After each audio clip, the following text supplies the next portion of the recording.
Yo, yo, yo, yo, yo, good morning. Hello, welcome. Hey. What's up, Liz? What's up, Ferret King? What's up, Sinful Solutions? Joker, Ramona. And that's pause on that. But yeah, that's kind of where we're at. So we are aiming to get to 75 followers on Kick. And it looks like we lost one. So 26 more to go.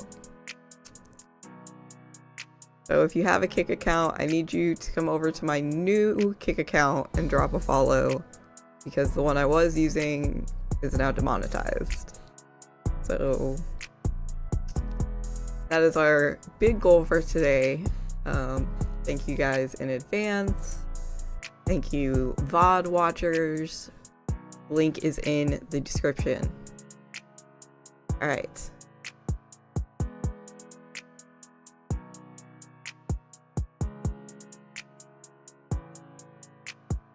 Yeah, so we already did the get ready with me, and it was actually get ready with Arnalda today. How exciting. Jacob, good morning.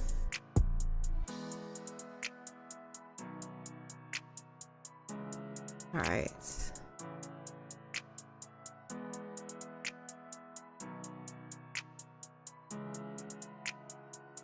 Pop out a chat.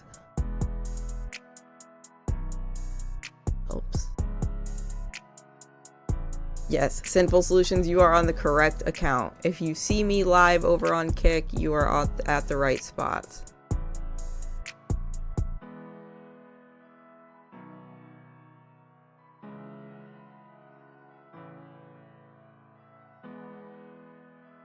Thank you.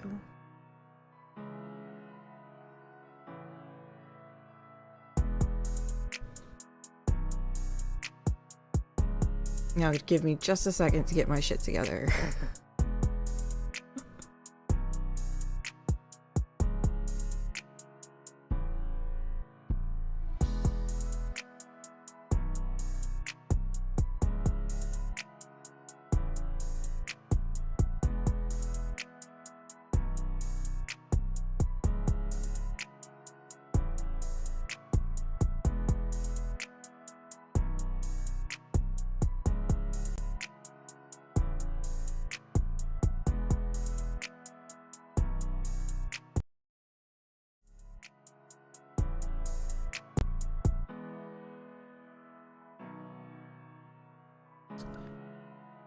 So what happened was I used Kick didn't demonetize me, Stripe deactivated my account. And the only way to circumvent that is to just start over and make a new account.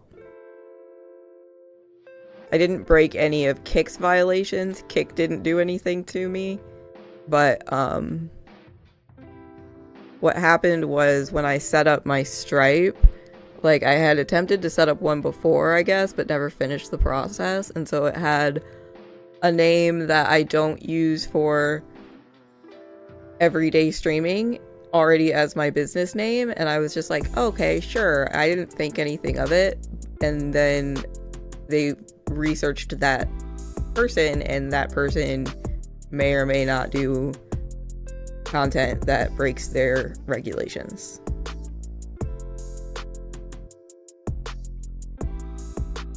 Ramona, sweetie, I have bad news.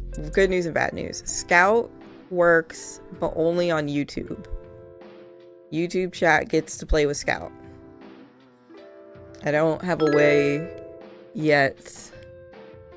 Let's go. Thank you for the follow.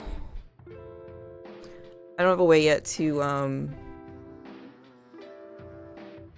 combine those. but we'll get there. So many things are still Tails and Wings, thanks for lurking. Lots of things are in process and building. All right.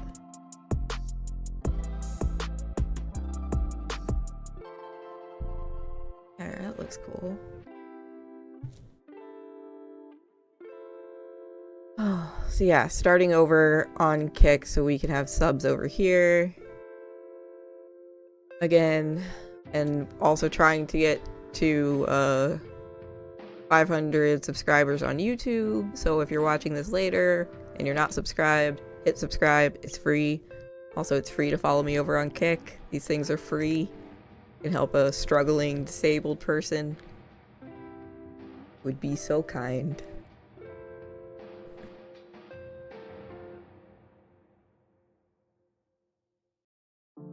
Sinful Solution says, I'm biased, but YouTube is best. It's not, though. It's not, though. Not for us, anyway.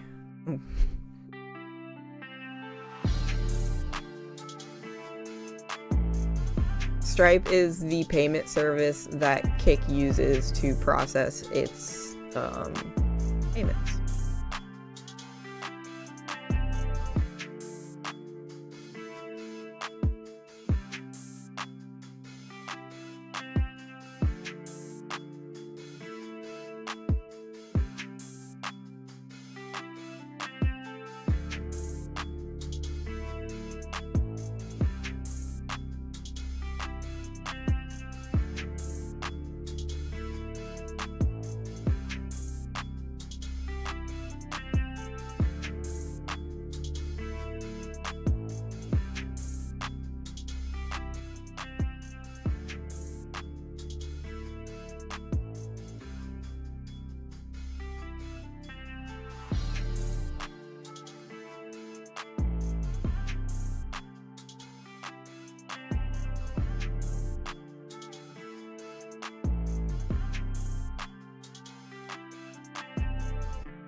Wherever you can be here is helpful. Got an important question. Your first Kick account is screwed forever. Or, oh, an ignorant question here. Yeah, there just doesn't seem to be a way that I can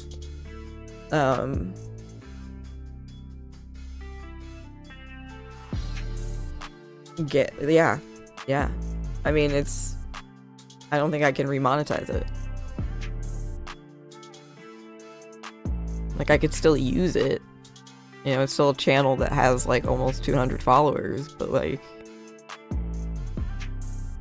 I can't get paid on it. So.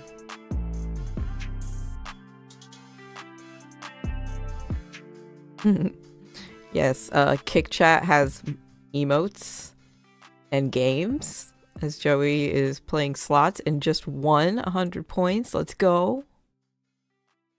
That's super cool. That might actually be enabled on YouTube as well, so feel free to try it. Bots have fun games.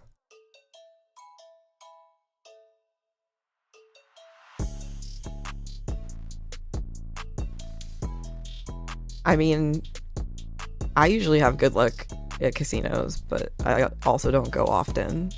And like, once I win, I stop. Like, if I just win like a little bit, I'm like, hell yeah, I won something. Like, I'm it. I'm just gonna hang out and drink and socialize. I like quit playing. Wait for my friends to be done losing all their money. Kick just seems like a green Twitch. Most of the things are in the same spot too. It feels a lot like Twitch, like streaming to it, being on it, and like even getting to know like the community. It's like, yeah, there really isn't like a politics thing, but like there are cool people, you know, they just mostly are gamers or, you know, watch non-political content because doing politics is difficult. And, you know, it's a niche thing. But yeah, it's super similar. So don't be afraid of it. It won't bite. We have excellent mods. It also has like a lot of the same moderation tools as Twitch does, as far as like filtering comments and personalized settings. I have no filters on because people were getting like auto modded for silly things. So, and I'm like, we just have to have mods that are willing to bop.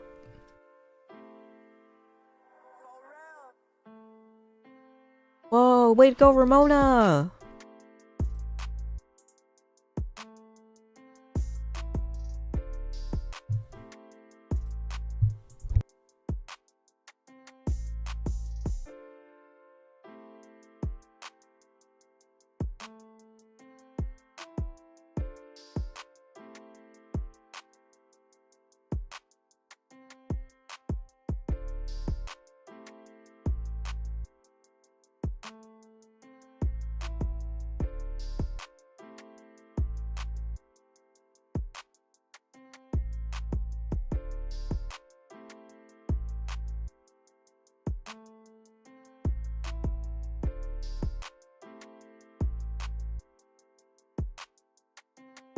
Yeah, watermelons too. Nice. Good job, Liz. You won.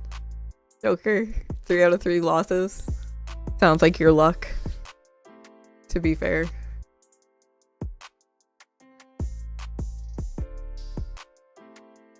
Alright, let's start with this from Breaking Points. Oh, they're gonna do their like 5-minute intro. Good morning, everybody. Happy Thursday. Have an amazing show for everybody. You know, we have a lot of trust in Jeff and his reporting, so we'll tell him, we'll find out from him what his latest view is on how Trump is planning to implement this massive terrorist regime. With as much as I can add, but let's get to Los Angeles. There we particularly, go. just heartbreaking. Only one 2 of the minutes best of cities intro, in the not United bad. States, and yeah, just horrible images coming out of it. Yeah, absolute insane apocalyptic images coming out of Hey, LA Black right Dragon, now. welcome in. Before we jump into them, just to give you the overview, I know Ryan and Emily did a great job covering this yesterday, but a number of fires have broken out around LA. The largest one is the Palisades fire. The second largest one is the Eaton fire. There was another one that broke out yesterday in the famed Hollywood Hills area, causing further evacuations. So far, the numbers in the New York Times this morning say that they have burned more than 27,000 acres. That's equivalent to nearly 20,000 football fields. They have destroyed at least 2,000 structures. And as I said before, the 2 largest fires here, the Palisades, which is the worst, and the Eaton fire, which is the second worst, they are the first and second worst fires in the history of LA. Both of them are in the top 20 most destructive fires in the history of California, fed by massive drought situation, the worst drought that the southwestern United States has faced in some 1,200 years. So fuel that, and then you add to that the Santa Ana winds, and you have an absolute catastrophe on your hands. Let's go ahead and take a look at some of the latest horrific images that are coming out here. This is an aerial view that you can see of the Palisades area. This is, you know, a very beautiful, very affluent area, which has now been burnt to an absolute crisp. You can see this is driving around that neighborhood, and, you know, sections of it, there's just nothing left. Everything charred, homes, businesses, schools, churches, you name it, charred to the ground. This was a horrifying video that came out. There was a lot of concern for the person who recorded. Yeah, we watched this video on stream, and then I like couldn't find it again, and I was like, has anyone seen this video? Because this has been the most shocking video I've seen.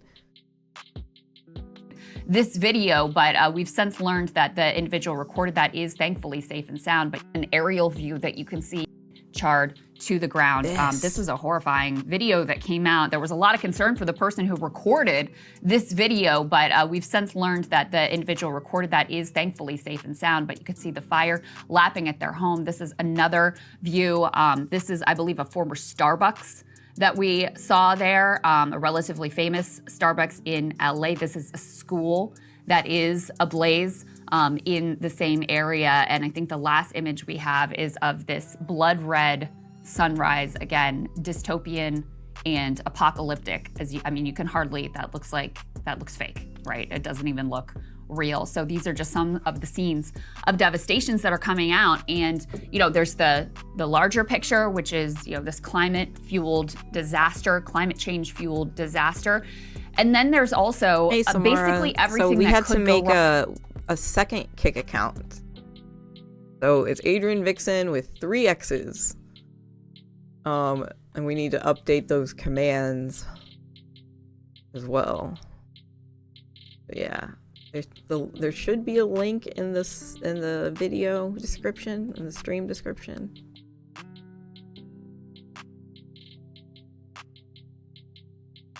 Let me see.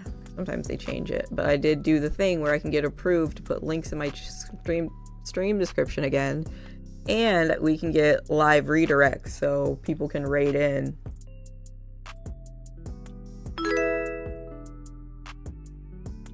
There you go. Thank you. Let's go. Thank you so much. One more down. We can do it. We can do it. We can do it.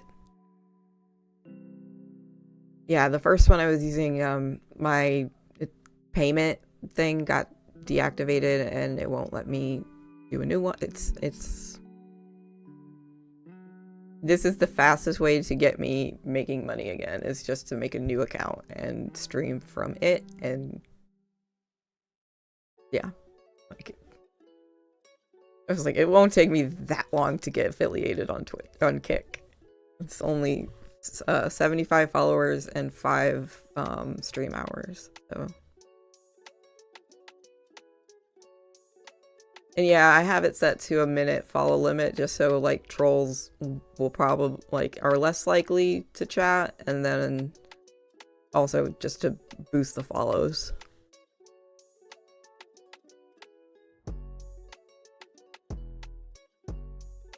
Punk Rose, the whole thing is annoying. You know what would be like less annoying is if I had never gotten banned from Twitch in the fucking first place over a goddamn emote.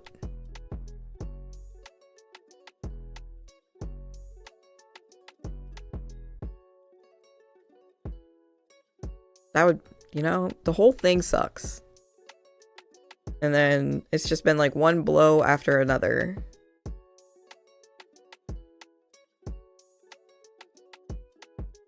Can they just unban you? What about when he walks? Right? Like if he's acquitted, like how are they gonna, you know, say that I was recruiting or supporting terrorism? Ridiculous.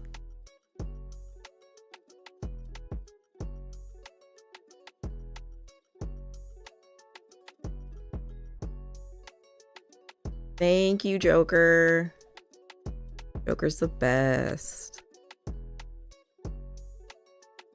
Mod love, mod love, mod love.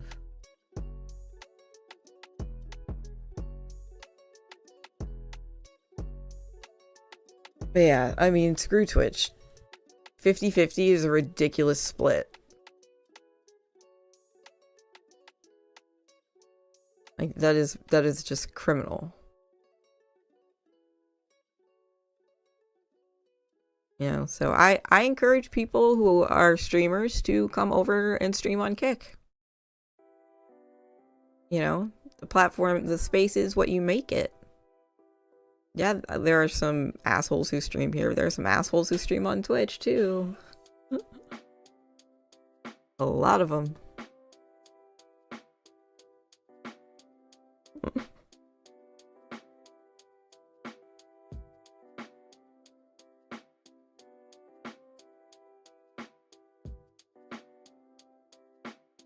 I've also been looking into I think I talked about this on stream before, but the strim.fun platform.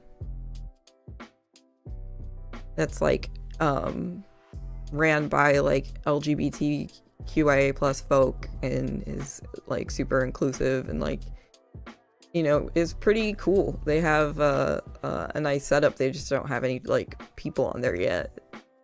And I'm like, well, we could be people on there. You know, it's just a site.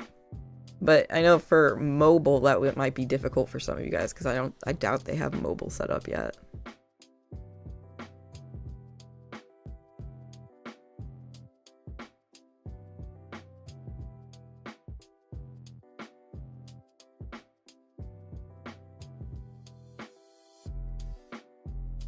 All my links is still my previous kick. Yeah. Thank you, Nora. I'll try to remember to update that.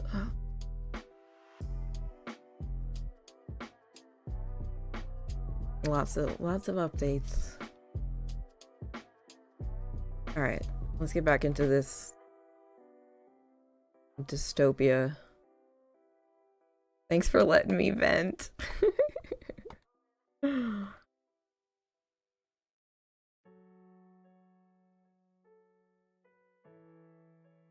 So fuel that, and then you add to that the Santa Ana winds, and you have an absolute catastrophe on your hands. Let's go ahead and take a look at some of the latest horrific images that are coming out here. This is an aerial view that you can see of the Palisades area. This is, you know, a very beautiful, very affluent area, which has now been burnt to an absolute crisp. You can see this is driving around that neighborhood, and, you know, sections of it, there's just nothing left. Everything charred, homes, businesses, schools, churches. Awesome, Samara. I'll charred write that to the down. Ground. This was a horrifying video that came out. There was a lot of concern for the person who recorded this video, but we've since learned that the individual recorded that is thankfully safe and sound, but you could see the fire lapping at their home. This is another view. This is, I believe, a former Starbucks that we saw there, a relatively famous Starbucks in LA. This is good. I'm sorry. Like, fuck you, Starbucks, fuck you, capitalism. I'm sorry, your shit's burning. This is what you get.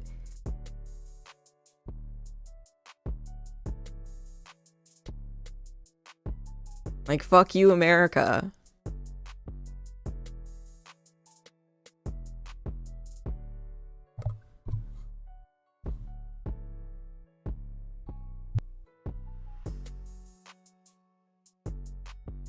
a school that is ablaze in the same area.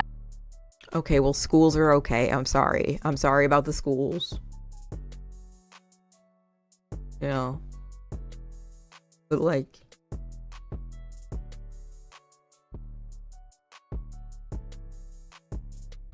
And I think the last image we have is of this blood red sunrise, again, dystopian and apocalyptic. I mean, you can hardly, that looks fake, right? It doesn't even look real. So these are just some of the scenes of devastations that are coming out. And, you know, there's the larger picture, which is, you know, this climate change fueled disaster.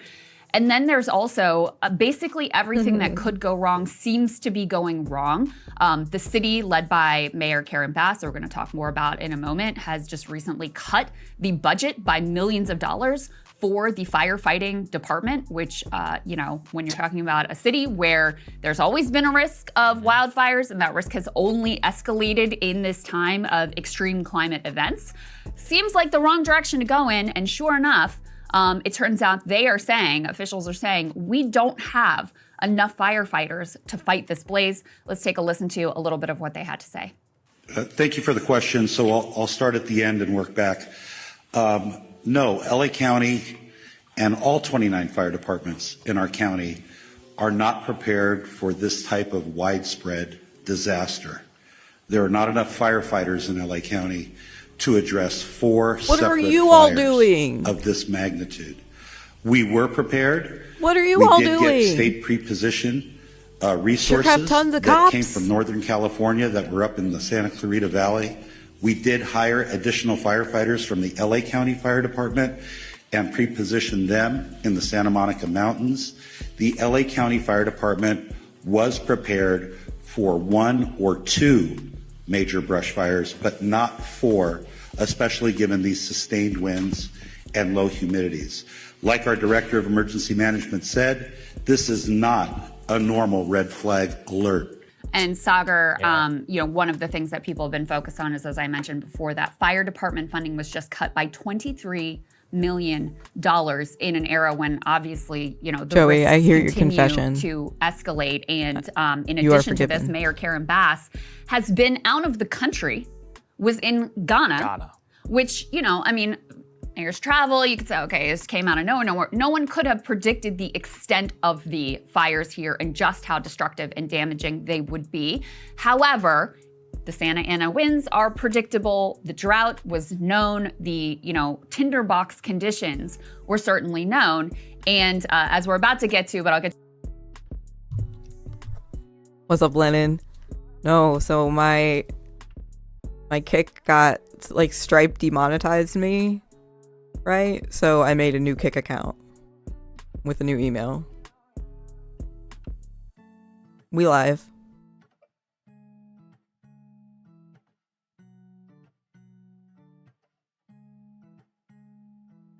And it's Adrienne Vic 666 and 3 X's.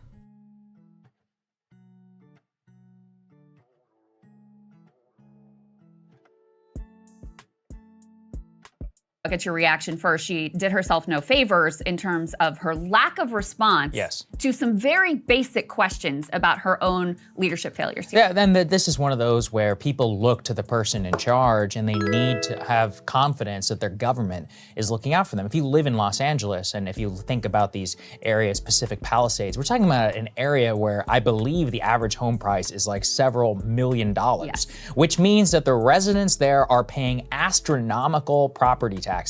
They're probably taxed, if they're making over $1 million or so, 14% state income tax. It's like, listen, if you're gonna pay that much, you pay the sunshine tax, but part of it is, sunshine tax, part of it is, hey, you're probably going to, if there's a horrible fire, someone's gonna come out and look out for me. So this is a real abdication of leadership and just systematic basic failure. And so that's, as you said, you gotta separate out historic temperatures and all of the other problems, but there are realistic things that should have been done. It's not me just saying this. There have been a lot of critiques in Los Angeles around this, around the fire hydrants, the draining of reservoirs, the fact that there is no water, which we're going to get to, the cutting of the fire department, forest management. All of this, of course, is going to have to be scrutinized heavily afterwards. But for the mayor having approximately 5 days notice, from what I understand, of the Santa Ana winds and of the tinderbox conditions, it is just unforgivable to stay in Ghana, because really we're talking about vanity trips here. Like, we're not talking about visiting Tokyo or somewhere else where you do a significant amount of business. As the mayor or somebody of Los Angeles, I believe the purpose of the trip was just one of these like cultural exchanges, just from what I saw in my initial research. Big and so, head of state was being sworn. Yeah, exactly. Yeah. And look, fine, all right, but let the U.S. ambassador handle it. The mayor of Los Angeles does not need to handle it. And so for her not to come back is a problem. And then the thing is that she delayed it up until like a very, very last moment that we saw for coming back. And since has now basically refused to answer any questions when she was confronted at the airport. So we have here a clip. It appears to be a British journalist. We're not exactly sure where it was taken. Sky News, right? It's from Sky News. It was taken from somewhere, I believe it was in the UK. She's possibly transiting through that airport on her way back to LA, but she's basically catatonic in questions about why she's out of the country and why she cut the fire department budget. Let's take a listen. Do you owe citizens an apology for being absent while their homes were burning? Do you regret cutting the fire department budget by millions of dollars, Madam Mayor? Have you nothing to say today? Ooh, get her. Have you absolutely nothing to say to the citizens today? Have you anything to say to the citizens today as you return? You can't exit. You can't exit. Madam Mayor, just a few words for the citizens today as you return to deal with the catastrophe. I mean, literally catatonic. I just don't understand why anybody would act like that. I mean, it's one thing if you're a member of Congress and someone's asking you about a question about like a Trump tweet. It's like you're the mayor of Los Angeles. Your city is burning to the ground. On top of that, I mean, you need to answer a question here about these fire hydrants, about reservoirs, and the stuff which is in your immediate purview. And so there's multiple like layers of crisis here that are happening from the fire department level, the managerial level, basic city function. We're talking about water reservoir management. Then the governor, the gubernatorial level, who right now, Gavin was asked about it yesterday, he goes, oh, that's a local matter in terms, it's like, okay, well, you know, even if we think about LA County and we have all these little different like municipalities, as I understand, is like Santa Monica, et cetera, you know, they're all like self-governing institutions. Somebody needs to look out for them. And it just sounded like a major culture. Of course, it's a cultural capital of the United States. It's one of the largest cities in the US. I think it's number 2. And it's one of the, one of like the beating hearts of America's entertainment industry, of arts, of a lot of our culture. And it's really sad, you know, just on a personal level. I know people who've been affected by the fires, but this is a great American city. And look, it's had a lot of problems in recent years, but to have it just watch it get burned to the ground, and we're about to talk about insurance, who knows if it will ever be the same. A lot of these people, I mean, let me tell you something, if I had the amount of money that I was living in Pacific Palisades and my home burned to the ground, I'm not going back. I'm leaving. I'll be like, listen, you guys failed me in the biggest moment, you know, that in the moment that we paid all these millions of dollars in property taxes, I'm out. And I think a lot of people are gonna feel that way, especially if they can't even buy fire insurance again, which it seems likely. Yeah, absolutely. And for the wealthy, like it's still, no matter who you are on your income level, it's devastating to lose your home. It's devastating to lose, you know, something that's cherished and where you've built lots of memories and the possessions that you have attachment to, et cetera. So I don't want to minimize their loss, but they're going to be okay. They're going to be able to rebuild. They can leave wherever they want. They can leave. They can go somewhere else. They can, if they want to stay, they can rebuild. They can take the risk of not having fire insurance and, you know, have the wealth to be able to just rebuild on their own. But obviously when a natural disaster like this strikes, it doesn't distinguish by class. So you have every socioeconomic class in LA that has been devastated by this. And, you know, in a city that does have these sort of like, you know, it's very local, partly because the traffic is so bad that you just want to like stay in your neighborhood and not have to drive around that much. This has really been kind of a unifying event because everyone is affected, even the areas that haven't been burnt to the ground, which, by the way, let's put A2 up on the screen just so you guys can see this image that is making the rounds of, this is the overview of, this is Palisades. Like, that is insane. There is nothing left. But yeah, for the wealthy, they're gonna be able to put it back together. They're gonna be able to rebuild. If you're someone who was already struggling, who was already on the edge, and you've lost everything, and you may not have a choice to go somewhere else. You may not have the funds to go somewhere else. Your job, you know, your only like lifeline to being able to have a prayer of paying the rent and being able to rebuild may be there. So you may not have an option.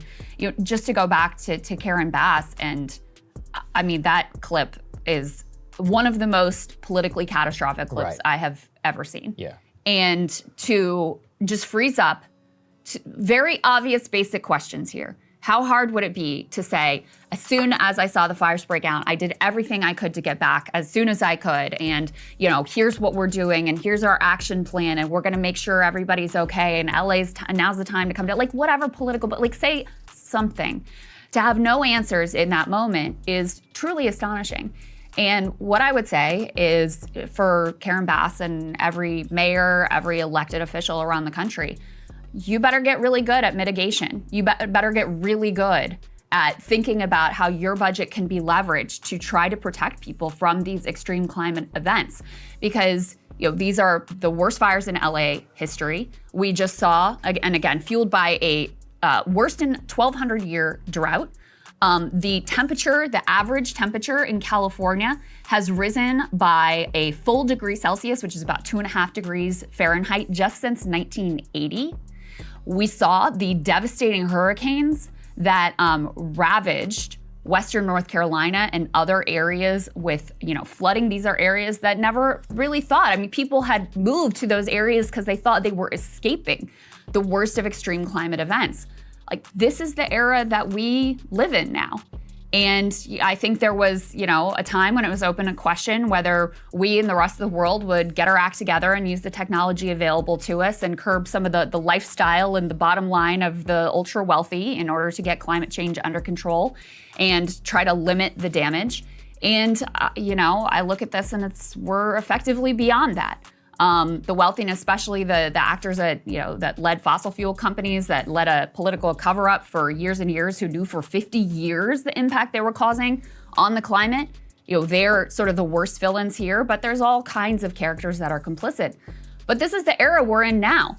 So if you're the mayor of LA and you've got a city that is fire-prone, and only becoming more so every single year that these patterns persist and the climate gets hotter and hotter and the swings get more and more extreme, you've got to be insane to be cutting the firefighting budget. And then at the same time, one of the subplots here is also that there are these private firefighters effectively for hire that exist in these areas that are effectively hired by the insurance companies to protect the properties that they've insured. Talk about it's just as dystopian as it can possibly be. And effectively, the ultra wealthy effectively run this country and by and large run the world.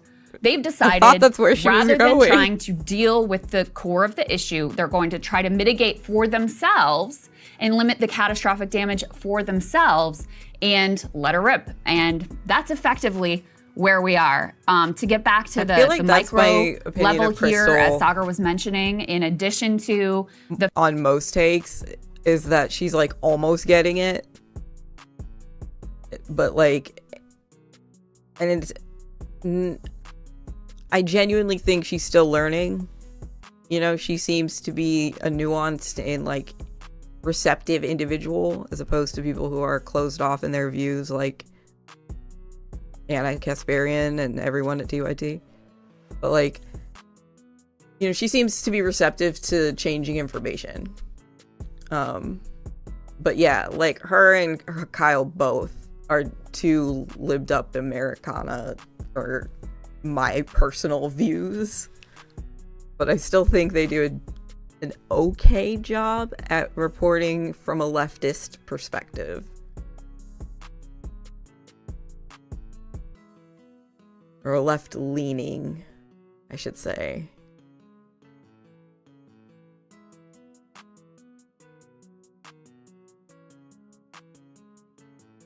Crystal 90% ball.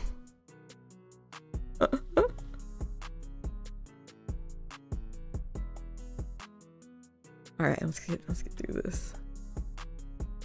Cutting the fire department was on the ballot here right before Harvey. We learned the hard way. Wow. Lucky minute. So I hope you're okay and safe. If you're in LA or in the area, very concerning. Yeah, let me get you a sword and an OG badge and a VIP badge. Let me get you badged up.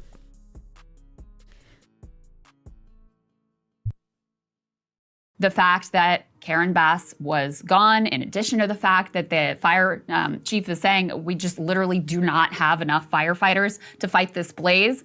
Also, as was alluded to, some of the fire hydrants are running dry because of the, obviously, strain on the system. Let's go ahead and take a listen to some of the details that have been announced on that. We're losing water pressure up here. We have a lack of resources. The wind, as you see, is pushing it very violently. And the lack of water is a huge, huge hurdle that we're trying to overcome so we can save as much as we can. So lack of water, no pressure in the neighborhood. All the hydrants have run dry. Oh, no. So what do you do now? So we send our water tenders or our engines down to shuttle water from further away, different hydrants that still have water. This is bad. It makes it challenging to do our job, but we're just up here trying to do the best we can for the citizens and the community. hydrants running dry. Unbelievable. We have a tear sheet to this effect, too, from the LA Times that did some reporting on this. Crews battling the Palisades blaze face an additional burden. Scores of fire hydrants in that area had little to no water flowing out. The hydrants are down, said one firefighter in internal radio communications. Water supply just dropped. By 3 a.m. Wednesday, all water storage tanks in the Palisades area went dry, diminishing the flow of water from hydrants in higher elevations, according to the chief executive and chief engineer of the LA Department of Water and Power. That is the city's utility. So you've got hydrants running dry. At the same time, I'm sure you guys have seen, at times when they're battling these blazes, they'll use helicopters. But because these winds are so extreme, we're talking gusts of at times 100 miles per hour. That is hurricane force gusts, which is part of what fueled this horrific blaze, with embers blowing everywhere and blowing in ways that are not actually typical even with the Santa Ana winds. You can't fly a helicopter in 100 mile per hour gust situation. So my understanding, Sagar, is that they are able to use aircraft to help to battle the flames. Today, the winds have subsided somewhat. The forecast calls for them to pick back up into tomorrow and into the weekend. But, imagine being out there trying to battle this blaze and you just literally, there's no water to use. There's no water. In fact, the LA Council member, Tracy Park for Pacific Palisades, revealed that all 3 of the major reservoirs ran dry. So she said that they're the 3 large water tanks in the Pacific Palisades area with 1 million gallons each. The first ran dry at 4:45 p.m. Tuesday, the second 8:30 p.m., and the third was dry as of 3 a.m. on Wednesday. And by that time, the entire place had burned. As you said, there was extraordinary demand, but that's actually not an excuse, as I understand it, because there's been previous just major fights in the LA area about reservoirs and about water management. This goes back again to some very basic city stuff. And I think, again, this is gonna have to take a lot of scrutiny in terms of the basics of this. But the truth is that, and I'm listening to the local reporters here on all of this who are genuinely trying to stay out of the politics. They're like, this, and I listened to one who was like, look, this is basic stuff. Water management, city infrastructure, cutting the budget, lack of investment, and it's been a failure. And it is tragic, as you said. I talked about the Pacific Palisades people. That's only one of 4 fires, that is currently burning. You don't have to be ultra wealthy to live in some of these places, especially if you moved there 30, 40 years ago. You can just be like a normal middle-class person. Maybe you were retiring, you got lucky, you owned a house kind of near the beach, you bought it for a couple $100,000. Now it's worth like 2 or 3 million. But this gets us now to the insurance question, and that is one where I really do think we are going to see a total rewrite of insurance law in the state of California. By the way, if you think the feds aren't going to bail them out, there's just no chance. They have to, basically, at this point. And the insurance companies themselves were very much ahead of this one. Let's put A7, please, on the screen. You can see that these upscale, quote, West Side LA neighborhoods were hit hard by State Farm home insurance cancellations. This was just a few months ago. Thousands of Californians won't. Liz, it says you already have one. See their home insurance renewed by State Farm. This summer, homeowners in Los Angeles County with these West Side neighborhoods hit especially hard. A majority were, listen to this, neighborhoods in West Los Angeles, in the Santa Monica Mountains, including Bel Air, Pacific Palisades, and Woodland Hills, are going to lose their coverage. The State Farm move obviously affects some of the richest neighborhoods, but the reason for it was specifically fire, is that these insurance companies picked up on the fact that there was a significant problem with fire coverage in that area. Listen to this in Pacific Palisades. Thank you for a Ko-Fi donation. 69% of the policyholders in the area will lose Thank coverage. You, God. 70%, as of a few months ago, lost all of their coverage. I also believe that there are caps in the number of insurance for the payout that does not even come close to the actual value of the homes. This is it's complicated in terms of policy and all these others. Some people could self-insure or have different, but on average, it does seem followers? Let's like go. there We can do will be. this. Think about this as well. We have a national home crisis right now. I mean, do you know how much wood, timber, and materials it will cost? So you can just see a total disaster. It's not as bad as the Maui situation, obviously, but because it's on the mainland U.S. But even rebuilding this, it will take tens of billions of dollars. Thank you so Federal much. infrastructure is going to rewrite home insurance. If you live in Florida and or California, I mean, good luck, because that's another thing with these insurance companies. There has been previous propositions and laws in California. They tried to cap insurance companies from raising premiums to make it basically unaffordable to have home insurance. And so they capped the number that they were allowed to have. You can change that if you want to, but then most people will probably just not buy it. Or, you're gonna have the state and the federal government step in here. So this is a huge mess. It's a disaster. Yeah. Effectively, extreme weather events have broken the home insurance market. Like, State Farm's not gonna insure, and no company is gonna insure after these this, homes. nobody's gonna insure. When they see this, I mean, they looked and they saw this risk. They're like 1,200-year drought. Unbelievable conditions. It's only a matter of time. We're cutting this off. And, if you're going to let the free market determine, then we're going to see more and more areas of the country, which this is already, we've covered this previously with regards to Florida and other parts of the country. This is already in effect. I mean, Florida has a total mess on their hands because of their susceptibility to hurricanes, the entire Gulf Coast. Colorado is another area where the homeowners insurance market is really struggling. Oftentimes you can't get a mortgage if you can't get that homeowner's insurance. Not to mention, even if you can, then the premiums are People have absolutely homes. skyrocketing. So that is the reality we live in now. And so you're going to have increasing swaths of the country that are just uninsurable. And then there's a question as a society, do we want effectively, the federal government, because the state governments won't really have the funds to be able to handle it, do we want, as a public, to subsidize this market and, insurance for people who are living in these areas? This is one of the sort of societal questions we have to ask at this point. Because otherwise, places like, and I think Ryan Crystal, said a version of this on the show with Emily yesterday, places like the Pacific Palisades, you're going to have either people who nationalizing infrastructure and housing is the solution, not subsidizing the insurance industry. Like, that is such a dumb take. Sorry. I shouldn't call her dumb. It's not. It's a take from a well-off person's perspective.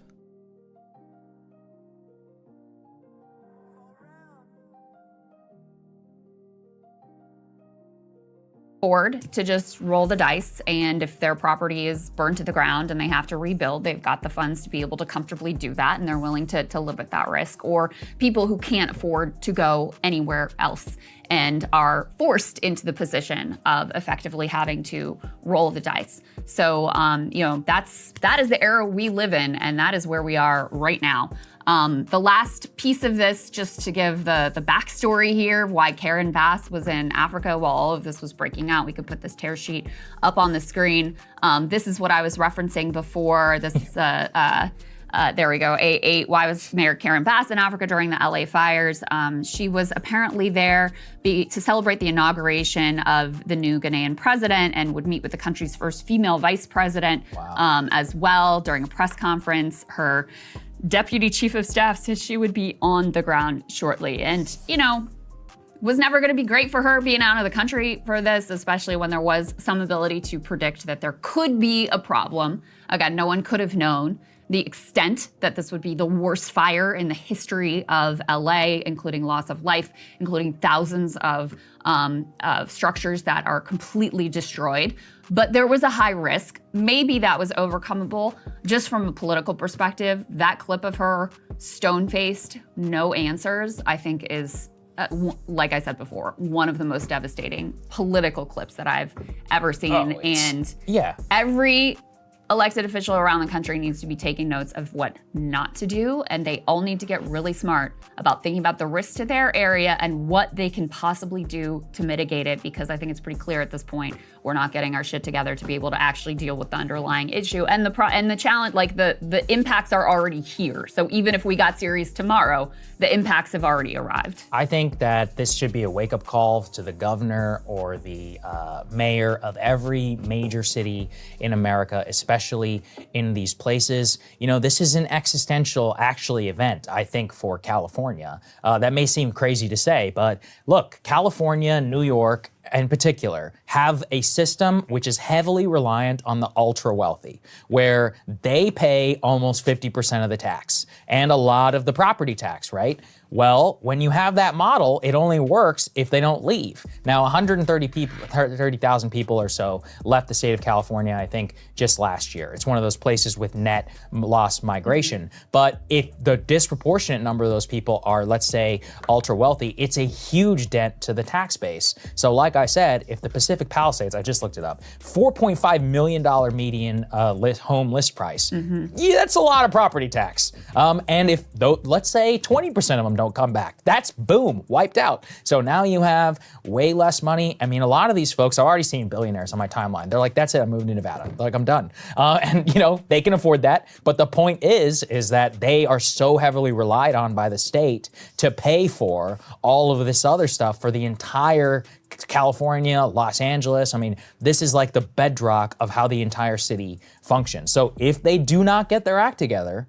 and they've decided to tax their system that way, that's fine. But you better make sure that, you know, those people want to stay, because if you don't, then all of the poorer people of the, what are there, 8 million people who live in LA County, all of their social services and, you know, tax base and all of that is gonna be wiped out. So they've got the pyramid basically way that they use their taxation system that they've decided on. And if they start to lose all of the intrinsic value of what makes the city of LA what it is, you could really see it get wiped out. So I really do feel for them. Like I said, I'm not one of those people who are like, screw Los Angeles. I love Los Angeles. I think it's amazing. I love the state of California. Yeah, it's got a lot of problems, but natural beauty-wise and more. And yeah, it's just it's painful, you know, to watch. It's like any great American city. I would say the same thing about Chicago, New York, any of these places. They're special for a reason. And to see them suffer like this is horrible. And, you know, let's also remember, like you said, our producer Griffin used to live in one of the areas which is burning. Many of his friends had to flee apparently overnight, as he knows they all got out safely, but he knows somebody who personally lost their house. This is devastating for people, not just billionaires, even multimillionaires, just normal people working in the industry or whatever. And then just imagine if you lost your house. Now, it's not the most important thing, but you know, especially when you have to deal with these insurance companies and others, it's probably one of the most taxing events that is up there for stress, for your family. What do you do now? I can't imagine having to go through it. When you're in LA, you're very like, there's an aura that settles on you of just this sense of all these people who are chasing their dreams. Yeah, who are, that's true. Yeah, and it's kind of fun. It is it's a very unique vibe when you get there. When you go to the restaurant and the waiter is the aspiring actor, actress, like that is the heart of this, you know, iconic cultural phenomenon. And yeah, those are the people who are gonna suffer the most because they're scraping to get by and trying to make it, trying to chase their dreams. And you know, this could be extinguishing a lot of dreams here. And I do think the series of climate catastrophes that we've had, they do represent an existential crisis, certainly for California. And you know, the irony here, both with California and with Florida, is these are places people move to because of the weather, right? This beautiful natural beauty, sunshiny days. I mean, there's probably nowhere in the country that has better weather than Southern California. Like San Diego is ridiculous, right? It's just like, how is this just not even fair? Like, why do you get this weather all the time? This isn't right. And now that weather is really a double-edged sword. And same thing with Florida. I mean, people move to Florida because they love the beaches and the sunshine and it's warm year-round and all that stuff. And now the weather comes with this also tremendous downside. So a lot of questions about where people will go in LA from here, or about where the country will go from here, how local officials will handle these events. But Karen Bass is so far a model of what not to do. And I have to say, I think Gavin Newsom is kind of lucky that she screwed the pooch so badly because it's taken some of the focus off of him. I was going to say, he's got his own problems. Like just today, we didn't have time to put it into the show, but he was asked about this fire hydrant thing. He goes, "Oh, that's a local matter." I'm like, that ain't going to cut it here, my friend. That's not going to cut it. Yeah. Right. Hey, if you like that video, hit the like button or leave a comment below. It really helps get the show to more people. And if you'd like to get the full show ad-free and in your inbox every morning, you can sign up at breakingpoints.com. That's right. Get the full show. Help support the future of independent media at breakingpoints.com. This right here, ladies and gentlemen, this is the leadership of the LA Fire Department. I sure hope they know what they're doing. Imagine for a second that you have a friend who is a few hundred pounds overweight and he has a heart attack. And while in the ambulance on the way to the hospital, he is yelling and blaming the paramedics who are treating him for the heart attack that he just had, saying that it is their fault that he has a heart attack. That is what it's kind of an ableist example. Right, people like Elon Musk are blaming the firefighters for the fires as opposed to looking and acknowledging the actual underlying causes that have led to these wildfires in California. And in the case of Elon Musk, it's obvious why he's doing it. But I'll get to all that in a bit. First, I want to show you, I'm sure as you've seen, a lot of what is going on in California. And this is just one of 1,000 examples a year of how the climate crisis has impacted people directly. As Vox writes, wildfires are raging across Los Angeles. The largest is in Pacific Palisades, which has grown to over 17,000 acres as of Thursday morning and forced hundreds of thousands of people to evacuate. And I'm sure you've seen some of these images. Just absolute devastation. And the reason that this has been able to spread as much as it has is because of the conditions on the ground. So as Vox writes, firefighters are working desperately to corral the flames and keep them away from people's homes, but there's little they can do to halt the combination of ample fuel, dry weather, and high winds, which are poised to continue. It will take another force of nature to quell this one. Quote, until widespread rains occur, this risk will continue. There hasn't been any real notable rain in LA since May.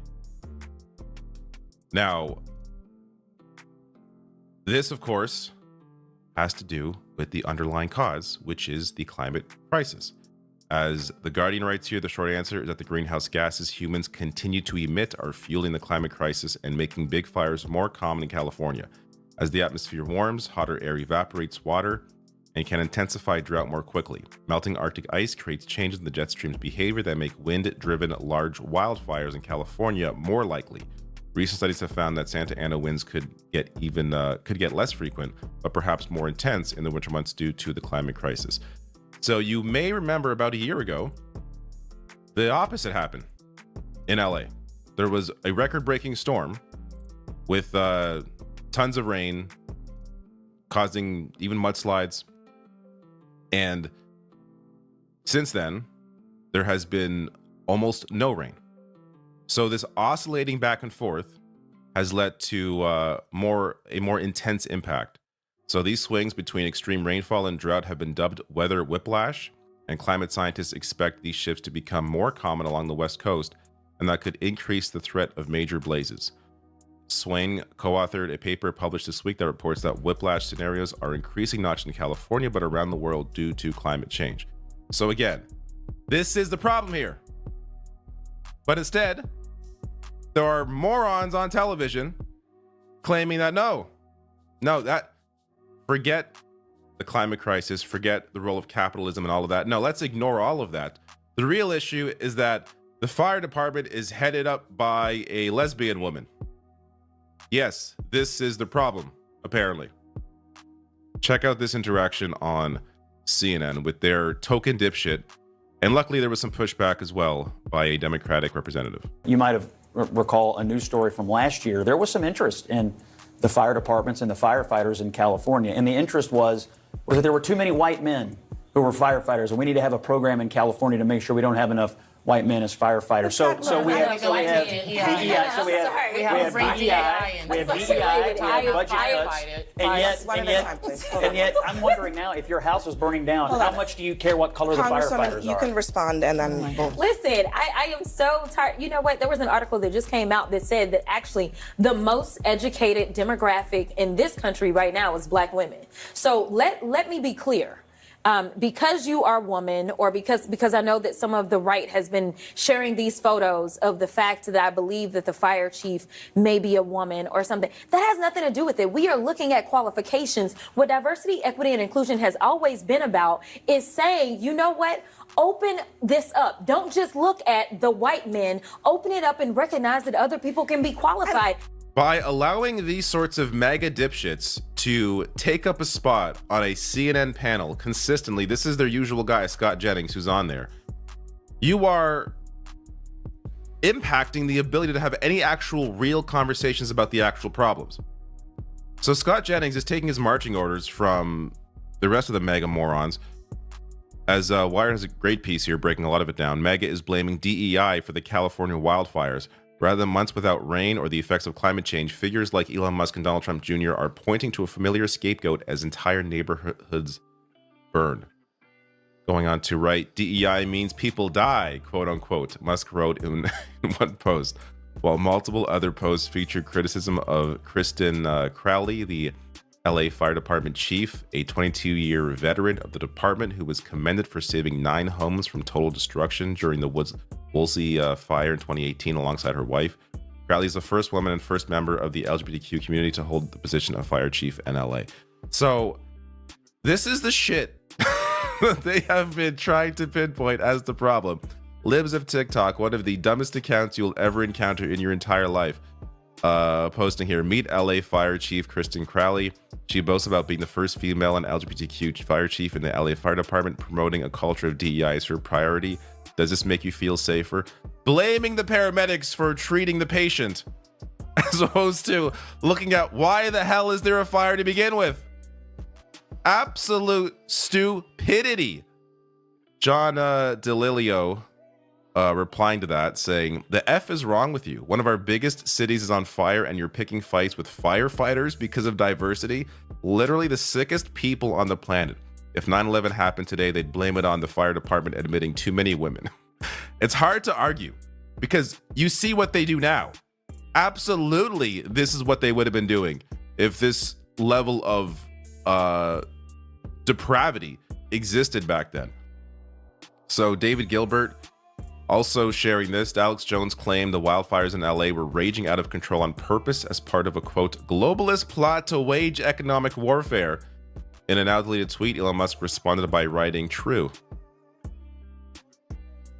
Elon Musk. So, I mentioned him earlier with the DEI means people die. He also did that dumbassery. Worth mentioning here. So, as NPR, this is a article from last year. AI brings soaring emissions for Google and Microsoft, a major contributor to climate change. So AI requires computer power from thousands of servers that are housed in data centers, and those data centers need massive amounts of electricity to meet that demand. These companies like Google, they're no longer hitting their climate targets, their internal targets, because of their investment in AI. And who else is doing that? Elon Musk. XAI raised $6 billion as Elon Musk aims to challenge OpenAI. And that is from earlier this year or earlier last year. So there is a, look, it's hard to know the motivations here because stupidity definitely plays a role. But a lot of these people also are very aware of what they are doing in their attempts to try and change the conversation to be about something else as opposed to what it actually should be about, which is the climate crisis and the role of capitalism within that. Elon Musk clearly has a vested interest to make sure the conversation is not about, for example, AI and its impact on the climate, but instead is about a lesbian firefighter. Now, let me show you another example. I mean, there's 1,000 examples of this, but here's a quick one from Jesse Waters and just the kind of narrative they were trying to lay out. This right here, ladies and gentlemen, this is the leadership of the LA Fire Department. I sure hope they know what they're doing. Here's the fire chief. She took time out of her already busy schedule to tell us about her vision for the department's future, one that includes a 3-year strategic plan to increase diversity. People ask me, well, what number are you looking for? I said, I'm not looking for a number. It's never enough. Out of 3,300 city firefighters, only 115 are women right now. She's already looking at ways to change that. The chief also checks another box when it comes to inclusivity and diversity at this department. She's a proud member of the LGBTQ community. That just kind of opens the door of people that thought, wow, I didn't even know that was an opportunity for me. So while her department was sending equipment to Ukraine, the chief was marching in pride parades, which is fine. Have all the pride you want, but you better make sure you're ready to do your job when it counts. What Jesse Waters is failing to tell you there is that a lot of fire departments are facing labor shortages. They're having problems filling the positions of firefighters. They need more people to fight the fires. So by opening it up and ensuring people understand that firefighting isn't just for men, it allows more people in to the fire department to then fight the fires that happen. But no, this is a big problem because apparently when you focus on diversity or focus on expanding who can be a firefighter, that means that they're no longer interested in fighting the fire. They just want to focus on diversity. It's not like an either or thing. This is so incredibly stupid. And Jesse Waters, while he is a moron, he knows full well what he is doing here. Distracting from the actual issue, the actual problem, which is the climate crisis, which is massive corporations, which is the fossil fuel industry being aware of their impact on the climate for over 50 years. Focusing away from all of that because, again, that is the right wing. And focusing on what he wants you to focus on, which is a distraction, be it diversity in firefighting. Unbelievable how wild this shit is, and even crazier are the people that actually fall for this. Now, Yasher Ali tweeted this out, worth noting. Wall Street Journal confirms that the LA fires are now the costliest in U.S. history, with economic damages currently estimated to be at least $50 billion. Keep this in mind next time you're told, oh, it's too expensive to invest in green energy. Oh, it's too expensive to deal with the climate crisis in any serious way. Think of how often, and this is one event, think of how many events like this happen and how costly they are and how they directly impact people's lives on a regular basis. Think about this next time as well when you're maybe stuck in a car because there's a protest, a climate protest going on. Understand, this is going to have a direct impact on your life if it is not dealt with. Now, last thing worth mentioning is just how unprepared the Trump administration is for any of this. So there's a great piece here in the American Prospect, which, by the way, great outlet. They do proper critiques and breakdowns of Democrats, Republicans, regardless of whatever, party it is. They maintain a principled stance when it comes to what's important to the working class, what's important to the environment. They write here, Trump's attack on government capacity will fan the flames of the home insurance crisis. So the U.S. Forest Service is already underfunded and understaffed. Slashing its resources further is likely to unleash more severe wildfires. So there's also a greater conversation here about apparently, Jesse Waters tells Canadians it should be a privilege to be taken over by the U.S. So gross. I imagine what he says to his wife. Because the fact that they don't want to become part of America makes me want to make them. Doug Ford, the Premier of Ontario, Canada, it's just imperialism, joins me now. Grossness. All right, Premier. By the way, I loved your brother. We did an interview. Great guy. Yeah, what's your problem with the United States absorbing Canada? Well, first of all, Jesse, I love the U.S. I love Americans, and I get it. President-elect Trump is a real estate tycoon. He's made billions, but that property's not for sale. As simple as that. But I have a better idea, Jesse. Why don't we create Fortress Amcan and make sure it's the richest, wealthiest, most prosperous jurisdiction in 2 countries anywhere in the world. We have the critical minerals, we have the energy, we have the electricity. Kick is going, but on a new account. Should be linked or in the description. And it needs follows. So if you can go to Adrienne Vixen, 3 X's, and follow that account. Be my best friend. And I did update all my links, so it's in there too.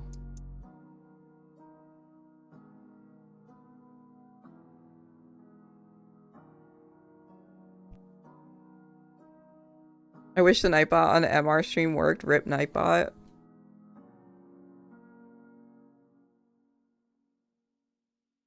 Yeah, they should really like hire somebody to manage their chat.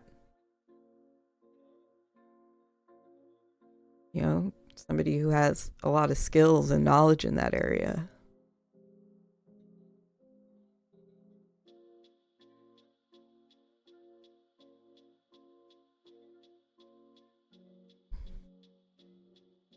Okay, Jesse Waters talking to Doug Ford. America needs. And there's only one place I'd want to sell it to, that's and that's the I actually U.S. don't know. Well, you could sell it to us or we could all own it together, and that's a choice we can all make together. You say this isn't for sale, but everything has a price. The $1 Million Man says that. Can you think of this more as a merger instead of an acquisition? Don't think about being taken over. Think about this as a this is so coming gross. together.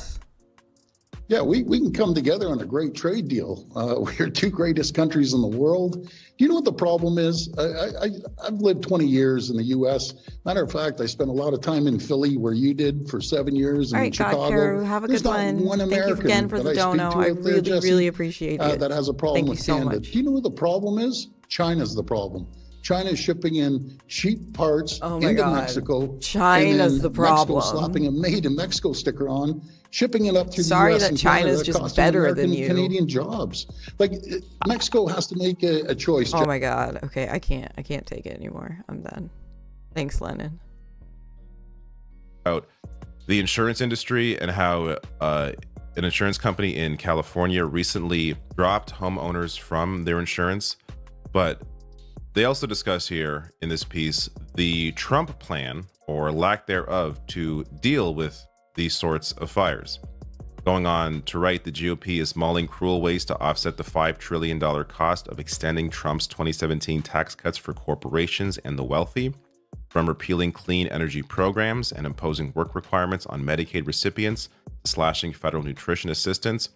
Staff at the Forest Service, which has already been forced to suspend its seasonal hiring due to expected budget cuts, recently warned that the Trump administration's plan to reduce federal employment and beneficial social spending means the agency will have to depend more on private donors, contractors, and volunteers to maintain public lands.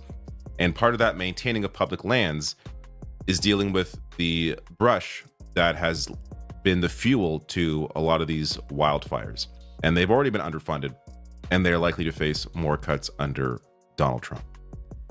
Last thing I want to share here is just a couple of resources I found online. So in case you're impacted by this or know somebody who is, these are evacuation shelters and animal shelters. You can pause the video and check out those addresses, and emergency service numbers as well.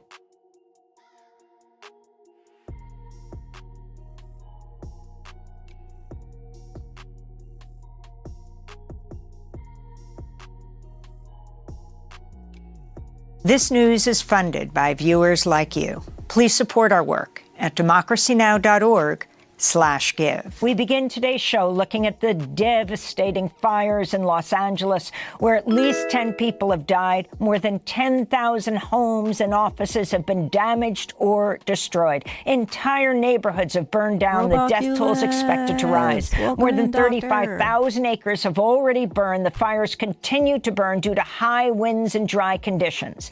The largest blaze, the Palisades fire, is just 6% contained. The Eaton fire near Pasadena remains 0% contained. Analysts project the cost of the fires may reach a record $150 billion. The climate-fueled fires come as scientists at the European Union's Copernicus Climate Change Service have confirmed last year was by far the hottest year on record, with global temperatures exceeding 1.5 degrees Celsius above pre-industrial times for the first time. We're joined now by Peter Kalmus, climate activist, climate scientist at NASA's Jet Propulsion Lab. He's speaking on his own behalf, not on behalf of NASA. He's just written an opinion essay for the New York Times headlined, "I'm a Climate Scientist. I fled Los Angeles 2 years ago." He joins us now from Chapel Hill, North Carolina. Peter, thanks so much for joining us today. Explain why you fled Los Angeles 2 years ago. Oh, Amy, I just have to take a moment to, I don't know what to say anymore. I'll get to that in a second, but I just want to make sure the reason I wrote the piece was because we have to acknowledge that this is caused by the fossil fuel industry, which has been lying for almost half a century, blocking action. They're on the record saying that they will continue to spread disinformation and continue to attempt to block action. They've known the whole time that the planet would get hotter like this and that impacts like this fire would happen. And then a point I really wanted to make in the piece, which they wouldn't let me make, is that this is still just the beginning. It's going to get way worse than this. 2 years ago, 2020, when that Bobcat fire happened, the whole time I was living in Altadena, it was getting hotter and more fiery and drier and smokier, and thanks, Mitty. It just didn't feel like I could stay there. Like I could. Oops. So when you have a trend line, things getting worse every year, right? Like, where's the point where it breaks? Like you keep going, you keep pushing the system, getting hotter and hotter, getting drier and drier, right? Like emitting more and more carbon dioxide from burning fossil fuels. Eventually, things break. I didn't expect my neighborhood to burn this soon. Explain what's happened, Peter, in Altadena, in the town that you left. It's complete devastation. I mean, your audience probably has seen some of the images. The neighborhood I lived it's gone. I would say the majority of my friends have lost their homes there. Every now and then there's a home that's still standing amidst the ashes and the devastation. I don't even know what kind of rebuilding after this is going to look like and feel like. I don't know how this is going to affect the housing market, the insurance industry going forward. It's the thing, again, I think everyone needs to understand, and I wish the New York Times would have let me make this point, that this is going to get worse. I can see that today just as clearly as I could see how a hotter and drier and more fiery Los Angeles was getting. I mean, I think in the future, if we don't change course very quickly, and maybe it's even too late to avoid some of these much more catastrophic impacts. But I'm fully expecting heat waves to start appearing where 100,000 people die, and then maybe 1 million people die, and then maybe more after that as things get hotter and hotter, because there's no upper limit, right? Like, we keep burning these fossil fuels. Fossil fuel industry keeps lying. The planet just keeps getting hotter. These impacts just keep getting worse. It's not a new normal. A lot of climate messaging centers around this idea that it's a new normal. It's a staircase to a hotter, more hellish Earth. And a lot of climate impact predictions have erred on the side of least drama. It's hard for even scientists to wrap our heads around how everything is changing right now on planet Earth. No matter where you look, the indicators, when spring comes, how hot the winter is, habitats that are moving, ice that's melting. Everywhere you look in the Earth system, including, of course, ocean temperatures and land surface temperatures, you're just on this trend towards a hotter planet and all the impacts that are associated with it. And I don't know what it's going to take for us to stop all these stupid wars and come together and actually deal with the emergency that our planet is in the process of becoming less and less habitable, and everything that means. We humanity, we've got a real crisis here, and we're ignoring it. another paragraph they took out of the piece, both the Democratic presidents, Obama and President Biden, they were very proud to expand fossil fuels. President Obama said, all that oil and gas expansion, that was me, people, right after he was done being president at a lecture he gave at Rice University. And now, of course, we have a Republican president coming into office who says this is a hoax, who's gaslighting the people who are following him. Like, I don't know how long it's going to take for conservative working class people to believe what's right in front of their eyes, that the planet is getting hotter, and that we have to come together and stop listening to these clowns who say it's a hoax. I mean, look at it's all around us. Why do I have to be on Democracy Now! Saying this? Right? It's very obvious what's happening. Well, Peter, we thank you for being with us. We're so sorry about what's happening there in your community and all over Los Angeles. And of course, we're talking about a heating world, so around the world. And we hope to have you on next week. Peter Kalmus is a my heart breaks for all the victims, too. It's just, I can't wrap my head around what's happening. Democracy Now! Is funded by viewers like you. Please.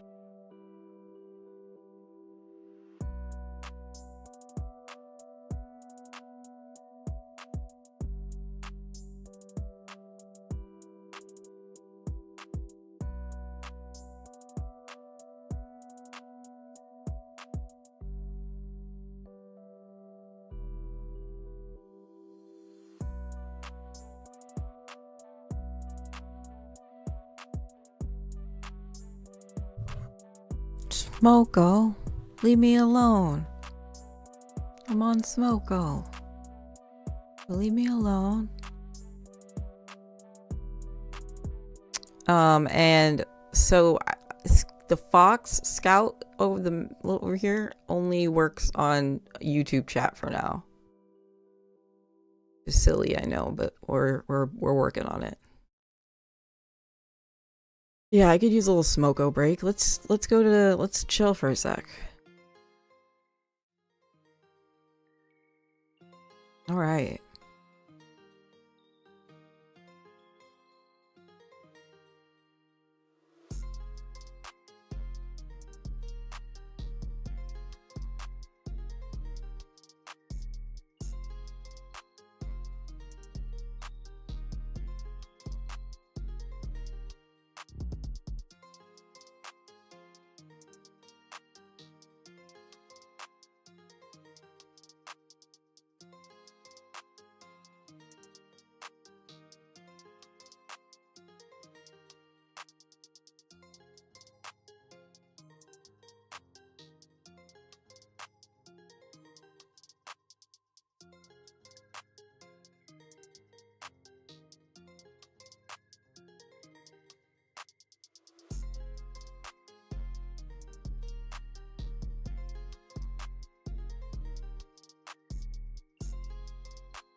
So, chat, particularly those of you on YouTube, if you enjoy chilling and listening to actual music, not just background beats, you definitely need to sign up for Kick and come hang out with us over there, because I do gaming streams and music streams and art streams and more over on Kick. So it is a fun time. It is a cool place. We have emotes.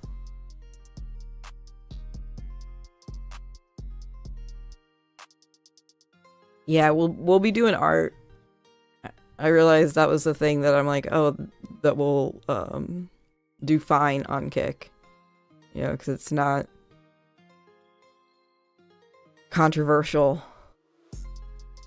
Even if I'm painting something semi-controversial, like the picture, the last painting I did was very political.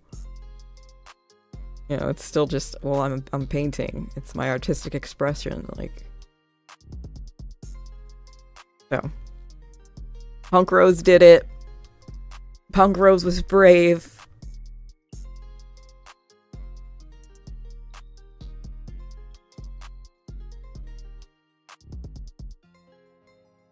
Now we need 21 more followers. Let's go. All right. We can do it, chat. You know, and mods, make sure you've mentioned it to people in Discord. I'm pretty sure, Christina, you have. But I could use the boosts from our streamer comrades. It is literally just green Twitch. Yeah. And like, I was in someone's stream the other night and they were, you know, saying really horrible things about the platform, and I'm like,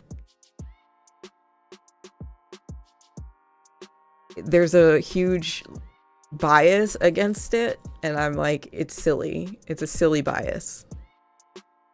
They pay more. They pay way more to like. So if you're a streamer, I highly encourage you to come over and start streaming to Kick. You know, they have excellent moderation tools for your chat. So if you are worried about harassment, you won't have to do any work. You don't have to worry about that. They have filters and auto mods, and you know, it's almost identical to Twitch. Okay. Except it's green. And it takes a little bit to get used to the green, not gonna lie.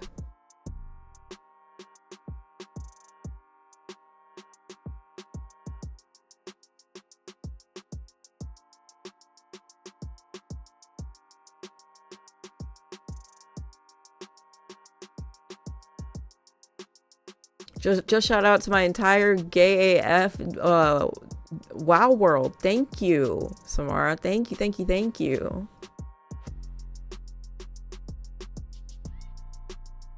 All right.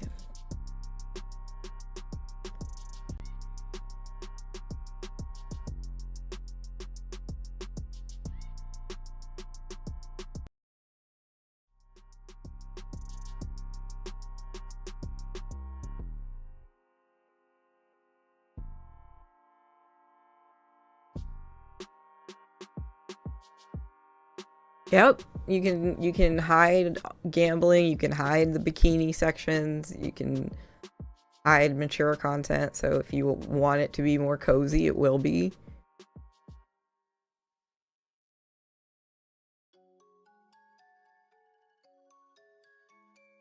The best Warcraft world I've ever been in. So maybe some of the cool peeps will start watching you. Yeah! Share the stream on Discord. Thank you, Joker.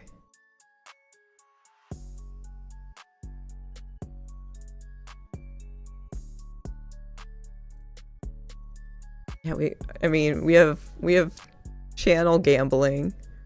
Like, we have points gambling. There is gambling in this establishment. But no actual gambling.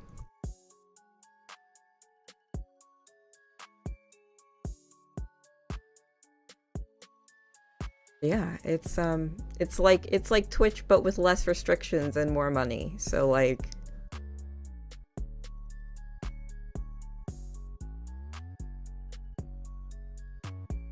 seems like a win. You know, maybe this was secretly a good thing.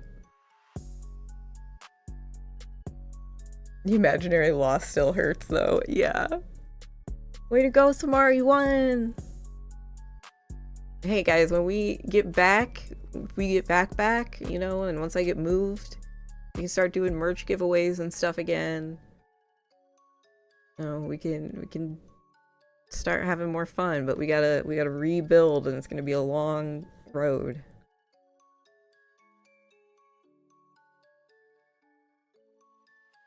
Okay, Joker.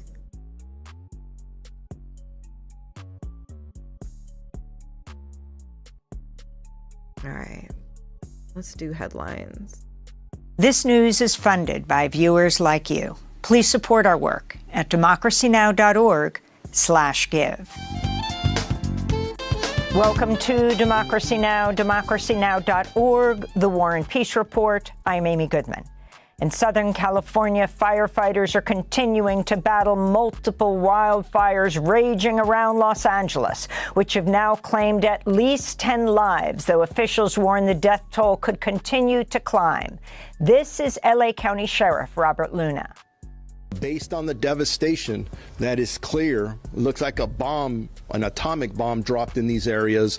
I don't expect good news, and we're not looking forward to those numbers. A new fire, the Kenneth Fire, exploded Thursday evening in the West Hills north of Calabasas, quickly spreading to 1,000 acres. Meanwhile, the two largest fires, the Palisades and Eaton fires, were just 6% and 0% contained as of early this morning. Experts say the wildfires not only are the most destructive in U.S. history, but likely will be the most costly disaster as well.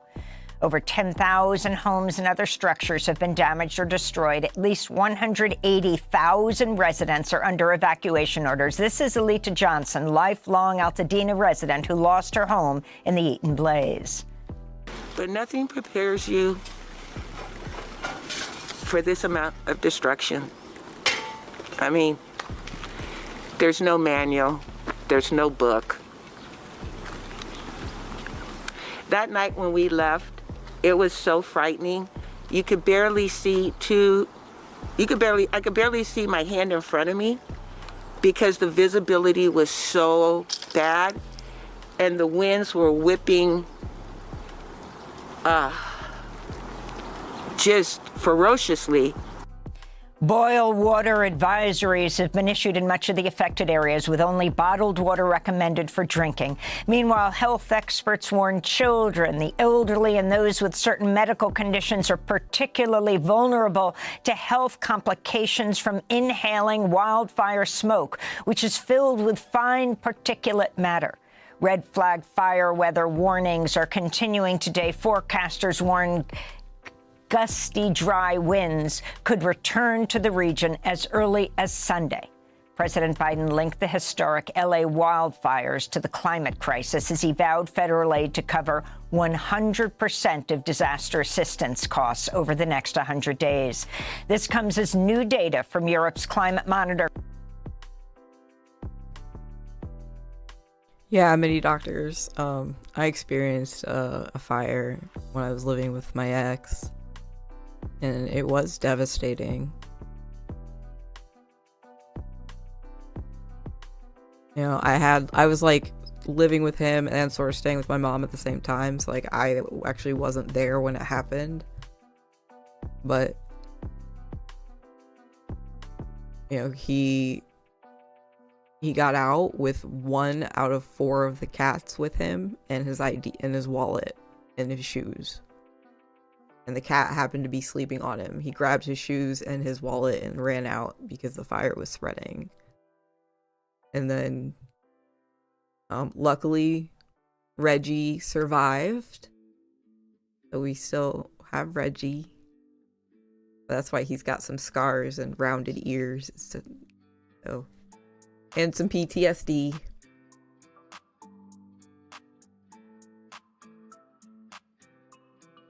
Yeah. Unfortunately, we did lose Reggie's brother, Creature, and Monty. We lost 2 cats.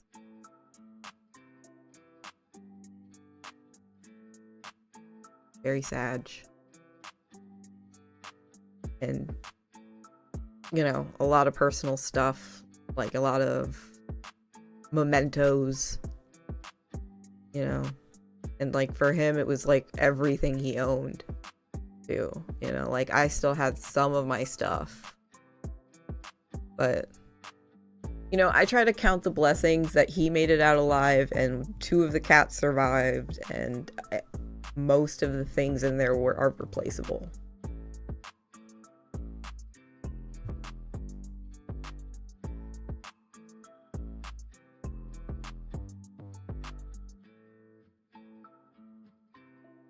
PD, good morning.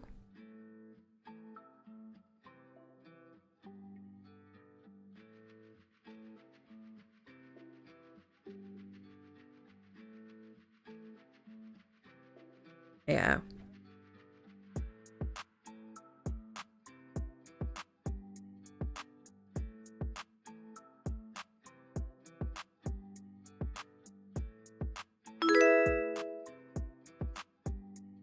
Hey, the Lucky Minute. Thank you. Thank you for the follow. Everyone check out the Lucky Minute. Follow on, subscribe to their YouTube channel. And wherever else you stream, feel free to let me know. We'll shout you out. Gotta go prep MR. Alright, have a good one. Everyone sub. Let's get those numbers. Follow on Kick, please. Alright. Yeah, I'm hoping we can get there today. That's part of the reason I'm co-streaming right now, is so we can like drive traffic over to my Kick. So, spread the word, y'all. If we get there today, we can get remonetized. I can feel a little bit better about it. Oh man.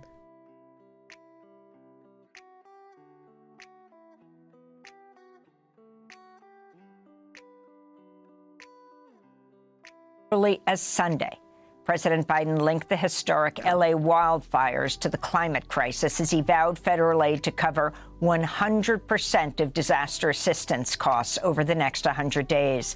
This comes as new data from Europe's climate monitor confirms 2024 was the hottest year in human history, with the average global temperature rising by 1.6 degrees Celsius above pre-industrial levels. That's more than the 1.5 degree limit set by the United Nations 2015 Paris Climate Accord. Later in the broadcast, we'll speak with a climate scientist. In Gaza, Israeli forces bombed tents housing displaced Palestinians west of Khan Yunis overnight. It was one of several attacks that killed 70 people within 24 hours. That's according to Gaza's health ministry. This comes as a new study in the medical journal The Lancet finds the true death toll in Gaza may be 40% higher than official figures, which now stand at more than 46,000 Palestinians killed and nearly 110,000 wounded. Here in the United States, the House of Representatives voted to sanction the International Criminal Court after it issued arrest warrants for Israeli Prime Minister Benjamin Netanyahu and former military chief Yoav Gallant for war crimes and crimes against humanity. 45 Democrats joined 198 Republicans to approve the, quote, illegitimate court counteraction act, unquote. In New York, 11 students have been suspended by New York University for 1 year for participating in nonviolent anti-war protests last month. In a statement, NYU faculty and staff for justice in Palestine called the suspensions a draconian case of collective punishment.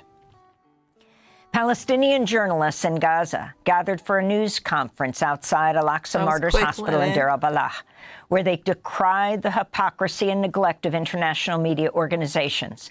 This is reporter Abu Bakr Abed. We are just documenting a genocide against us.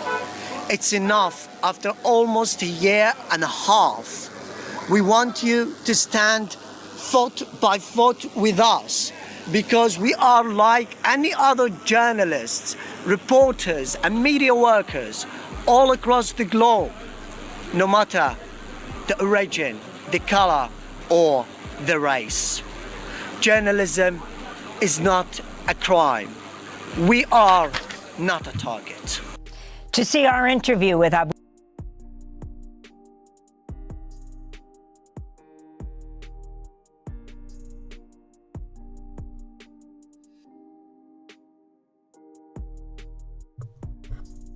I love Abu Bakr Ahmed so much. And like, that was, you know, we usually see him in Electronic Intifada interviews and he's more soft-spoken, but like, that was so powerful and moving and emotional, and damn, you know, that one hit me a little bit, so I needed a little pause.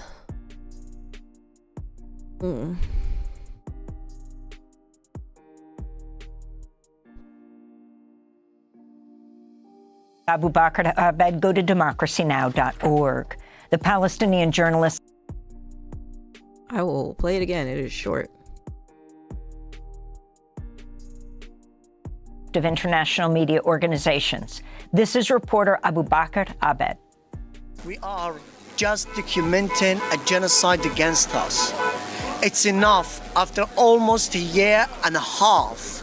We want you to stand foot by foot with us because we are like any other journalists, reporters, and media workers all across the globe, no matter the origin, the color, or the race.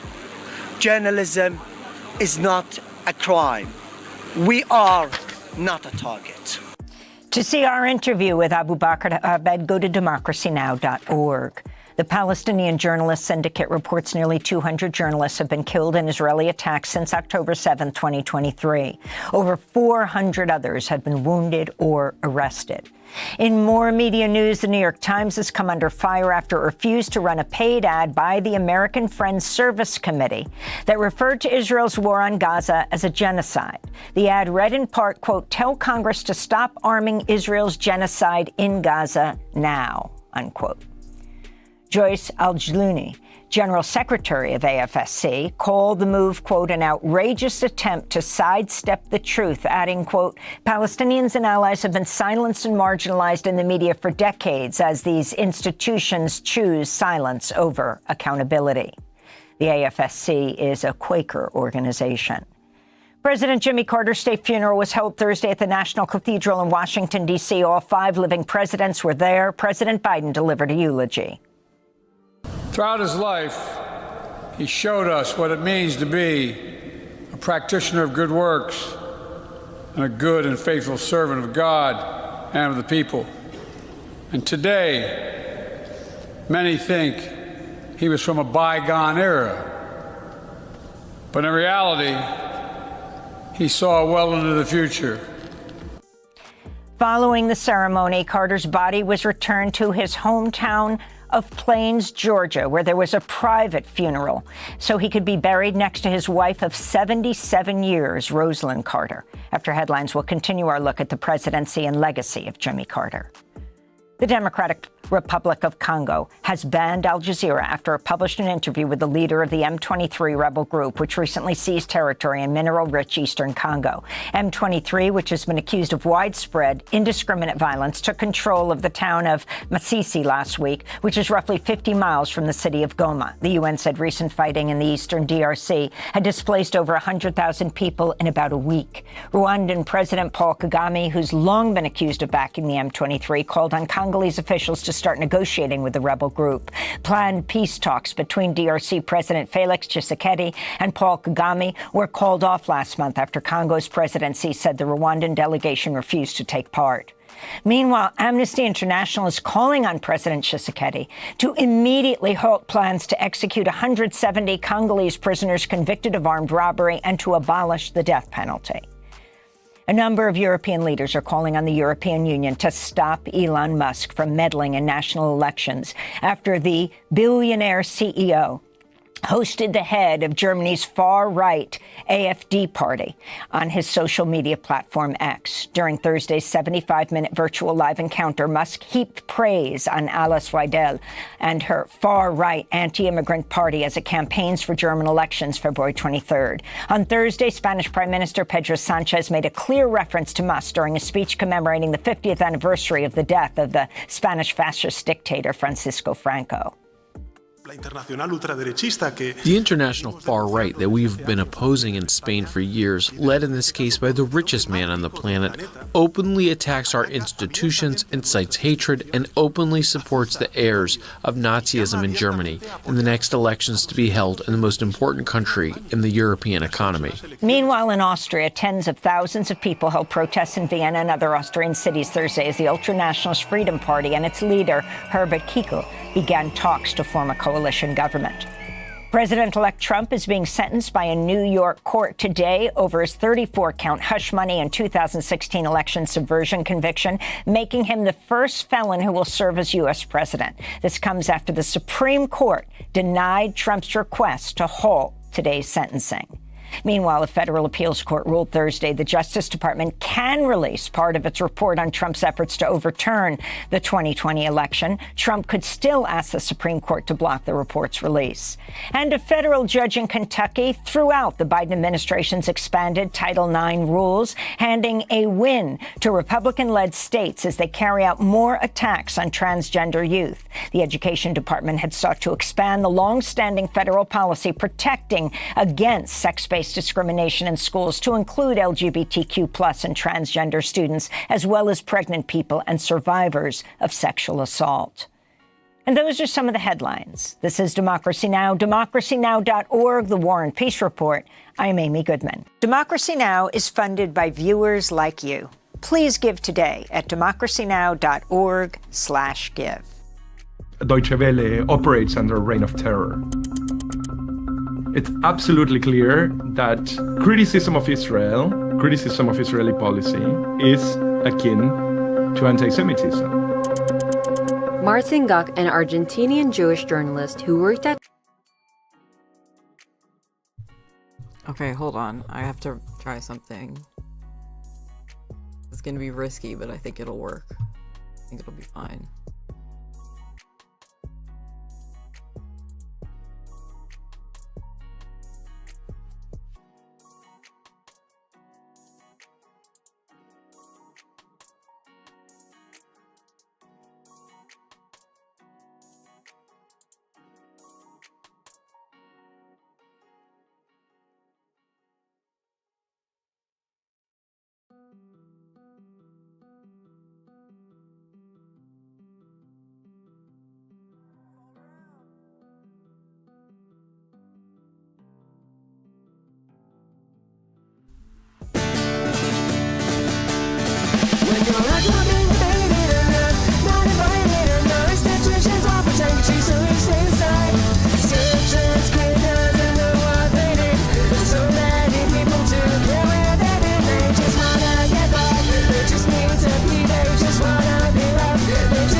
That's you, share the drugs.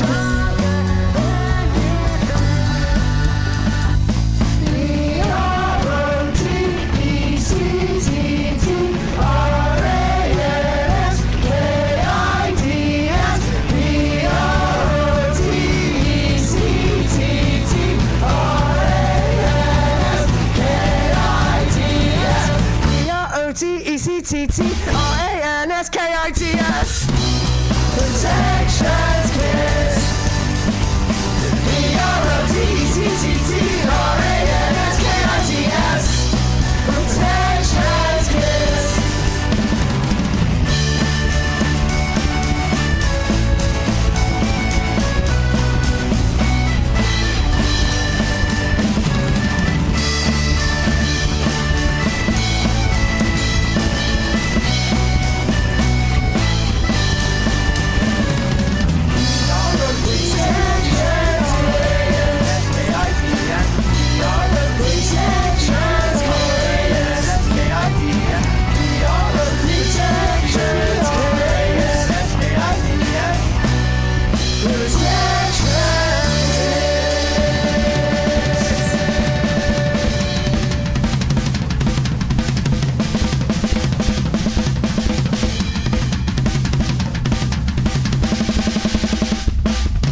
Good point, Joker. We can't forget to protect our trans adults too.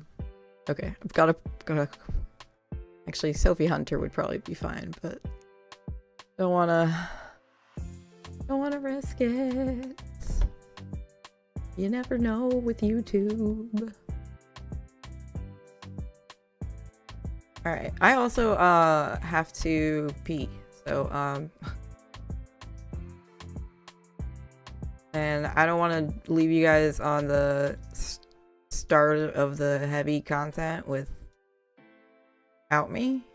You know, that seems unfair. So yeah, we're just gonna put up a BRB sign and I'll be back in like 2 secs. Oh no. You'll be okay, I promise.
Joker. Oh. Mad Cat. How you doing?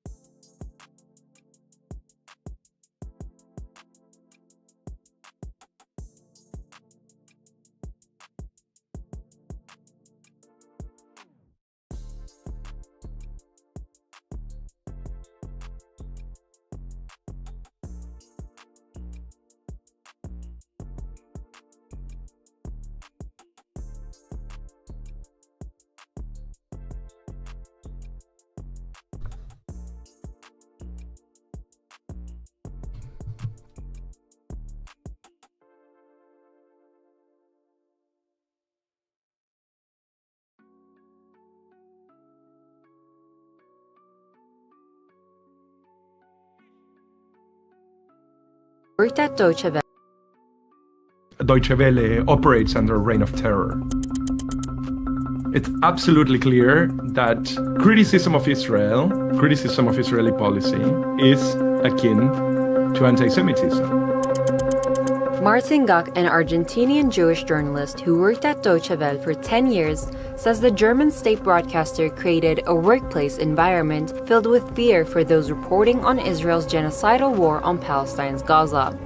Gach is among many staff members who blew the whistle on the company's staunch pro-Israeli bias. Staff members reported that they witnessed senior newsroom figures make anti-Muslim, derogatory, and dehumanizing comments about Palestinians and pro-Palestine protesters with impunity. I can tell you that the general sense of discontent inside Deutsche Welle with the way that management and the editorial teams have managed the slaughter of Gaza, which now I think we can openly say the genocide of Gaza, is very, very widespread. You have colleagues that either are in Gaza or have friends in Gaza, and you know what the editorial team is telling you is that what you know, you cannot say.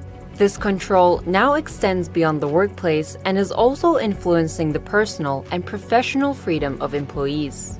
But Deutsche Welle made it extremely clear that we were not allowed to talk about it, not even in our private space. Gach said that Deutsche Welle had sent a number of emails outlining how staff should report on Israel's onslaught on Gaza. The German news outlet also created a separate style guide specifically for covering stories from Palestine.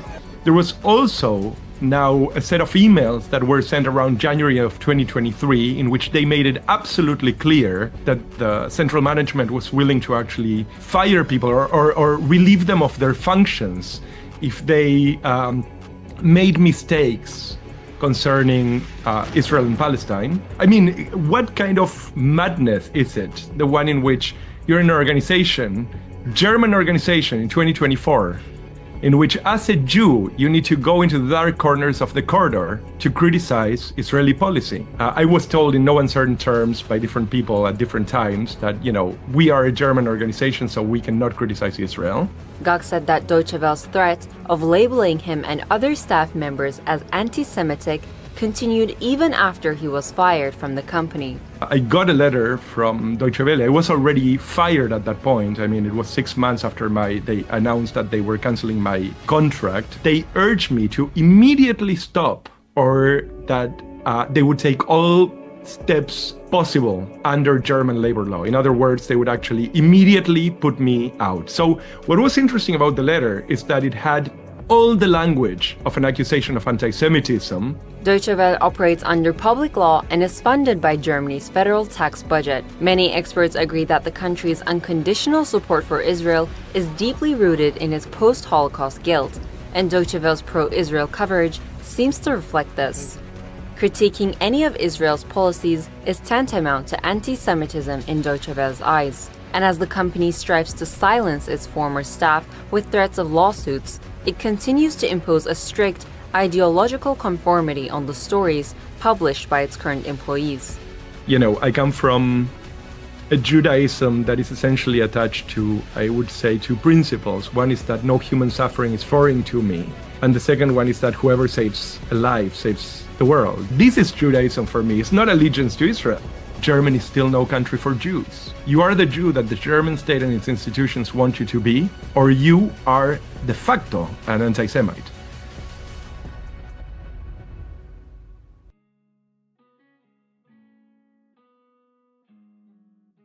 Let's further discuss this now with Mohammed Shahada. He joins us live from the Danish capital, Copenhagen. He is the Euro-Mediterranean Human Rights Monitor, and he is originally from northern Gaza as well. Thank you so much for joining us on the program. So this Lancet report, it doesn't include the Palestinians who are unaccounted for, the ones who are currently buried under the rubble, ones who have died from hypothermia, malnutrition, the humanitarian catastrophe. Can we expect this number that they're reporting to actually be much, much higher? Yeah, absolutely. If you take, for instance, indirect death, like I have a friend whose sister and mother were forced on a death march by the IDF. His sister died on the way from heat and starvation and didn't have any water, just passed out and died on the way. That's not counted as a casualty of the war in the official records of the health ministry. If you look at the number of people that are dying from starvation, from diseases, and from other reasons that are created deliberately by Israel in this genocide, the number is likely to even double. It's also, it bespeaks of a deliberate Israeli strategy to maximize the number of civilian casualties in Gaza as much as possible. So, for instance, Israel has been using an AI software called Where is Daddy? That's the literal name. The premise of it is, if you want to target a specific person, don't target them alone. Wait until they go home. As soon as they are home in a high-rise building surrounded by hundreds of people, bomb the building to kill the entire family and the neighbors and anyone that knew them. The whole building is gone. 100 people are dead in that one airstrike. That's the whole premise of Where's Daddy? There's also a huge number of unknown casualties that we don't know about, but we know that they exist. For example, Israeli soldiers themselves have given testimony to the Israeli website Plus 972, in which they said that they were crushing the bodies and living Palestinians with tanks, turning them into mush. And as soon as international delegations go into Gaza, they sort of collect all these bodies, mix them up with the rubble and bury the evidence, just clear the roads that were previously littered with these bodies decomposing and being devoured by hungry cats and dogs. They bury them with the rubble. We've seen also evidence of Israeli soldiers at the Netzarim corridor, that every time Gazans tried to return to the north, they would shoot them and bury them on the spot there. There's also a systematic Israeli policy of kidnapping bodies of Palestinians from Gaza to use them as, quote, bargaining chips. This is something that even Israel's Supreme Court okayed a few years ago and said it's okay for the Israeli government to use them as political leverage in any prisoner swap with Hamas or hostage deal with Hamas. So if you put all of this together, the actual casualty figure is much, much higher than what we know. When reporting on the amount of people that have been killed in Gaza, Mohammed, the Western media outlets have often discredited the health ministry, undermining them just because of their ethnicity, just because they're Palestinian. What has the Lancet done now by releasing this report? Well, basically, it's a very cornerstone of genocide is to constantly deny it, to cast doubt on the number of the casualties. We have seen that shamelessly by the most genocide denials there is, Joe Biden and Antony Blinken, consistently trying to sow doubt that the number of people that are being killed in Gaza is much less than the official number, or that the Hamas militant casualties in this genocide are higher than what we know. Well, basically, the Lancet report is a strong blow to all of those genocide deniers, whether it's mainstream media or if it's public officials in Israel, in the US, around the world. There's also the other dimension that you've seen recently, reports by genocide apologists, people that are pro-Israeli or Israeli themselves, that have been saying that the number of dead in Gaza is much, much less than what we know.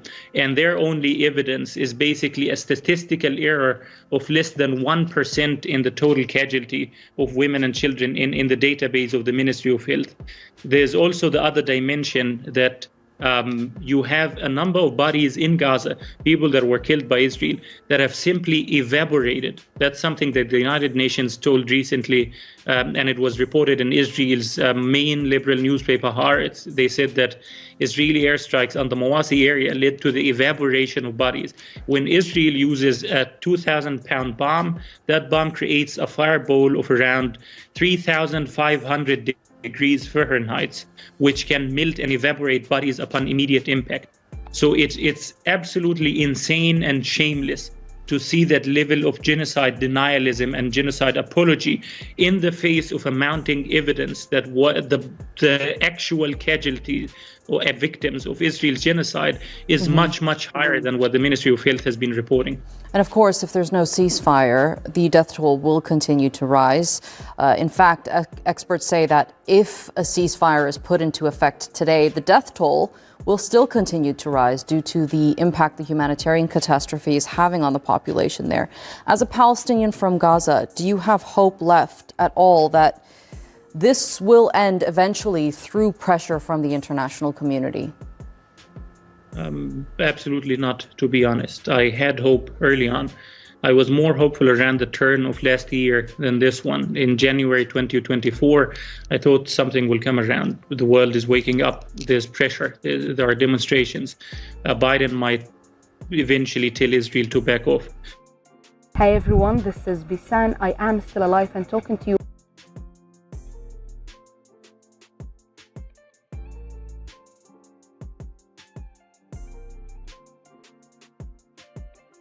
How we doing, chat? Yay, Basan.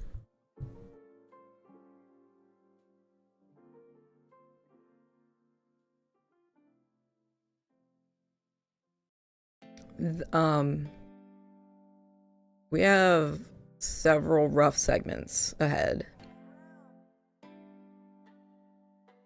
So, you know, if you're in a fragile mental space, this might be a good time to go watch something else and come back later. This is going to be kind of rough.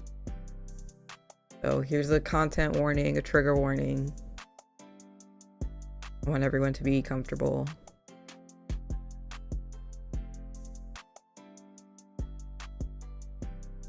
Yeah, the devastation is just harrowing.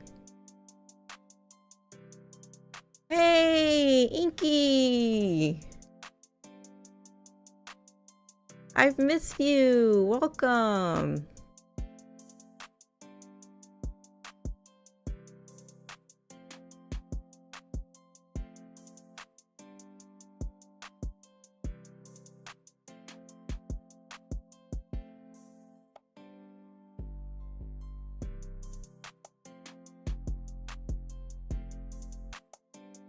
Yeah, you should come over to Kick. We'll protect you.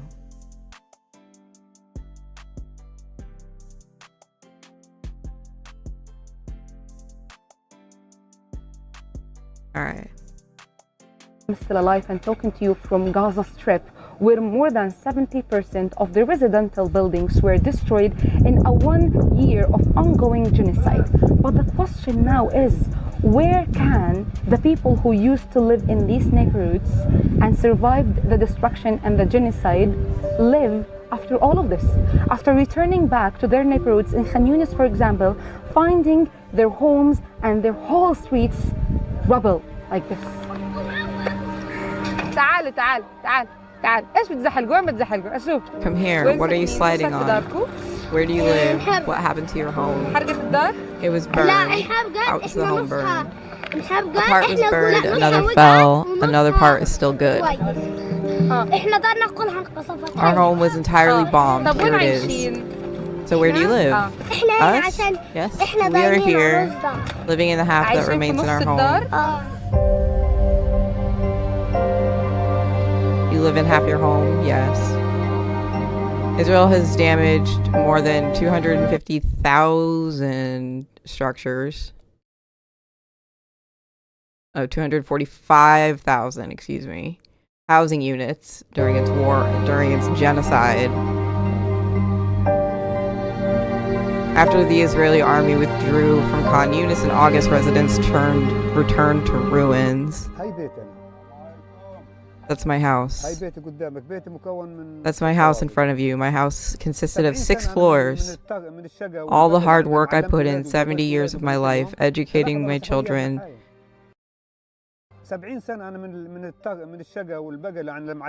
getting them married and building this house for all of them was erased in just a second. I spent 70 years building these 7 floors, not a few days. When I first got back here, I looked around and I couldn't recognize anything. I couldn't have pictured what I saw with my own eyes. I felt lost, like I didn't have a home. The house that strengthened me when I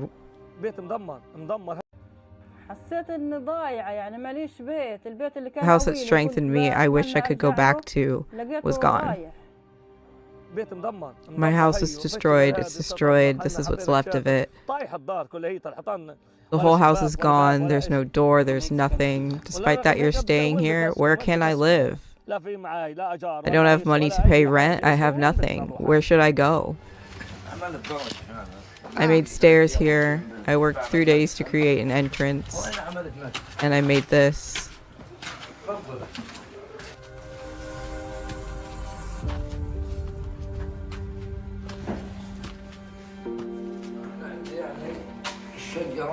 The apartment is gone, but one room was spared. I'm getting by with it. It's better than a tent. Better than a tent for sure. The UN reports that more housing has been destroyed in Gaza than in any other conflict. 90% of Gaza's current 2.1 million population has been displaced. I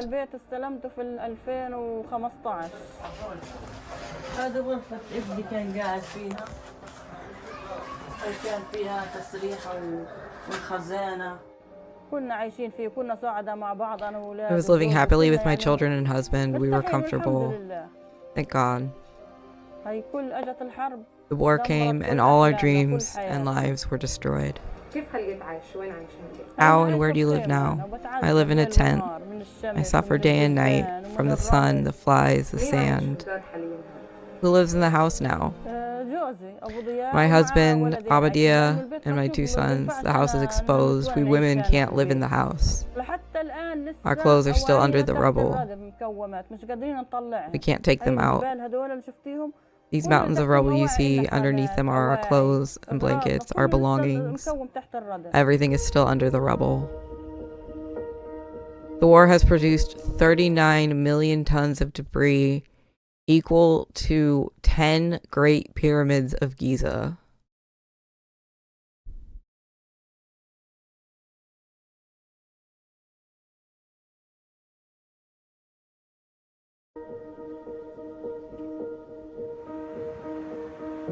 Despite a slowdown in the bombardment, officials in Khan Yunis can barely clear it.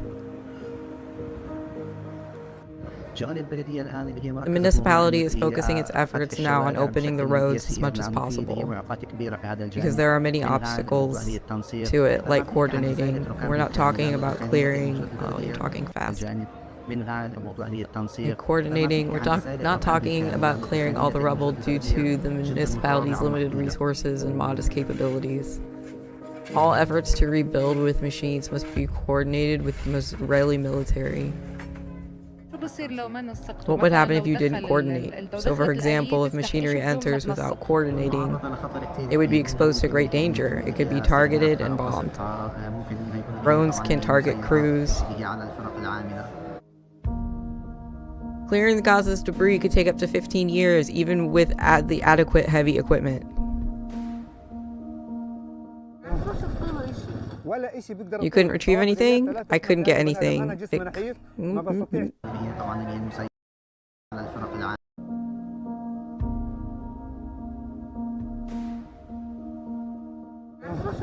You couldn't retrieve anything? I cannot reach anything.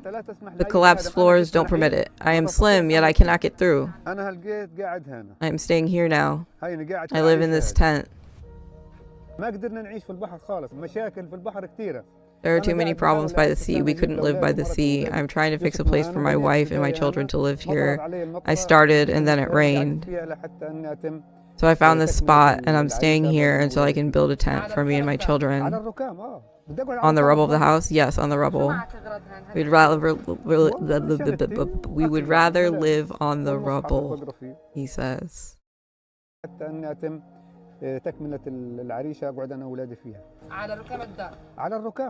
Yes, on the rubble. I'd rather live on the rubble. What do you have with you here? My bag, food, clothes, the Quran that I read. Are you afraid in this place? Honestly, God is our protector. It is scary, but God is our protector. These homes people are returning to are considered hazardous, filled with rubble and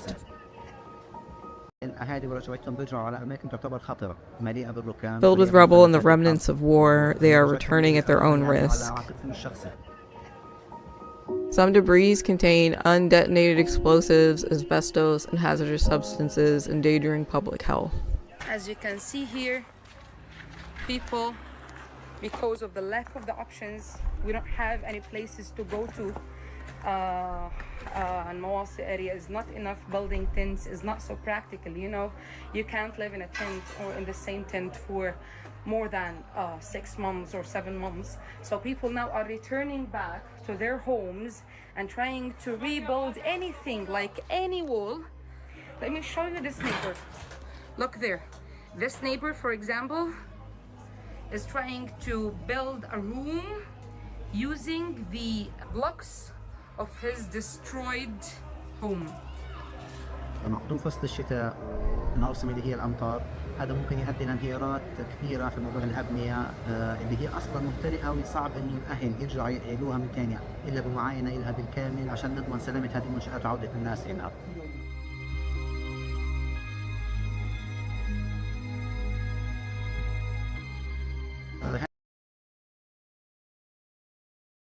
Home. Sorry, I was reading chat for a second. As winter and the rainy seasons come here, already dilapidated buildings risk collapsing. It's difficult for residents to enter their home. It's difficult for residents to enter, to restore them without a thorough inspection to ensure their safety and allow people to return. Dust from debris is another major concern. Long-term exposure can cause lung disease. These places lack even the most basic necessities for living. They don't have potable water. They don't have wastewater sewers. The streets are filled with rubble and remnants of war.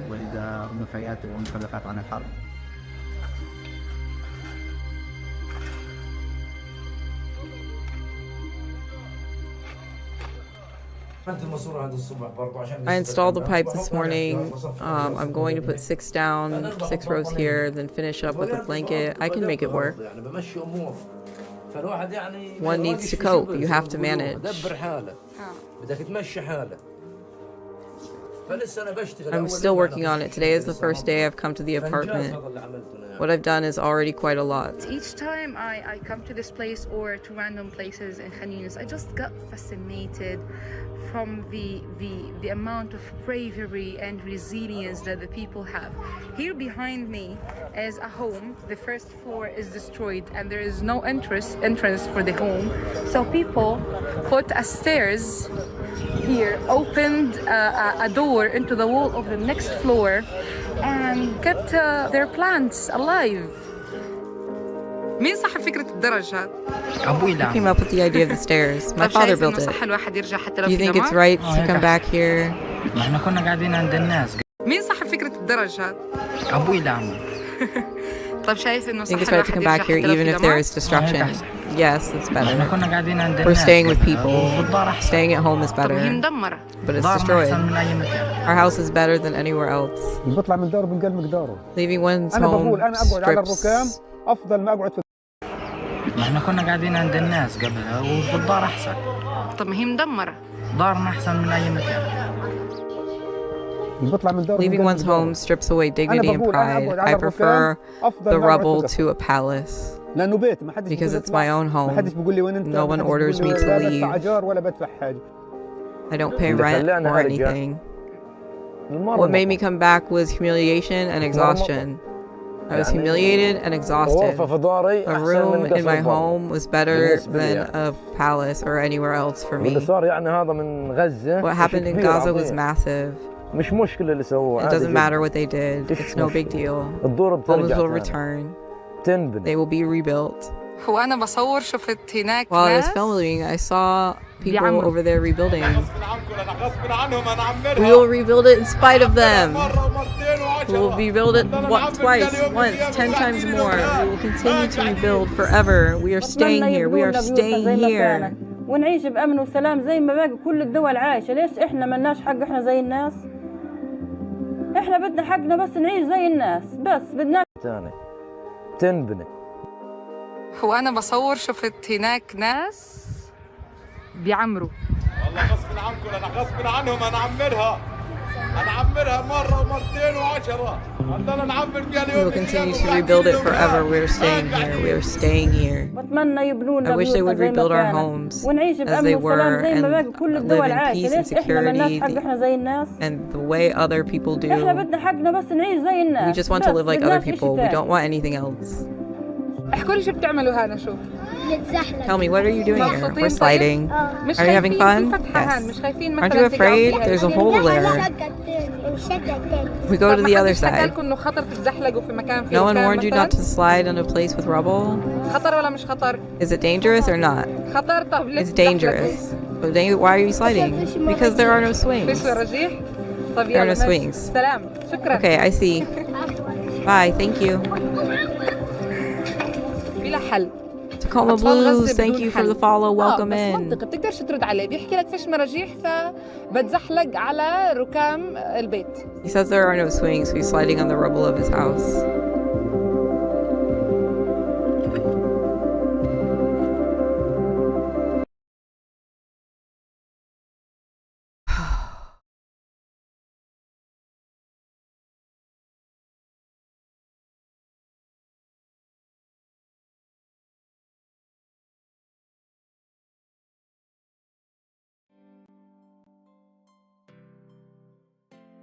Wow.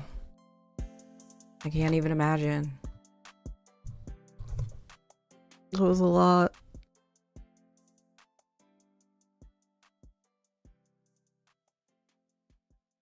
Definitely deserve a dab after that.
Chat, what's something you're looking forward to?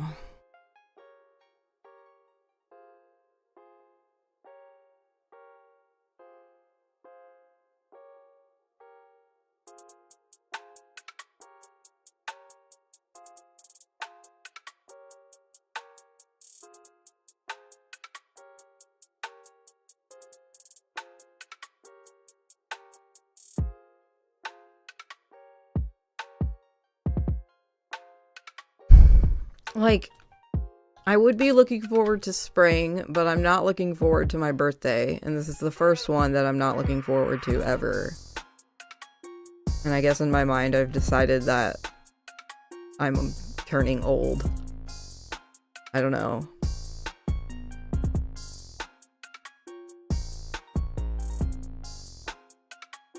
Like, yay, it's my birthday, but also like, oh,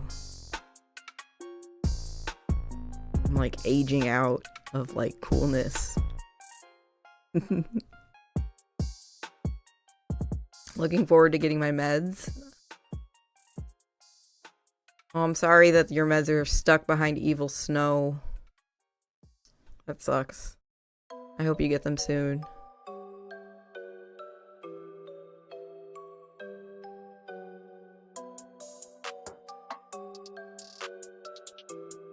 Yeah, you guys are still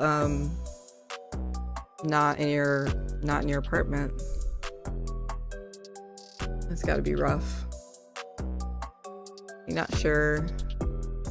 Maybe getting photos done for my passport and my fam's chosen passports. Yeah, there you go. Yes, Joker, you should. B-days aren't as fun when we get older. Mine was always kind of whack. Well, yeah, yours is so close to your mom's too. Like you basically share a birthday. So.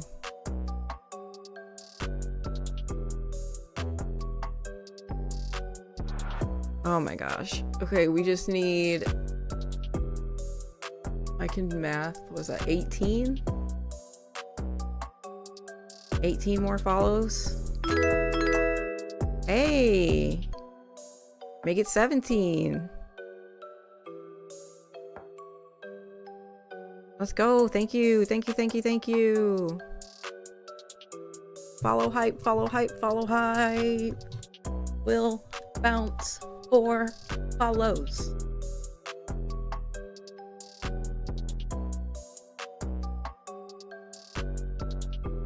Okay.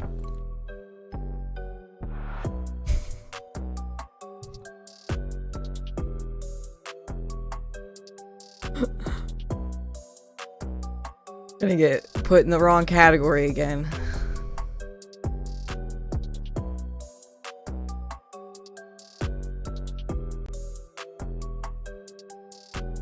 We're doing news. We're not doing that. We're doing news. Don't worry, Kick.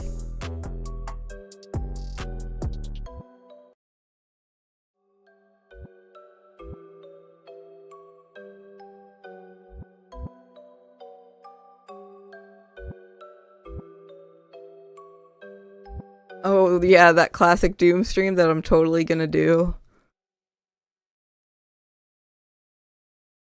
Sexy news.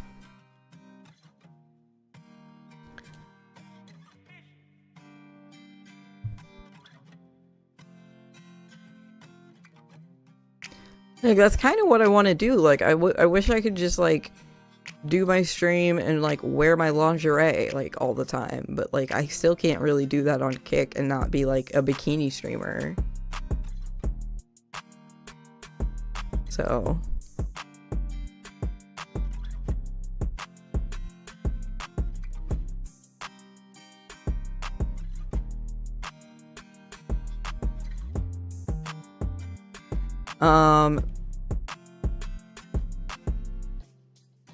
No, I don't. Remember me? Oh no. I think we had to ban you, didn't we?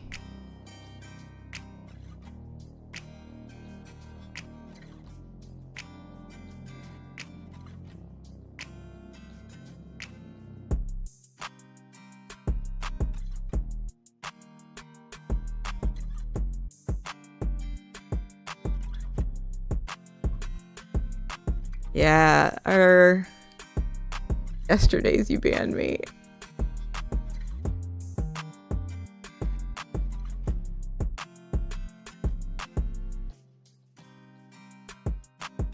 Lingerie much too sexy. Yo, I was just wearing a low-cut tank top and they put me in the bikini category.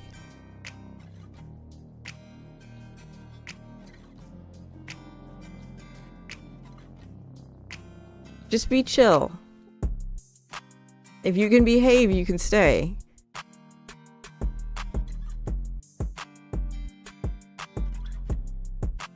I don't remember why we banned you, so...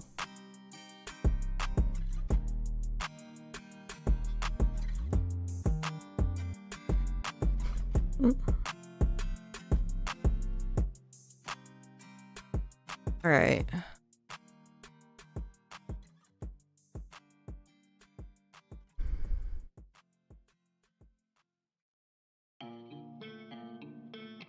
I would need to see it to judge for myself, though. See what?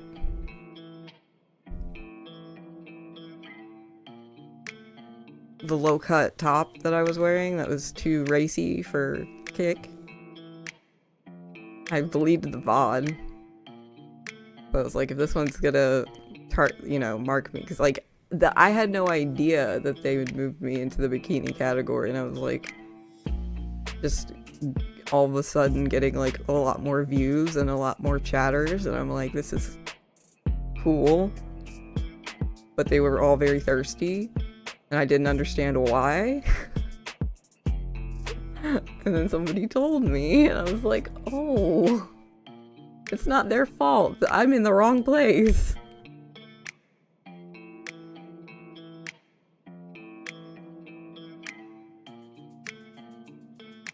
I mean, this one's pretty low cut, but it's not the one I was wearing. I think this one is fine. What do you think?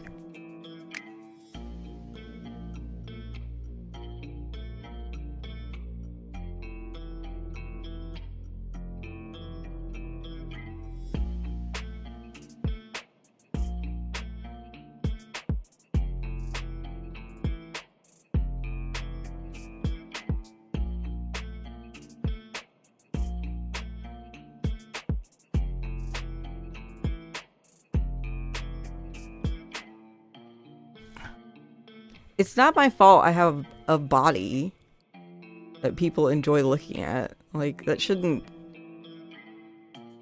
affect my ability to, like, do what I love. It's ridiculous.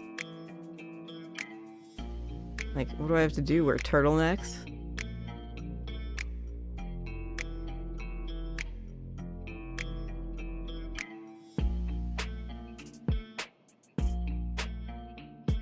Did they move me to the bikini category again? Is that what happened?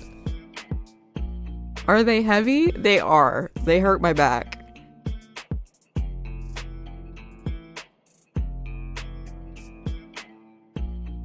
Too much boob for video.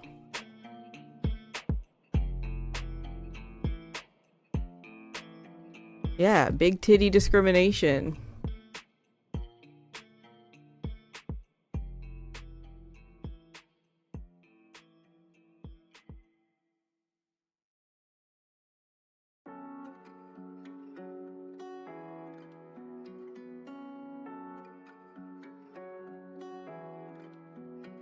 Actually don't own any turtlenecks.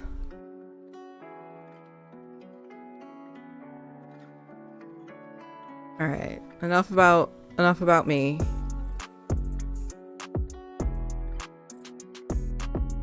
Chill, Alex. Be cool. You're gonna get bopped.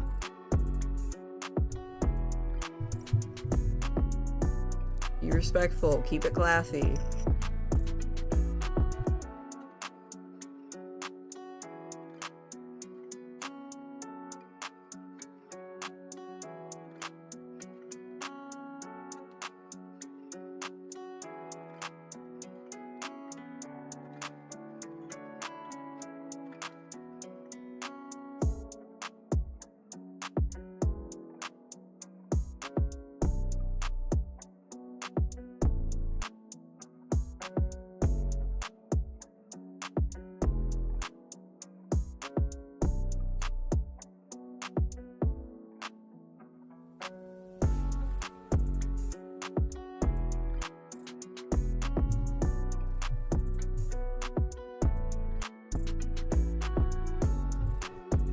I need you to calm down, because the next thing we're going to talk about is very dark and serious, and I need you to be respectful.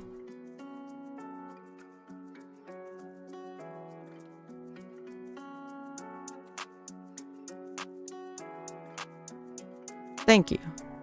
Yeah, take 5.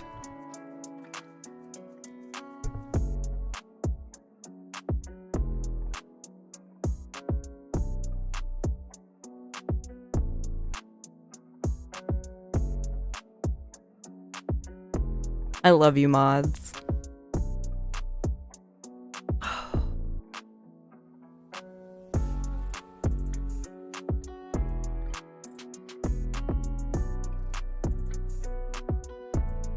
Yeah, we're talking about genocide. Like, the fact that I have tits is so distracting that, like, I can't fucking present information about, like, the ongoing genocide of Palestinians without being sexually harassed. That's fucking annoying.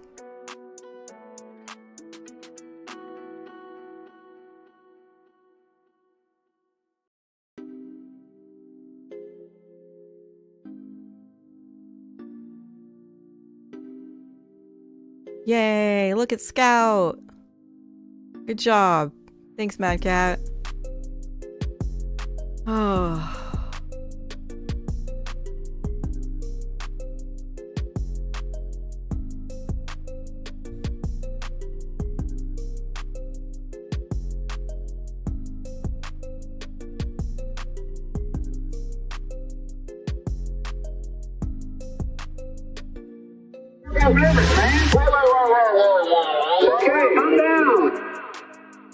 Please share with us what brought you to Gaza in the first place and the kind of work that you have been doing there.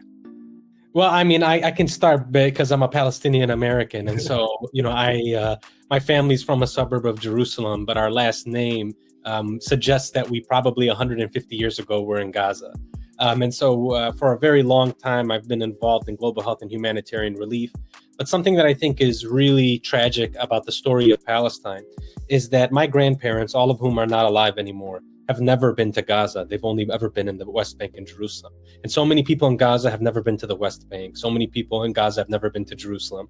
And so this is kind of the Bantustan life that we sort of live. And so the opportunity when I became a healthcare worker to actually be able to visit Palestine and help work on healthcare infrastructure and sustainability and professional development, once those doors to Gaza that were so tightly shut for so long slightly opened for humanitarian relief, I had to take that opportunity and have been doing it since 2009. And so for me, it's an obligation, it's a duty that was instilled in me from a very early age. You know, in 2013, the attacks on Gaza from 2012 essentially had decimated healthcare. Much of the civilian infrastructure was also destroyed. And there was a big call to the international community, the healthcare community, to get involved, to do needs assessments, to establish where investments should go. As part of that, there was a call out to see if any kidney doctors were willing to come to Gaza to do an assessment. And I didn't know anything about the occupied territories at that time, but it would have been impossible to go and only go once. Recognizing that I'm incredibly fortunate, I can actually go to the West Bank and Gaza, which is almost impossible for any Palestinian person to do.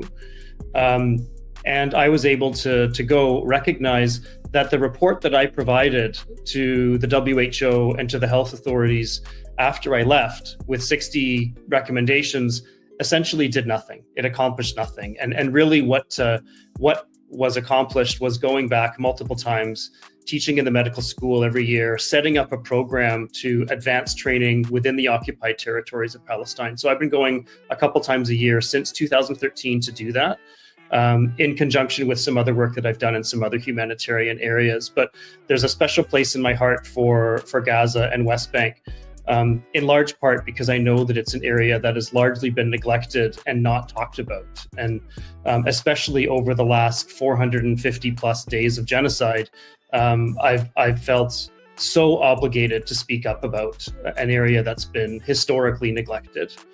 And both of you have been actively calling for the release of Dr. Hussam Abu Safia, who was kidnapped by Israel. I want to ask both of you about this man, this doctor, but I want to start by asking you, Thayer, because you're actually someone who met him and has spoken to him. So tell us who he is, and then we're going to talk about what happened to him. Yeah, Dr. Hussam is a brilliant pediatrician.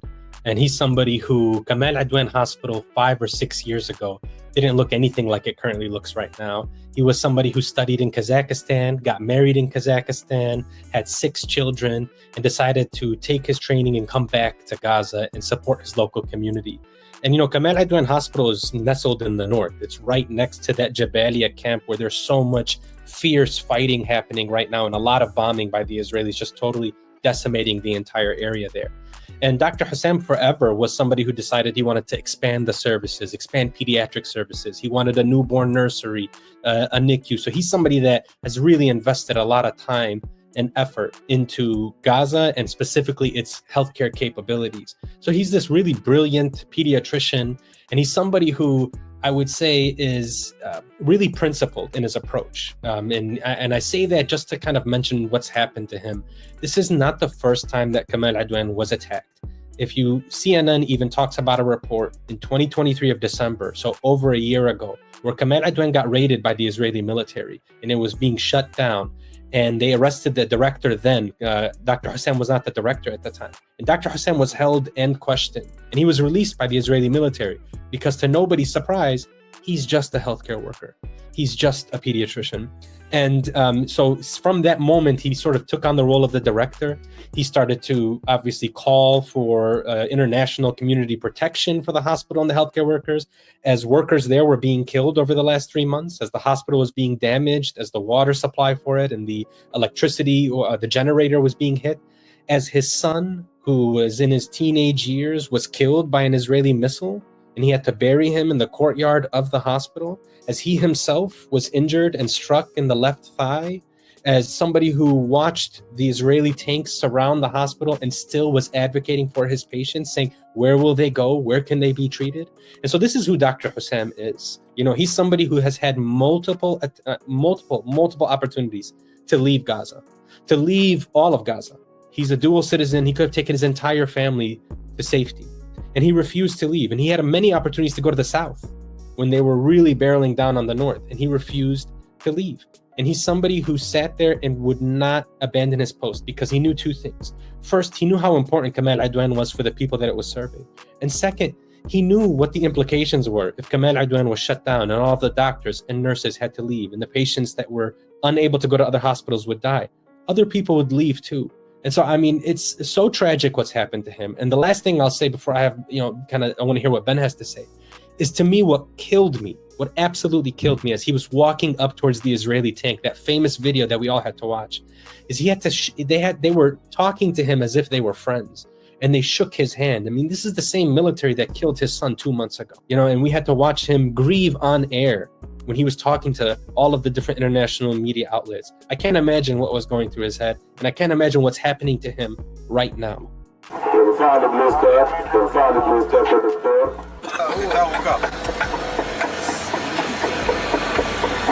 تعال يا دكتور تعال ناخذ افتغنك في الصباح صباحو كيفك كله تمام تفضل.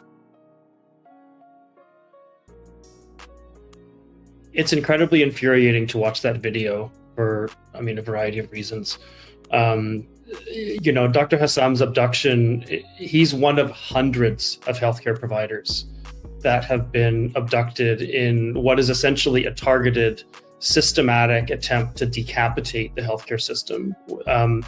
Deliberate and targeted, it's one symptom of the genocidal intent that Israel has aimed directly at Gaza. In addition to the over 400 healthcare providers that have been abducted, over 1,000 have been killed. And, we were asking what's happened, where is Dr. Hussam? And we already know, many of us already know what's happening to him. We've already seen the death of dozens of abducted Palestinians in custody. Healthcare providers have been killed. They're not excluded from that group. Dr. Rantizi, Dr. El Borsh, who was sexually assaulted, raped repeatedly, and killed. And we all fear that something similar is happening to Dr. Hussam, and thus the urgency of advocating for his release. You know, and I think from my perspective, I remember a very good friend of mine who was killed in November of 2023, a Palestinian doctor who was a good friend of mine, Dr. Hammam Allo. And he and I had actually, in September 2023, submitted the paperwork necessary to entrench a training system for kidney medicine in Gaza. The Palestinian Medical Council was basically in the last stages of approving it. He was going to lead that program. And so October 8th, we spoke every single day since I left at the end of September. And on October 8th, he told me what was going to happen. After Gallant said they were going to shut down water, electricity, he told me what was going to happen. Hammam said genocide October 9th, 2023. Everyone in Gaza knew that that's what was going to happen next, and they predicted it, and it happened. Part of my motivation for speaking out and for the Free Dr. Hussam campaign is what Dr. Hammam told me. He explicitly said to me, if the world knew, they would make it stop. There's so many times in the last 450 plus days, I've wondered if he's right, because I've seen such inaction by our leaders, but I'm committed to still speaking out because I believe that his words eventually will become true. Wow, that's awful. Yeah, and we have a video of doctors, including both of you, speaking out, calling for his freedom. Healthcare workers all over the world are calling for the release of Dr. Hussam Abu Safiya, who was abducted by the Israeli forces on Friday, December 27th, over a week now. It's really important that we free Dr. Hussam Abu Safiya. Immediate release of Dr. Hussam Abu Safiya. I'm calling for the immediate release of Dr. Hussam Abu Safiya. Director of Kamal Adwan Hospital. This is a plea for the release of Dr. Hussam Abu Safiya. One, free Dr. Hussam Abu Safiya, who has been wrongfully abducted by Israeli forces. Free Dr. Hussam Abu Safiya. His only crime was to take care of his patients. He is a hero. As well as the 450 other healthcare professionals that are being illegally detained by Israel. I mean, it's so disturbing that one of the most disturbing things about this, I mean, it's hard to say what one of the most disturbing things is because so much of it is, but the fact that, I mean, it's already tragic that it happens to one person, but knowing that this is something systemic, that is not just systemic, but ignored by Western media and Western politicians. What can you tell us about what you do know about his status right now? I mean, we know that the Physicians for Human Rights Israel took the Israeli military to court. We know that initially when they were denying that they had abducted him or that they had anybody named Hussam Abu Safiya, they later said, oh, due to human error, he's currently being interrogated by the Israeli intelligence services Shin Bet. We know that they were given that his lawyer will be able to meet with him on January 10th, according to his family. That was what the courts had told them. And that the Israeli military was given a week to give more information about his whereabouts.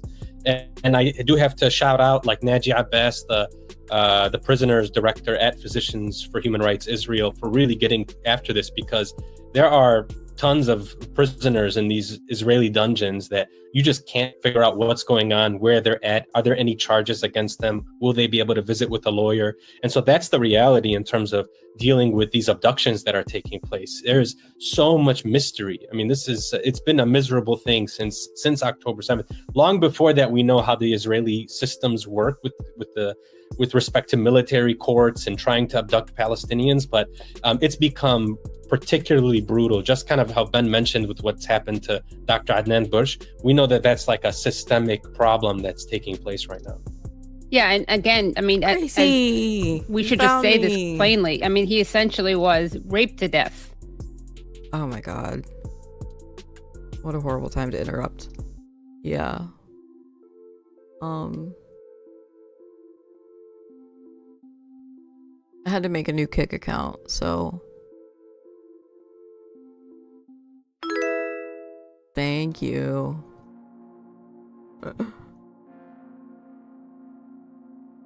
Let's go. One more down.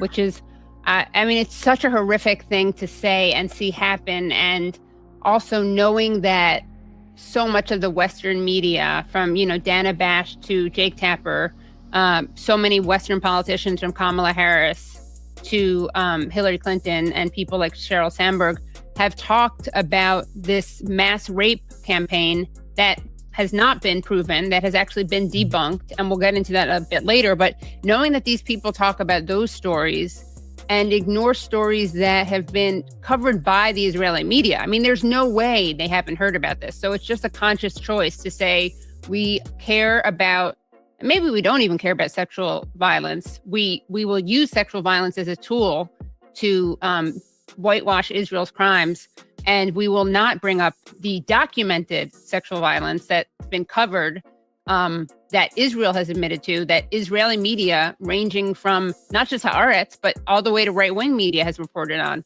And it's just, it's awful that happens to anyone, but it's just particularly so disturbing that it's happening to people who give their lives to healing and saving the lives of others. I mean, it's just so barbaric, and there's no bottom to this behavior.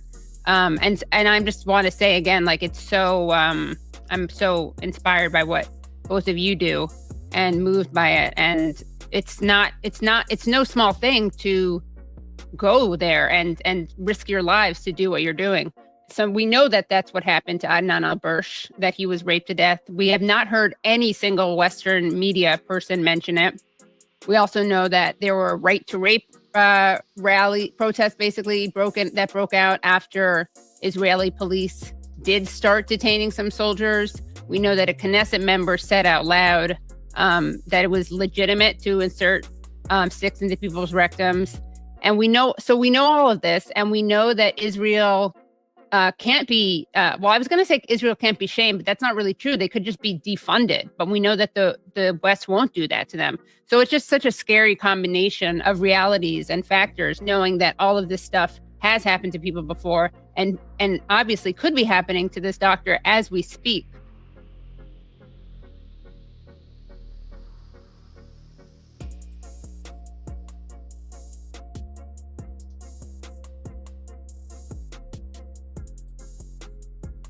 So former NBA star Dwight Howard, he went on a podcast recently, and he said something pretty interesting. So years ago, he had tweeted "Free Palestine," and he's going to give the backstory now as to what happened behind the scenes and how they really dropped the hammer on him for saying it.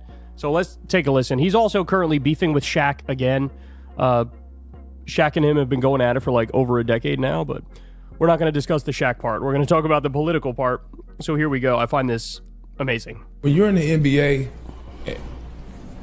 it's a lot of things that you want to say, that you could say, but if you say it, there's going to be repercussions. You could get in a lot of trouble. For example, a couple years ago when I played for the Houston Rockets, I tweeted "Free Palestine," and I dang near got kicked out the league for it.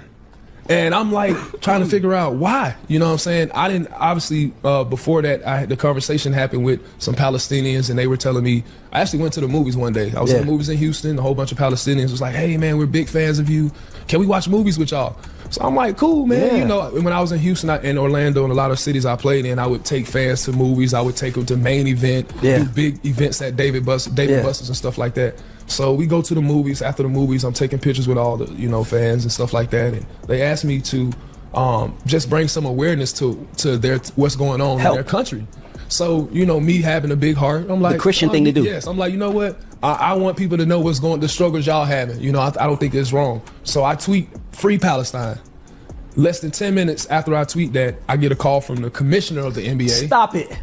Agents, people working with my foundation at the time, Texas, you got to erase this tweet. Texas? What? The state of Texas? Oh my God. Bro, the state of, because I think they have anti-BDS laws. So he said "Free Palestine." That's interpreted as anti-Israel hate speech. And so he got a call from the state government of Texas. That is the biggest crackdown on free speech and the First Amendment I've ever heard in my life. Holy shit. So I tweet "Free Palestine." Less than 10 minutes after I tweet that, I get a call from the commissioner of the NBA. Commissioner. Agents, people like working with my foundation at the time, Texas, you got to erase this tweet. You got to take this down. You're going to get it. I'm like, what did I do that was so bad? Can somebody explain to me? Yeah, can somebody explain? You know, and it was just like because I went against the grain. I said something that people didn't like, and I, you know, now not people didn't like, they didn't like. So now it's like I got to stand on what I believe and how I feel, and not go back on it. Yeah. And when you're in the league, you be in that place where if I say too much, if I say something, I may not get a job no more. That's like 70% of people that's out the league that got you. I gotta hold my tongue, and that's so hard to do when you are faced with so many situations. You have things going on that may be outside the court. You might have situations with your teammates or the team going on, and you can't really speak on. And then I just got to a place where I couldn't trust nothing to nobody. So it's like I'm not gonna say nothing, do nothing. And then that was a problem too, because now other people are speaking for me. Damn. There was also a similar scenario where I believe it was the owner of the Houston Rockets. He had said something like free Taiwan or something like that. And the NBA has massive business deals with the government of China. And of course, China, they say Taiwan is not independent. It's not free. It's actually not even called Taiwan. It's Chinese Taipei, and it's ours, right? They're in this weird, like, semi-autonomous, semi-independent type zone. Like, that's how Taiwan functions. And, so you had like the owner of the Houston Rockets, I believe, said free Taiwan or something like that. And then very similar thing happened where he had to like come out and apologize. And it was like this big scandal because the NBA was fearful that like this like multi-billion-dollar deal that they have with the government of China, that like that's going to fall through. So you can't ruffle feathers. You can't say anything that pisses off China. And like, look, this is the business world, right? This is the business world. It has nothing to do with morality. It has nothing to do with ethics. It has nothing to do with justice and doing what's right and saying what's right, or just even saying what you feel. It's like you got to walk on eggshells to appease all your business partners, right? And my guess is the reason why Free Palestine crosses a line to these people is because you have a lot of people like Commissioner Silver is probably a massive Zionist, right? And so when he sees Free Palestine, in his mind, he changes it and interprets it as some anti-Semitic saying, right? And so you can't say that because it's anti-Semitic. My guess is that that's what they would say. If the state government of Texas, your agents, your own foundation, and the commissioner of the NBA are calling you to say you're not allowed to say that, that is wild, bro. Because look, even if these people are big Zionists and they love Israel or whatever, who cares? Why should that be a big deal? And again, it probably is because they feared, with him saying that, maybe they'll lose sponsorship deals with companies where you have the owner of a given company is a massive Zionist. And so if somebody says Free Palestine, they don't want to do business with somebody who says Free Palestine. So it's like, everybody shut up, say nothing. And this was before the genocide. The crazy thing is, now during the genocide, it's probably even more restrictive. Like, you would think, since there's a genocide going on, now saying Free Palestine is probably less controversial because people are like, of course, look, babies are getting bombed. This is crazy. If anything, it's probably the opposite. Then now it's like they're really sensitive about it. So if you say it, they're like, how dare you? And then they would cut off business ties like that. And so it's just dirty, man. Like, that's just some dirty ass shit. It's just dirty. So, and I always hated the idea, like, so the NBA is this giant league. So many people are employed by the NBA. Do you really think you can and should be able to police the thoughts and the speech of everybody that's part of it? Like, I get it. If you have somebody, take John Morant, for example, he's gotten in like some legal trouble and done some stuff where, like, you know, the league is like sort of annoyed with him and they suspended him a few times, dancing with guns and shit. Like they're okay. I get it. You don't want this to be the face of the league. You want to keep a relatively clean image so that kids can watch the product, etc. Like, I get it from a business perspective. But at the same time, saying something like Free Palestine is not that. There's nothing dirty about it. There's nothing wrong about it. It's trying to raise awareness on an important issue. And it's weird. So they allow you to lean into whole Black Lives Matter stuff, right? They're fine with the whole racial justice angle, although there was a time in the past where they probably wouldn't have been fine with that. But they evolved on the racial justice angle. Okay, if you guys want to say Black Lives Matter and wear the shirts that have a political message, that's fine. But here's another political message, Free Palestine, and that's not allowed. And it just goes to show you, man, look, don't take my word for it. You go look at the laws. There are states in this country where you cannot criticize Israel lest you lose whatever government check you were getting. So in this country, you are legally allowed to try to boycott this country, but you're not allowed to boycott Israel. I mean, what does that say? What does that say? That's disturbing. That is so disturbing. Anti-BDS laws. It's gross. It's super gross. So, they came after him, and then he whipped into shape, and he never said anything like that again. And he said, I almost got kicked out of the league simply for saying free Palestine.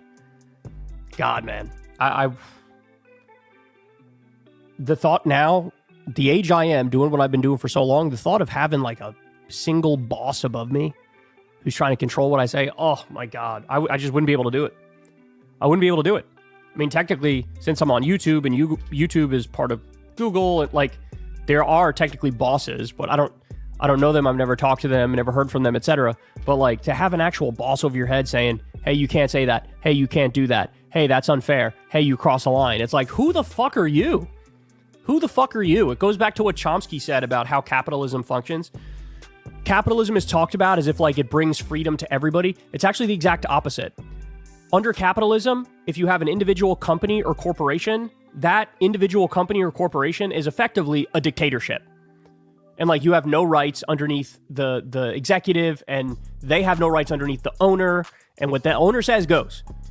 And so economically, we basically have dictatorships in this country. Politically, you get to go vote and pick your leaders, etc. But economically, everybody works in a mini dictatorship. Oh, a moral flame. And so this is what that looks like in practice. This is what that looks like. Welcome. Yeah, I gotta get this account affiliated, so any boosts are much appreciated, and I will return the favor. How you doing?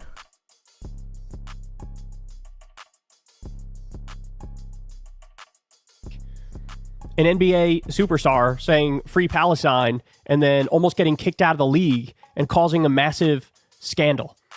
So if we actually, that's the thing, right? Free speech is defined as, okay, well, the government can't restrict your speech. The government can't lock you up for saying something that's unpopular or whatever. That's great. But we actually don't have free speech in this country, because what we do is economically, your boss or the owner of the company that you work for, they can take away all your free speech rights. You could lose your livelihood because you say the wrong thing, because you express an opinion that they don't agree with. Does anybody think that that's enlightened? Does anybody think that that's reasonable? No, it's tyrannical is what it is. And so, he learned the hard way. I guess we don't have free speech in this country. That's right. On the economic front, you don't. And I wish we could change that. I wish we could change that, because the message of free Palestine is correct, especially now, given the situation on the ground. How many times has the U.S. sent more money and more weapons as Israel has carpet bombed innocent civilians? If there was ever a time where it was obvious that free Palestine is correct, it's obviously now. Hey y'all, do me a favor and like and subscribe. It helps out big time in the algorithm. Click the bell as well. Yeah, definitely subscribe to Kyle's channel. I've been subscribed to Secular Talk since 2000 and when did I start following Kyle?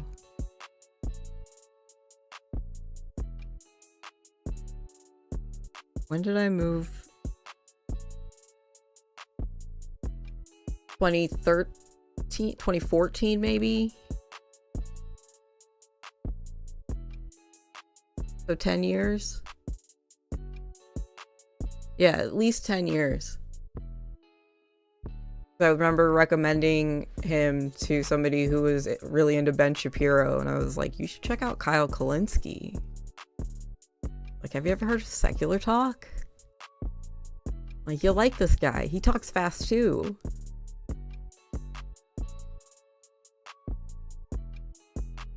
Awesome. And yeah, new emote alert. We needed a trans emote. We got a trans emote, baby. Look at that. Look at that. It's so fun. I'm obsessed with the wobbles.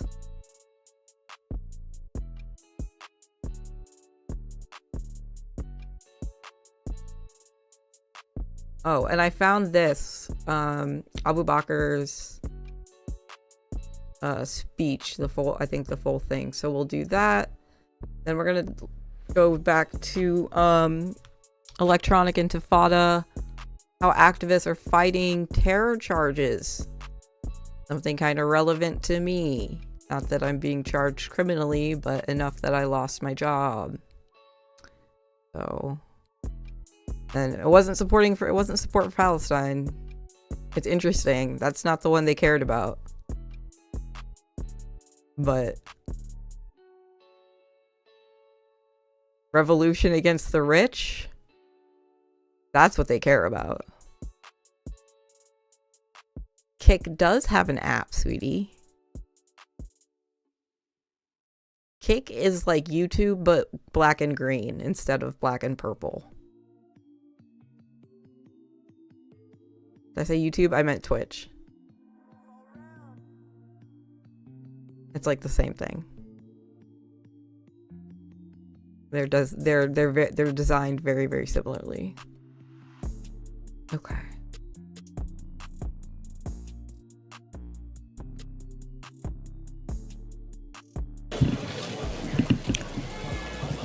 These are not my words, but the words of every single one here, standing here, after 459 days of the most well-documented and first live-streamed genocide in history.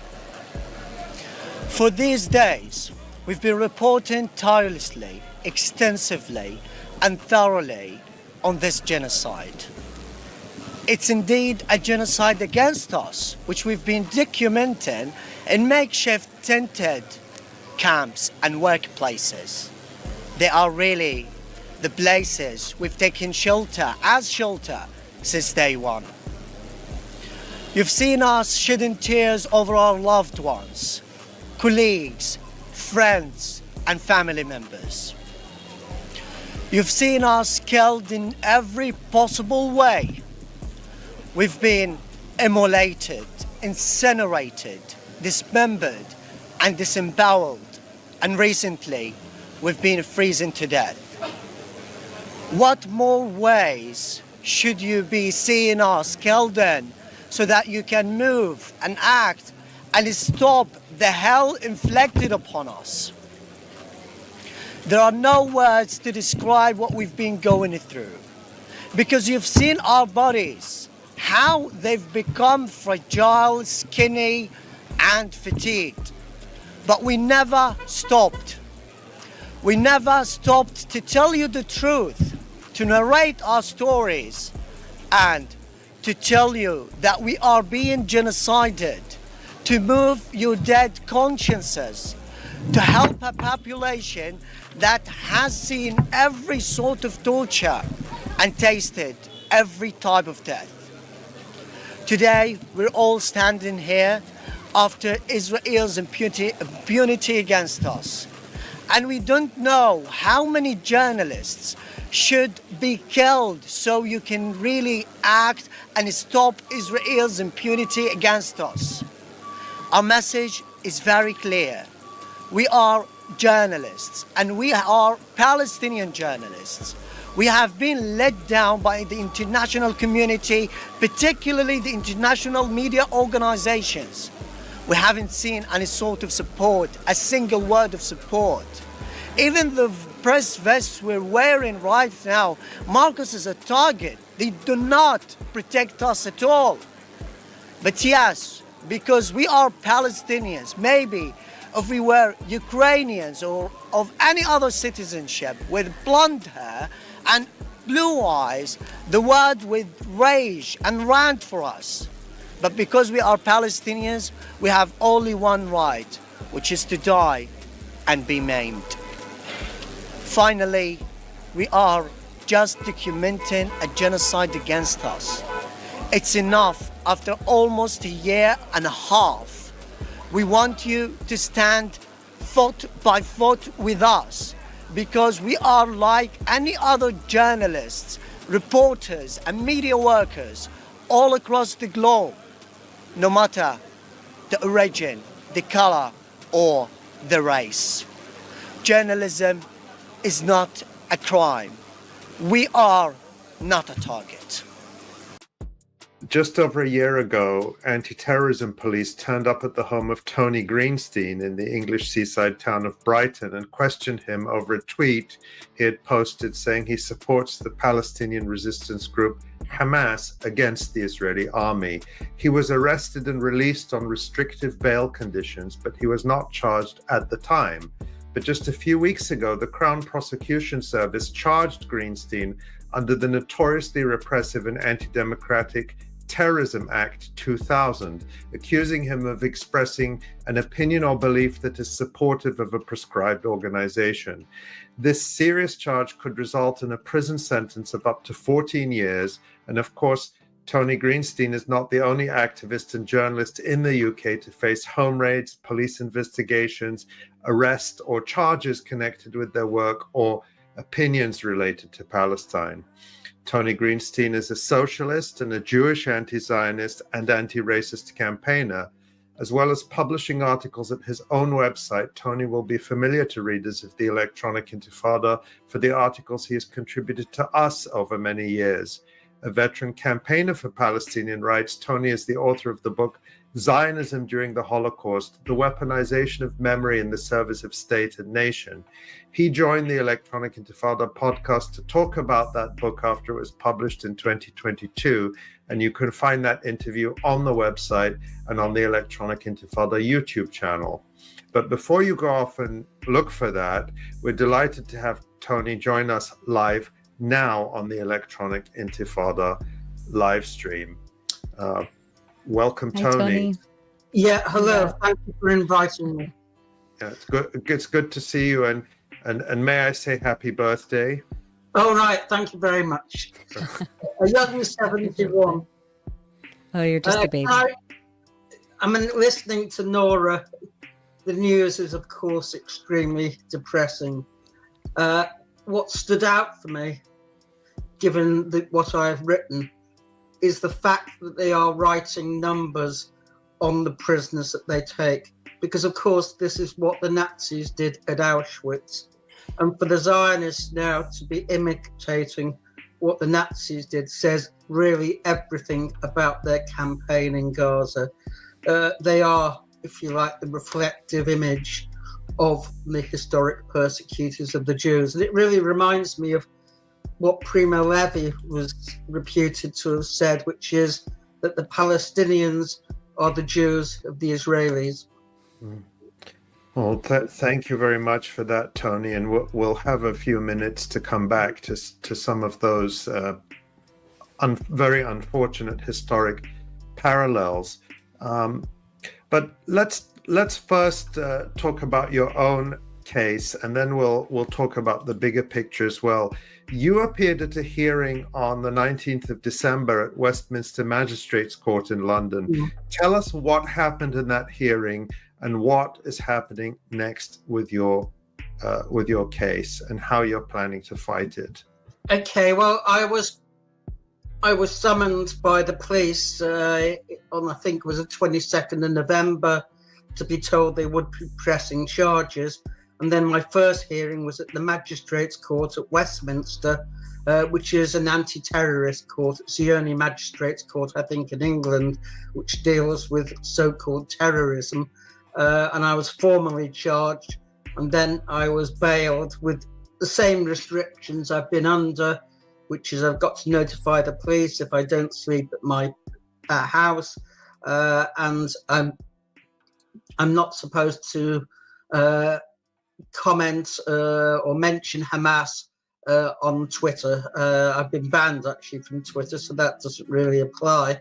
And now I've been remanded on the 31st of January to the Old Bailey, which will presumably farm it out to another Crown Court. There are only 3 Crown Courts which can deal with terrorism cases. That's the Old Bailey itself, Kingston Crown Court, and which is the other one, Woolwich. So there are 3. I'm not sure which, if it matters particularly, but anyway, the case will go ahead. I think I've also been charged with inviting support for Hamas. Incidentally, I didn't say I support Hamas as a resistance movement, but I said I support Hamas as part of the resistance, which I think is a different thing, really. I mean, I don't personally. I mean, I'm a Jewish atheist, so I wouldn't support Hamas in itself, but I recognise it's part of the resistance, and I support the Palestinian resistance. There's also the Popular Front's brigade, Ahmad Sadat, I think it is. There's a Democratic Front, there's Islamic Jihad, and there may be others as well. So I support the right of the Palestinians to resist, which is, of course, an international law right as well. But the British government doesn't recognise it because it's supporting the genociders. So I await battle. We really have to see. It's impossible to predict what the outcome will be, but obviously I have pled not guilty, and battle lies ahead. But I mean, really, whatever happens to me, it pales into comparison with the description of what you have said, which is really hell on earth. It's Dante's Inferno, what Israel is doing. It's a complete ignoring of international law. It's as if international law, all the conventions that were drawn up after the Second World War, after the Holocaust, have just been dispensed with. And we see really imperialism on the march. And it doesn't matter who gets in the way, they will behave exactly as they wish. And there is no restraint at all on them. The system that we live under has shown itself to be a completely amoral system. It has no codes of behaviour at all. And it doesn't surprise me that Germany, which supplies, I think, 30% of Israeli weapons, is smiling upon the new Holocaust. Because really, there hasn't been a Holocaust that Germany hasn't smiled upon and approved, whether it's in Southwest Africa, Tanganyika, Armenia, which they were involved in, or now today, Israel's Holocaust. So really, as far as they're concerned, one Holocaust justifies another, and that is the morality. And of course, being Jewish, it's a good experience in a sense, because anti-racist and anti-Zionist Jews are invisible to the authorities that be. I was arrested on the 4th of October, protesting outside Zippy Hotovely, the Israeli ambassador to London's residence, because I made the comparison between the Nazis and the Zionists. Well, I'll be going back there on the 3rd of January, this Friday, and I'll be making exactly the same comparisons and inviting the police to arrest me again. I mean, I was arrested, but I was released, and they said they were not proceeding with charges. So we have to fight. It's as simple as that. But Tony, that's all extremely well put. But you are facing a possible prison term. I looked at the Terrorism Act 2000 yesterday, and at the specific section you're charged under, and it says that the offence you're charged with is punishable by prison for up to 14 years. Hey, thanks for the follow. Welcome. Well, I don't think with a first offence I'll get 14, but I think it's highly likely, being as I'm under a suspended sentence for a Palestine Action outing a year ago, that I will get a prison sentence. But obviously I will be appealing to the jury to acquit, because the main argument will be that this is not about terrorism. This is about freedom of speech, the right to speak out on Palestine, the right to speak out about a genocide that's happening in real time. And that's, however important the law is, there is a more fundamental right, which is the right to speak openly in a democratic society. And that's what's under attack today. Whether they're receptive to those arguments, I simply don't know. It's an unknown. Obviously, it's a worry. It must be to anyone. But really, that's the price you pay for liberty in the end. Incredible. Yeah, well, what you've just said is really, you've boosted my morale actually a little bit there, because there doesn't seem to be any stopping you. despite the fact of potentially very serious consequences. Well, we definitely wish you all the best with that, Tony. And well, thank you very much. We'll be following developments very closely.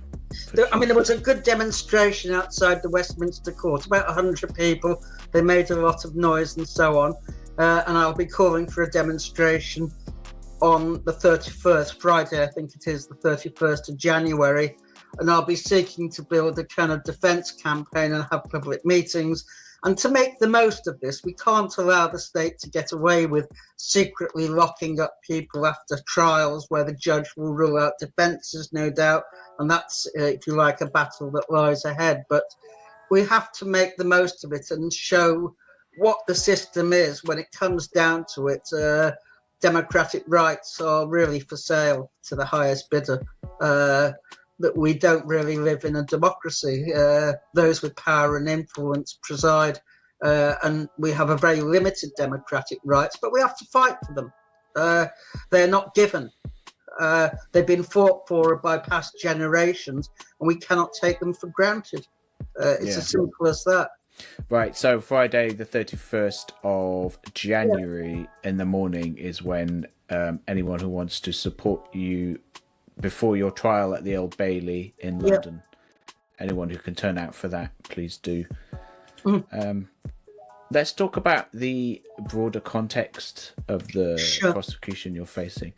The same week that you were arrested in December 2023, Mick Napier of the Scottish Palestine Solidarity Campaign was arrested as well as a protest in Glasgow just after he gave a speech supporting the Palestinian right to resist. In mid-August, the British journalist Richard Medhurst was arrested on arrival at London's Heathrow Airport, detained under the Terrorism Act 2000, and had his phone and recording devices that he used for his journalism seized. And later that same month, of course, police also raided the home of Sarah Wilkinson, a Palestine Solidarity activist with a large social media following, which was also reported in relation to content she posted online. And then, of course, as regular viewers and listeners will know, in October, police raided my home and seized my electronic devices in an investigation of social media postings is all that they would say to me. They didn't give me the exact reasons. And the police still have my devices. But I had the slight difference there is I was never arrested and I haven't yet to be charged with anything. So, we'll see how that goes. And then the next incidence of this, on the 1st of November, the British police arrested Professor Chaim Brishith, a Jewish anti-Zionist, after he gave a speech near the official residence of the Israeli ambassador in London. Brishith is the son of Holocaust survivors and says that the police told him he was being arrested under the Terrorism Act, and I believe he was held overnight and released in the early hours of the next day. A very strange sort of incident, but part of this pattern of repression. And he was thankfully, subsequently, he was told he wouldn't be charged with anything. And I believe, I watched a playback of that speech that he gave, and he, it was very sort of neutral what he said. It was very blandly factual. Like, he simply said that Israel, well, maybe I shouldn't even report what he said, but this is the effect that this has. I'm questioning, should I even? People could check out the speech, but what he said was that Israel has been unable to defeat Hamas and Hezbollah. So it wasn't saying that was a good or a bad thing. He merely said that is what has happened, and that's.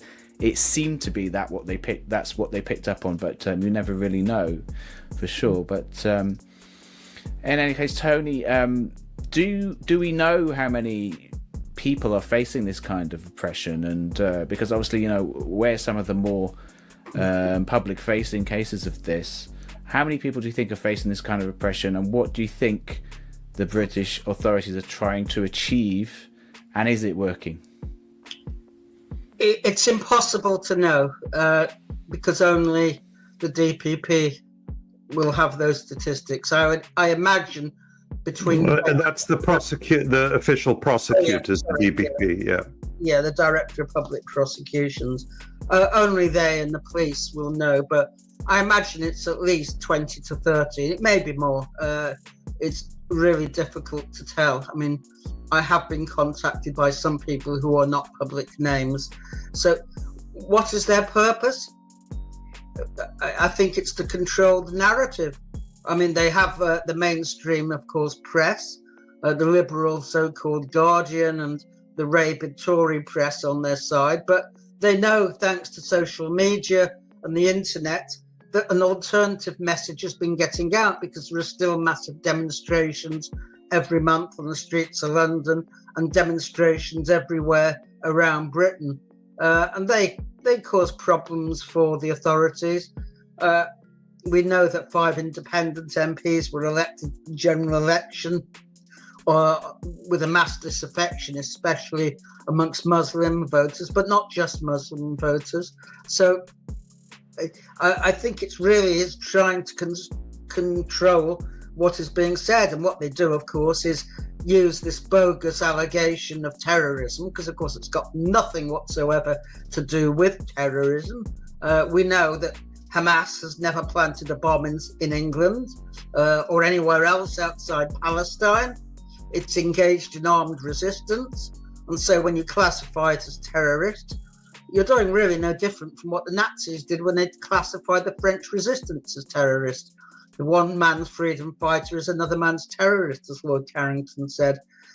So, I mean, that's what it is. It's clearly political. It's got nothing to do with the law. And ironically, we see with Syria, where a proscribed organization, HTS, is in control of the government, or in control of Damascus anyway, and parts of Syria.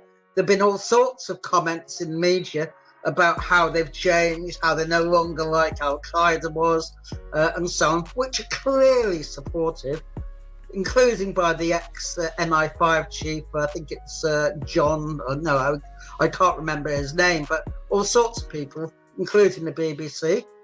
But I'm not aware that any of them have been arrested. So, yeah, and the Foreign Office as well, that David Lammy's subordinates from the Foreign Office have gone to actually meet with Abu Muhammad al-Jilani, the sort of strongman, former ISIS and Al-Qaeda leader who's sort of de facto in charge of the country.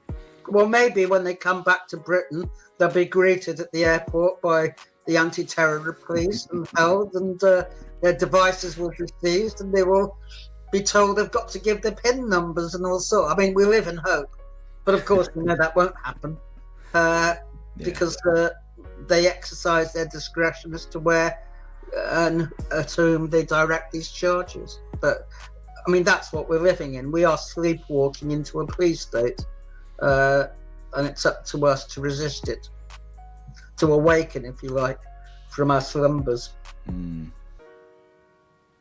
Indeed. Tony, we mentioned the wonderful conversation we had with you on the Electronic Intifada podcast a couple of years ago about Zionism during the Holocaust, and the book that you wrote, meticulously researching the role that Zionists... one of our highest viewed videos of all time. Of all time, yeah, exactly. Right. That's right.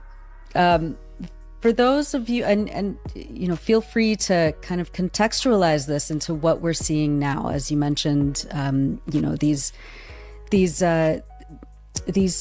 policies, you know, the writing of numbers on people's bodies by Israeli soldiers on Palestinians, these acts of humiliation, these acts of just sadistic torture day in and day out.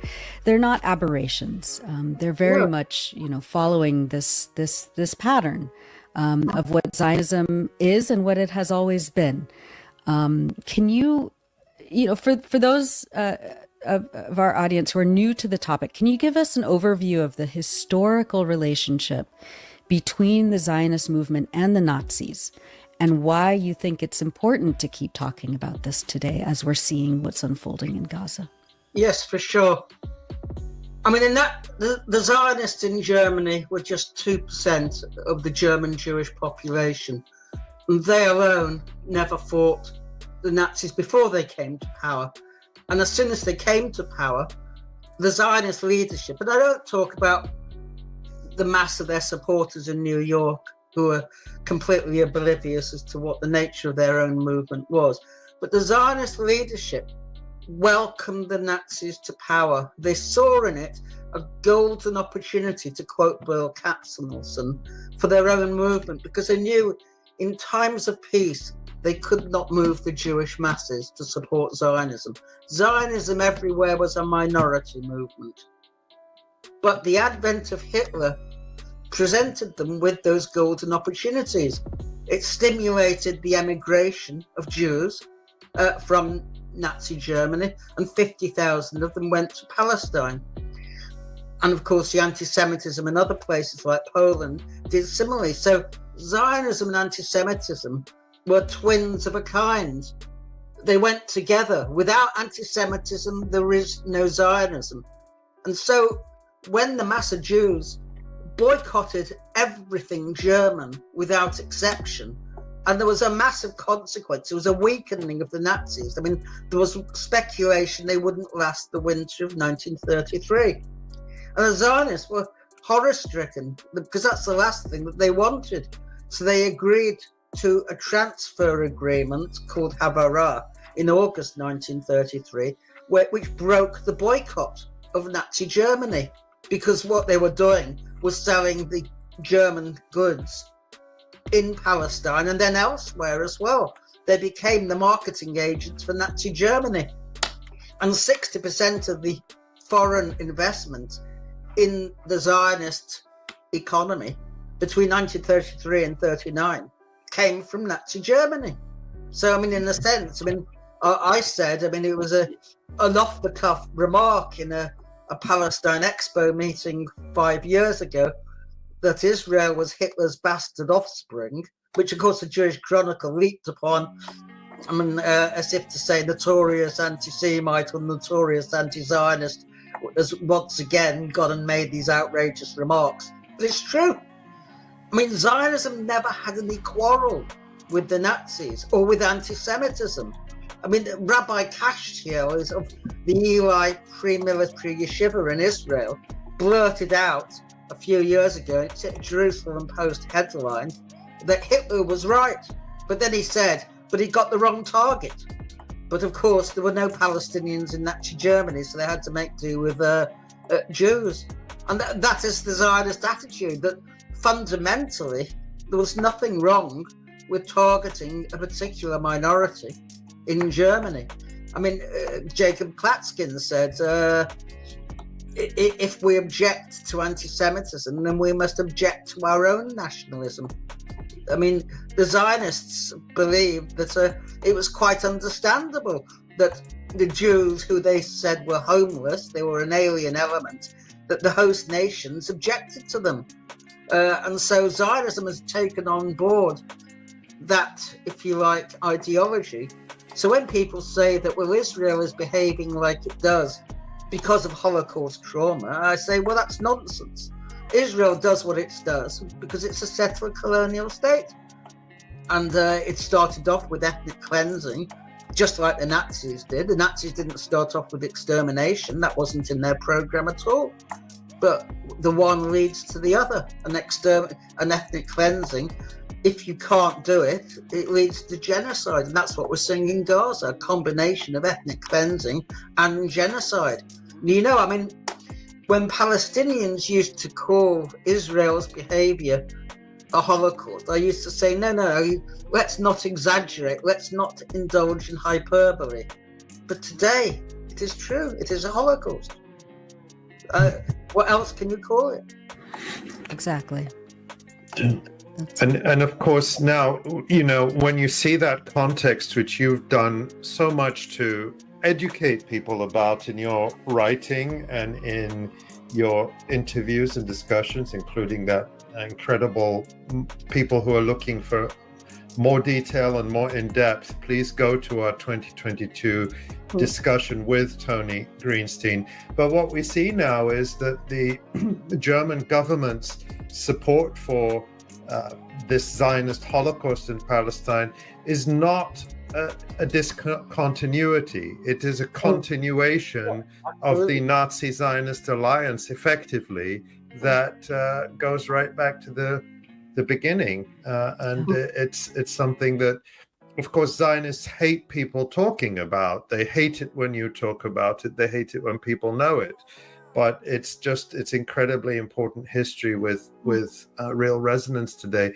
Tony, we just have a couple of minutes left with you today. Hopefully, this is only the first of many more discussions to come with you on the live stream. But you're a veteran campaigner and readers of your blog, and I'm an avid reader of your blog, know that you are an astute analyst, often perceiving political trends before others do. You're not always right, but you're more often right than you are wrong, I have to say, from looking back over the years. As you look ahead to 2025, are there any lessons you think we can draw from the last year, the last 15 months of this genocide, about how to stay motivated and how to stay active? What can you share with us? And I also want to ask you to share with us, you mentioned efforts you're doing to support your legal fight and the legal fights of others. So also say something about that, because I know people will be asking how they can support what you're doing. Well, I have a crowdfunder which people are welcome to support. You can Google it. I won't give you links now.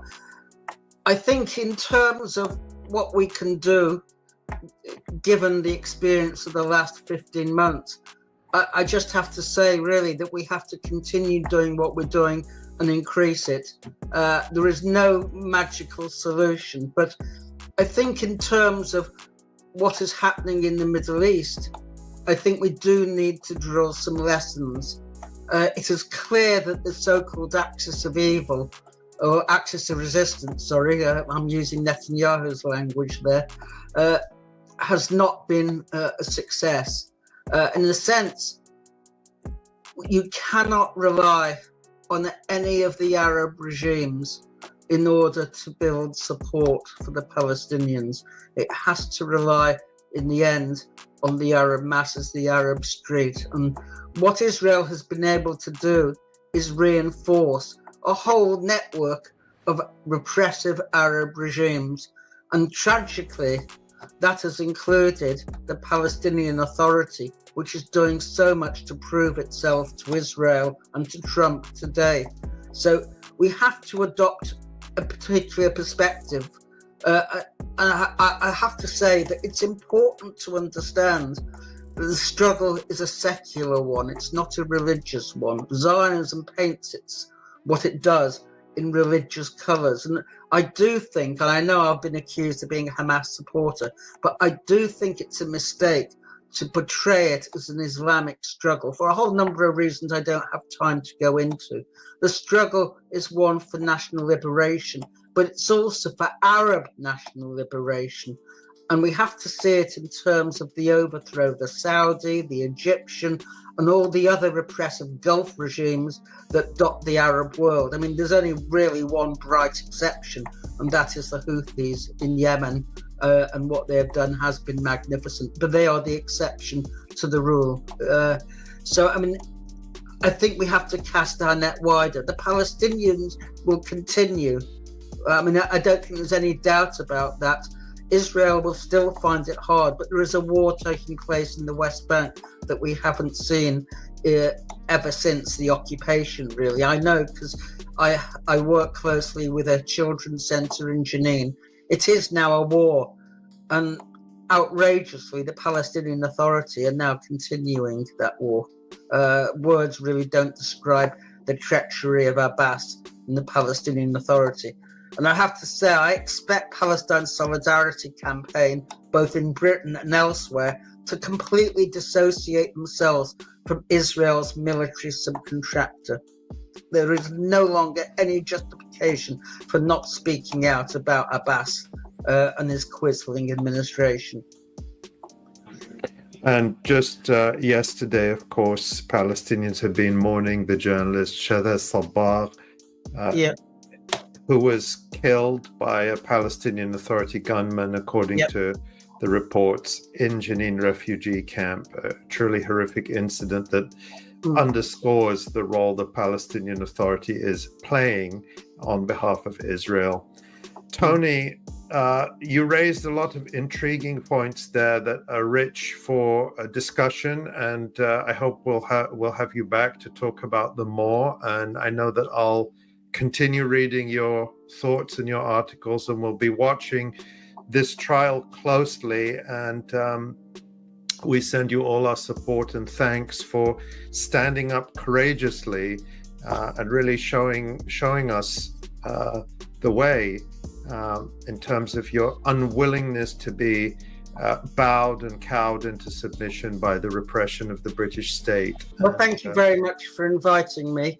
I have to be off now because we have a picket in Brighton Town Centre on what's happened to the Kamal Adwan hospital. But again, thank you very much for your support and onward to victory.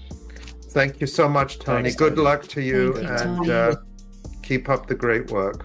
I will. I'll do my best. You. Thanks. Thanks.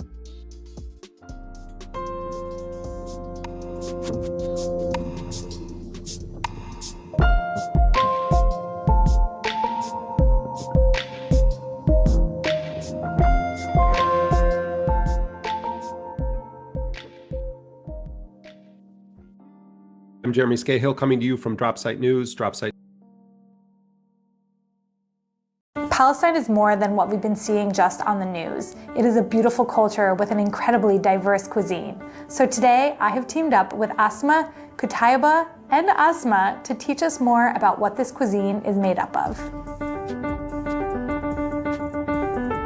The cultural erasure that's happening in Palestine right now can be fought off in a lot of ways, but one of them is through talking about the culture and, of course, talking about the food. Hi Baron, my name is Asma. I come from Palestine, from Gaza, and I'm currently living in Sharjah in the United Arab Emirates. Hello everyone, my name is Qutayba Harb. I am Palestinian. Hi Beryl, my name is Asma. I'm Palestinian and I currently live in Ramallah in the West Bank. Today one of the best things you can do for Palestine really is to talk about Palestinian culture and to send lots of love to the people of Palestine. One of the best ways to talk about Palestinian culture is really to just bring lots of food into the picture. I believe food is a powerful way to maintain and celebrate our culture.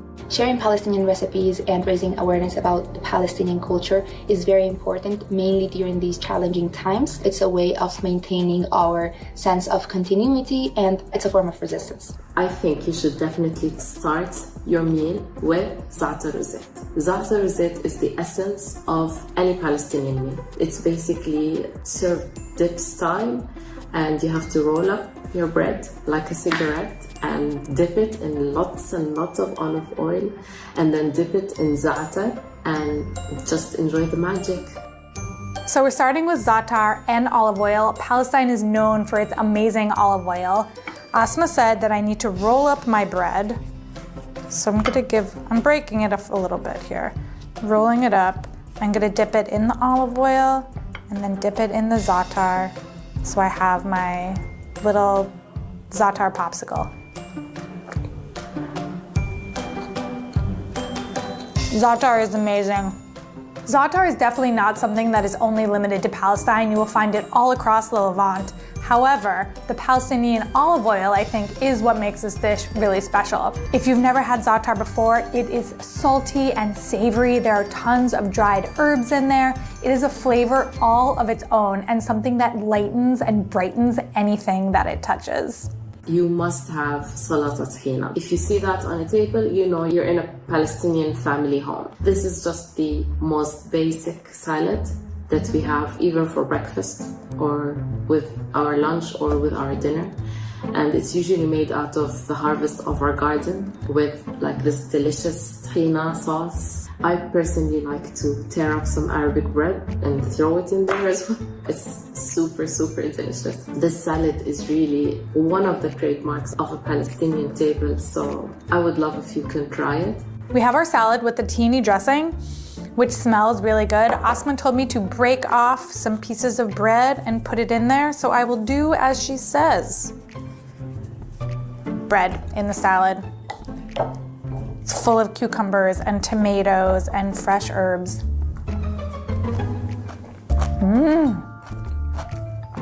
That is fresh. I love the flavor of tahini. I feel like it reminds me a little bit of like peanut butter for some reason. It's got that sesame seed flavor, which to me is slightly reminiscent of a peanut flavor, I guess. The cucumbers and tomatoes are super crunchy and the sauce is really thin, so it's definitely a salad, but that dressing on top of it has tons of flavor on its own. The bread soaks it up, so Asma, that was a really good call. I love it with the bread. So far between these two dishes, everything feels vibrant and full of flavor. No bland dishes around here. From the appetizers, I chose for you to try wara dawali. Wara dawali is grape leaves filled with spiced rice. Some people also add minced meat. And then after each leaf is rolled, it all gets cooked in one pot, resulting in a very delicious, hearty, juicy, lemony dish. The way to eat dawali can be with your hands, mainly when it's cold, or if it's made as a main dish and it's warm, you can just have it with a fork. Making this food is very time consuming, so a lot of people make it a sort of like social activity where they gather in order to make this dish together, since it's just easier. I have made grape leaves on the channel before and Asma is right. It is time consuming, but at the end of the day, it is worth it because they are delicious. However, to be honest, like buying grape leaves pre-made, they're also still pretty good. I was sent this sauce and I'm not sure what it is, but I'm wondering if it wouldn't be good to dip into it's garlic yogurt. Yum. I'll try it on its own first. This one's a vegetarian one. It's stuffed with rice. The leaves are super tender. I'm going for a little bit of a, It's good with the garlic yogurt. These are cold, so I can definitely eat them with my hands. Hot ones are, honestly, sometimes I think, a little bit superior. The heat is so good, but with a cold one, I feel like you can just knock them back. It has a bit of a mild flavor, but the taste of a grape leaf is a little bit sour, and so combined, it's 10 out of 10. The fourth dish I recommend is مسخن, which translates to heated, and that refers to heating the bread, which is flat bread. It's the quintessential Palestinian dish. It mixes taboon bread, which is a type of thick bread, with sauteed onions, sumak or sumaq in Arabic. Sumaq is a very tangy, acidic spice. It's very specific to Levantine cuisine and Palestinian cuisine. And then you have all of this topped with like the roasted chicken with more sumac and pine nuts. You can eat مسخن with your hands, and you need to make sure that in every bite you have all of the ingredients. So you have part of the bread, you have the onions, and you have chicken. That is just how it's bestly enjoyed. This dish is a celebration of the Palestinian cuisine because it was usually made during the harvest season. This dish is very comforting. It reflects the values of Palestinians, their dedication, their love for the land, and enjoying the final products of their hard work. Oh my God, this plate is so heavy. I have an entire half a chicken on this plate. I have actually made this dish on the channel before. I'll show you a little clip of mine, and we'll show you a little clip of theirs. I think I did a pretty good job, to be honest. I'm gonna be eating this bad boy with my hands. Ooh, the chicken is very soft. That came right off the bone. They sent some yogurt with this, and I feel like some yogurt would be good. I guess I'll try it without it first. Not the smoothest bite. There's sumac on that chicken, and sumac is so good. So I'm guessing the vibe here is to tear off the bread, get some pine nuts, get some onions. Oh my God. Those onions are so soft. It's like they're caramelized, but they're actually not caramelized. They are shockingly full of flavor. There's that sweetness to them, but then there's the sumac, which makes them like Sumac-y? Ooh, that's a terrible description for you all. Sumac does have its own distinct flavor, which I am not skilled enough to describe. I always struggle in describing herbs and spices. I'm gonna try it with a little bit of this yogurt because I feel like they sent it to me for a reason. And yogurt would be good with this. God, why can't I open this yogurt? This yogurt has, it looks like mint and cucumbers. It has mint and cucumbers in it. I'm just gonna like put a little bit right there. Tear off a little, oh, there's tomatoes over here. And I'm gonna tear some chicken. Okay, I'm making a complete bite. This is my inner thought process. The yogurt was good. If I didn't edit the videos like this, it would just be mostly me chewing for a really long time. You should be thankful for the editor. Thanks, Natalie. The chicken has this really crispy exterior, but then it's super soft and moist on the inside. Also, the pine nuts on this are huge. I'm used to seeing pine nuts as really small. These are pine nuts. They're definitely not pine nuts. For a second, I was like, maybe they're almonds. Maybe this restaurant went rogue, but no, they're just big pine nuts. I'm getting one more bite of these onions because they're my favorite. We're having a little And of course, lunch you break. cannot have a Palestinian meal without having a maqluba. Maqluba is like this handcrafted piece of art. Maqluba translates to upside down, and it's just because of how the food is flipped at the end. Maqluba is the must-have dish of Palestinian cuisine. It is basically a layered dish with lots of different types of vegetables, which is usually potatoes, aubergine, and cauliflower, and then layering it in a big pot with chicken, rice, and then in the end it all gets flipped over, and hence the name maqluba. Love a maqluba, a very important part of the Palestinian culture and very important part of our celebrations. Looks so good. If you ask many people it's just in chicken, Palestine, rice, they would and veggies, but almost holy always shit. say the favorite dish is maqluba. I have tried to make a dish like this before from Iran, where you make everything up. Yeah, it's been a wild ride, Sauce Tossers. I got one monetized and then got it demonetized, and so we're starting again. Gonna be fine. Yeah, we need 14 more people to follow the channel. Oh, tell your friends. Upside down and then you flip it. Nope. I failed. The dish tasted good, but I did not flip it well. This one obviously came pre-flipped and mixed together, so I don't know how they did, but I'm assuming they flipped it well. I'm gonna use my yogurt spoon here.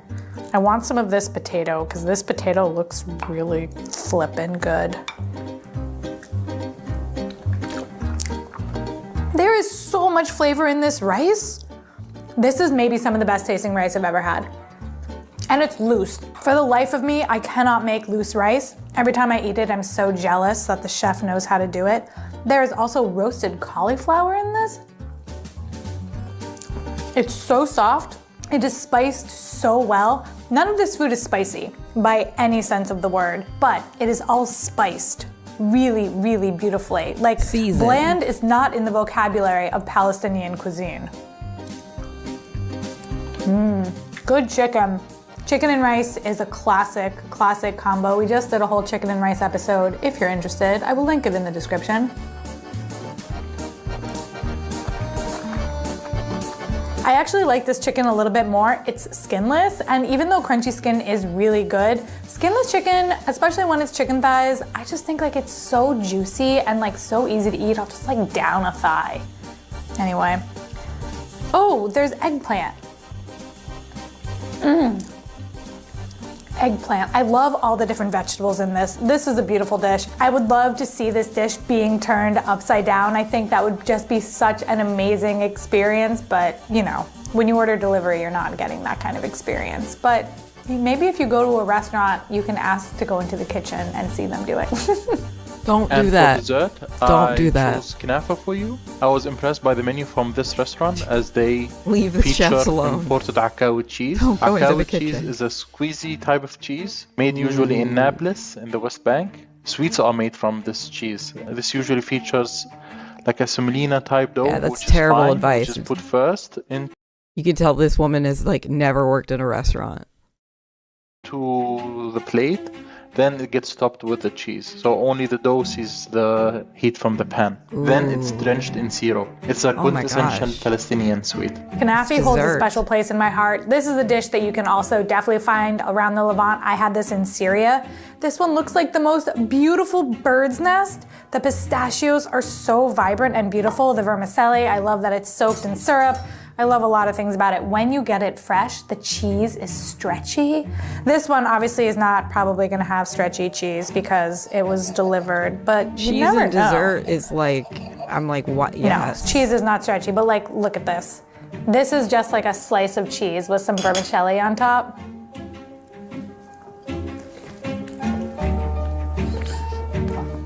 It's like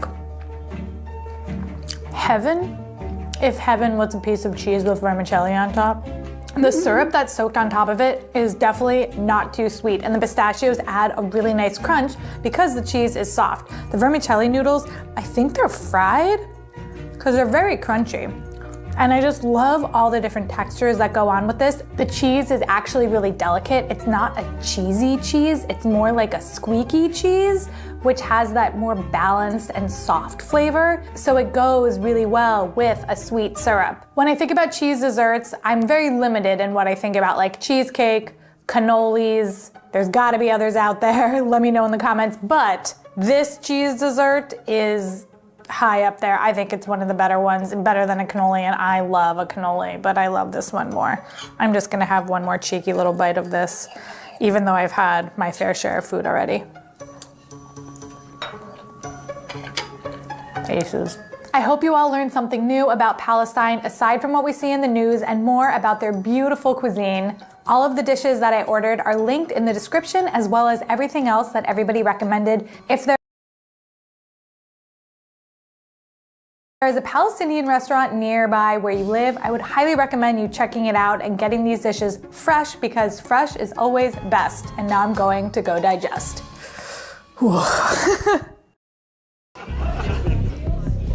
Comedy show, not town hall meeting. Not the time. Yeah. Now, before you say what you say, you want to listen to people? Listen to the people. I sympathize with people who don't know a lot about Palestine or Palestinians because, not everybody's born knowing this stuff, okay? I had to learn when I was 10 years old. When I was 10, I asked my grandma, my teta, I said, where are we from? And she said, Palestine, okay? And when you're a kid, you don't know all the words, so I heard what I thought I heard. I thought she said, palace time. Yeah, like the time of palaces. She's like, I'm from Palestine. I'm like, I knew you were old, but not that old. Wow, we're from the time of palaces? So how did we get here? This ain't no palace. And she's like, we left. I'm like, you left Palestine? She's like, we left Palestine. I was like, so you're a time traveler. I always knew I was special, but didn't know why. So for years, people would be like, where are you from? I'd be like, I'm from the past, dude. My family's time travelers, bro. We come from a time long, long ago. The time of palaces. Palestine. They're like, Palestine? I'm like, it's a thing, Google it. And right in front of me, they would just Google Palestine. And it would always pull up what time it is in Wales. And it would be like morning time on the West Coast. They'd be like, bro, it looks like you're from 7:48 p.m. And I'd be like, yeah, but what is that in military time? They'd be like, 1948. Whoa!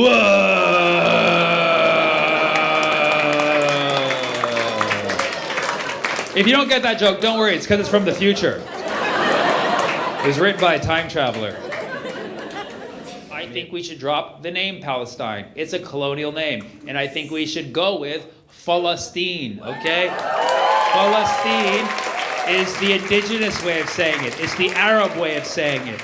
The people who want to live in a free Palestine, they call it Palestine. And Palestine is so much of a freer word, okay? You can feel it when you say it, you know, like Palestine, you can feel it in your shoulders. Palestine, you can feel it. It's Palestine, right? Palestine, stale, okay? Palestine, free. The only problem is, if we call it Palestine, Americans would then have to pronounce that. And they'd be like, Palestine! Come on, kids, we're heading down to Palestine. It's right next to Pakistan and Afghanistan, all the stands. Shoot, I stand with Palestine. No, Palestine, man. Palestine is a colonial name handed from the Romans through the British, and like many English colonial names, it stuck, you know? And it's also kind of a confusing name, you know, given the whole situation. Palestine, Stein, that's a Jewish name, you know? Did anybody ever notice that? Maybe that's how the confusion started. The Jews met up, they're like, we need a place to go that's safe. Well, that place is called Stein, bro. I don't think it gets any safer than that. It's the Palace of Stein. It's a Jewish palace. Let's head on down. Yeah, and people have the audacity to say that Palestinians don't like Jewish people. Dude, we're from the land of Stein. It doesn't get any more welcoming than that. That stigma needs to stop now. Palestinians love Jewish people, especially when they say free Palestine, okay? Yeah, you get extra points. When a Jewish person says free Palestine, we cream our pants. It's a special moment that we share. Jesus. Don't, not right now, not right now, not right now. Hilarious.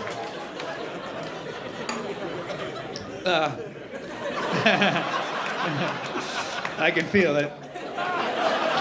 A lot more than Palestine just got free. All right, listen. All right. Too low. It's too early in the night for that. You may have noticed I make jokes for a living. That's what I do. But I understand there's more that can be done. I'm trying to do. Is this for me? Oh, thank you so much. It's free. It's from you. Did you make it? She's like, I work in a rubber factory. This is the Kathia, free Palestine. Thank you so much.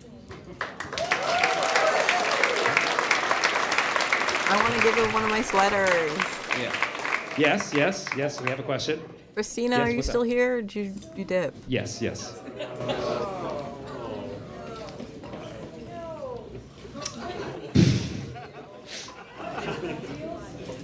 What is the real solution? You didn't like that one?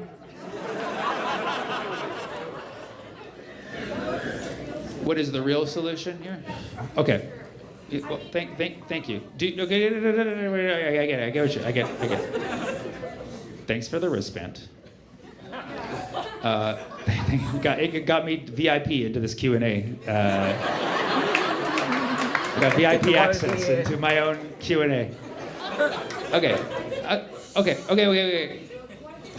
You think? Okay. So yes, I get it. So the point of the joke,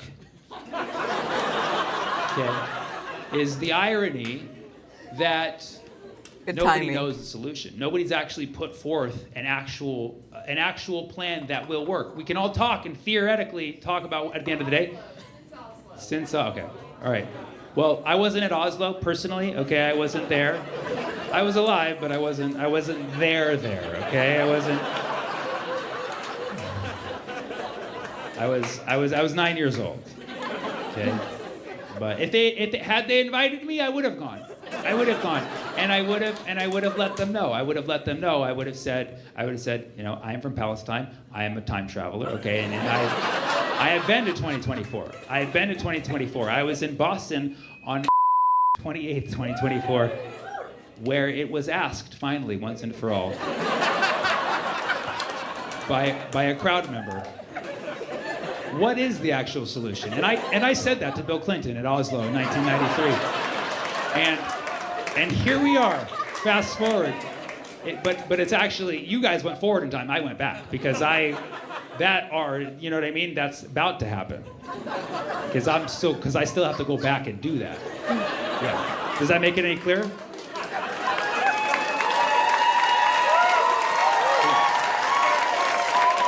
Hi, Alex.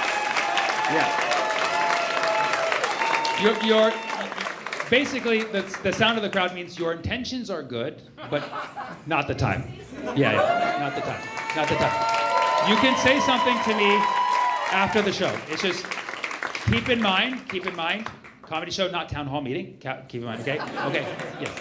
Comedy show, not town hall meeting, okay? Yes, so great. Meaning,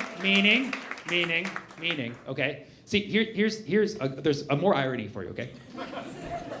The reason why a lot of these solutions that have been put forth by our leaders is that they never reflect the will of the people, right? That they never, are you listening to me?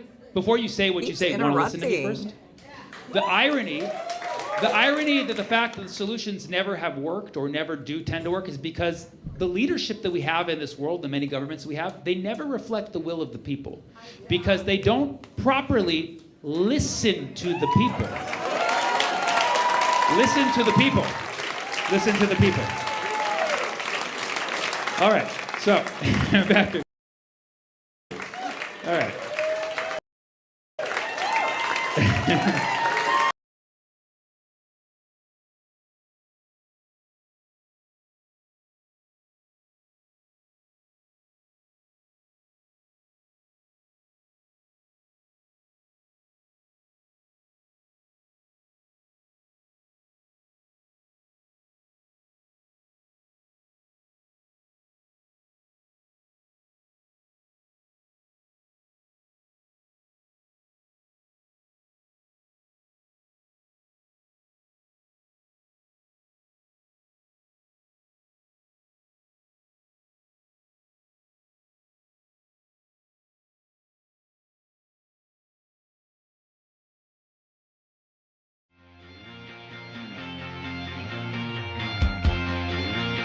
Hello and welcome to Useful Idiots. I'm Katie Helper. I'm Aaron Mate, and I'm also very happy to. For this week's guest, we are joined by Dave Smith. He is a comedian and host of the podcast Part of the Problem. His website is comicdavesmith.com. Go there for his upcoming tour dates. Dave is also a libertarian. So this conversation will get into areas in which, progressives like us and libertarians can't agree, but also where we might differ. Dave is also Jewish and has been speaking out against the Israeli genocide in Gaza. And as someone who's a libertarian, that is unique because the libertarian movement, is adjacent sometimes. It has a crossover with the MAGA movement. So there's an interesting dynamic there. So we're going to get into that and a whole lot more. Here's our interview with Dave Smith.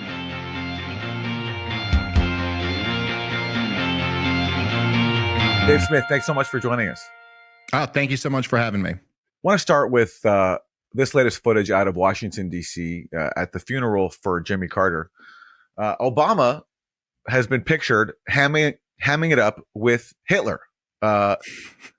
Here's a footage of Barack Obama and Donald Trump sitting next to each other at the funeral and having a nice little giggle.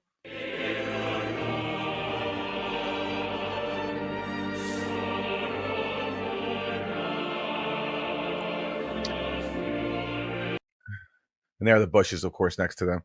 And, there was a shot of Kamala Harris looking back and not looking very pleased at this exchange between Obama and Trump. Because, fair enough, because Democrats, their main message for a long time now was that if elected, this guy is going to be a new dictator. He's a fascist. It's the end of our democracy.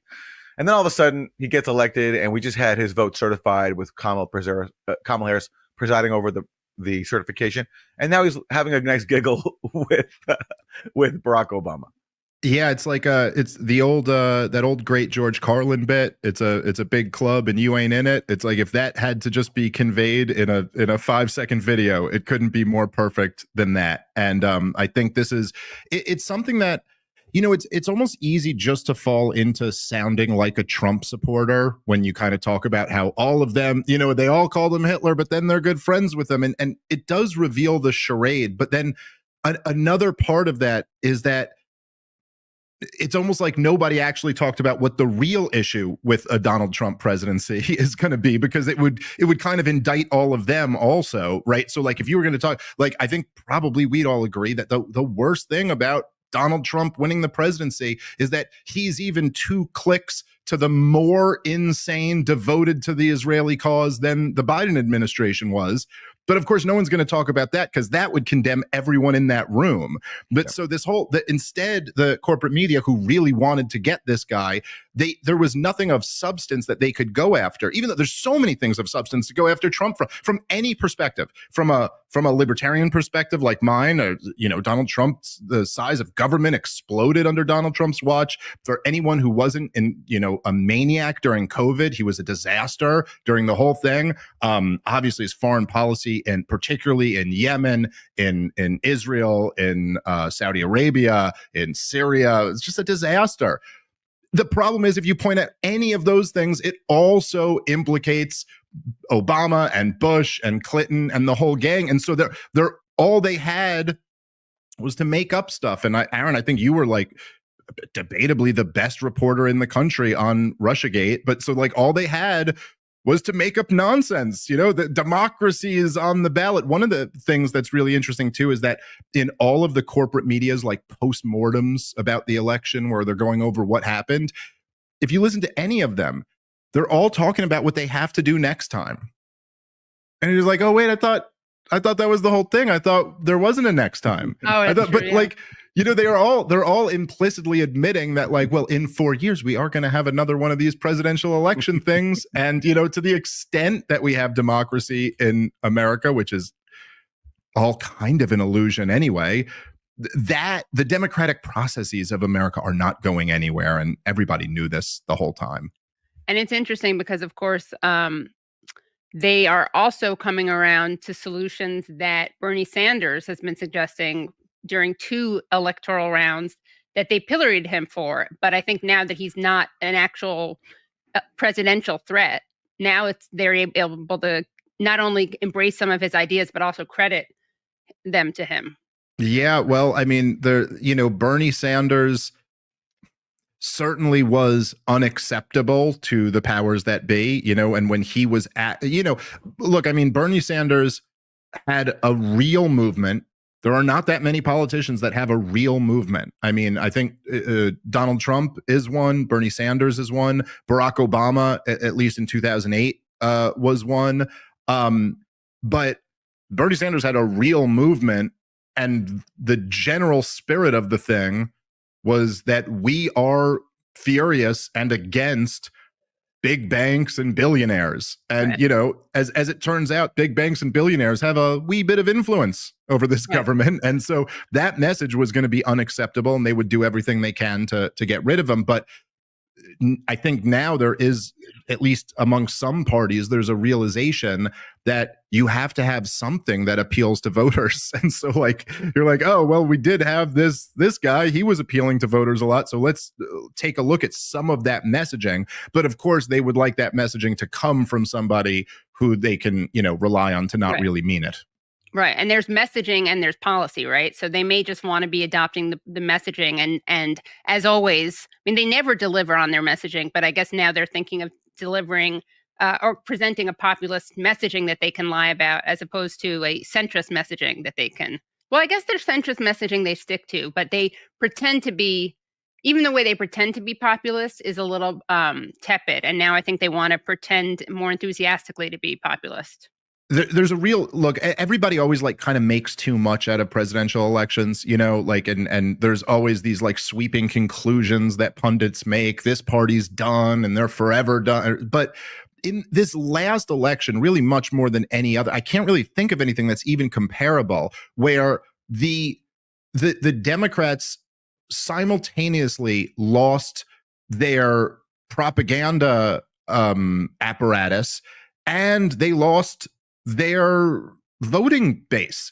I mean, like, so, and so there is a real moment here where they realize that people are fed up with the elites. And it's obviously, populism in itself is not a coherent theory, and there can be good populist positions and bad populist positions. But to just argue on the face of it that the elites have not mismanaged everything in the United States of America over the last 25 years, like, what can you point to that hasn't been mismanaged? And so I do think, for better or for worse, and it's probably both, that going forward, you're going to have some type of populist message to have any shot of winning.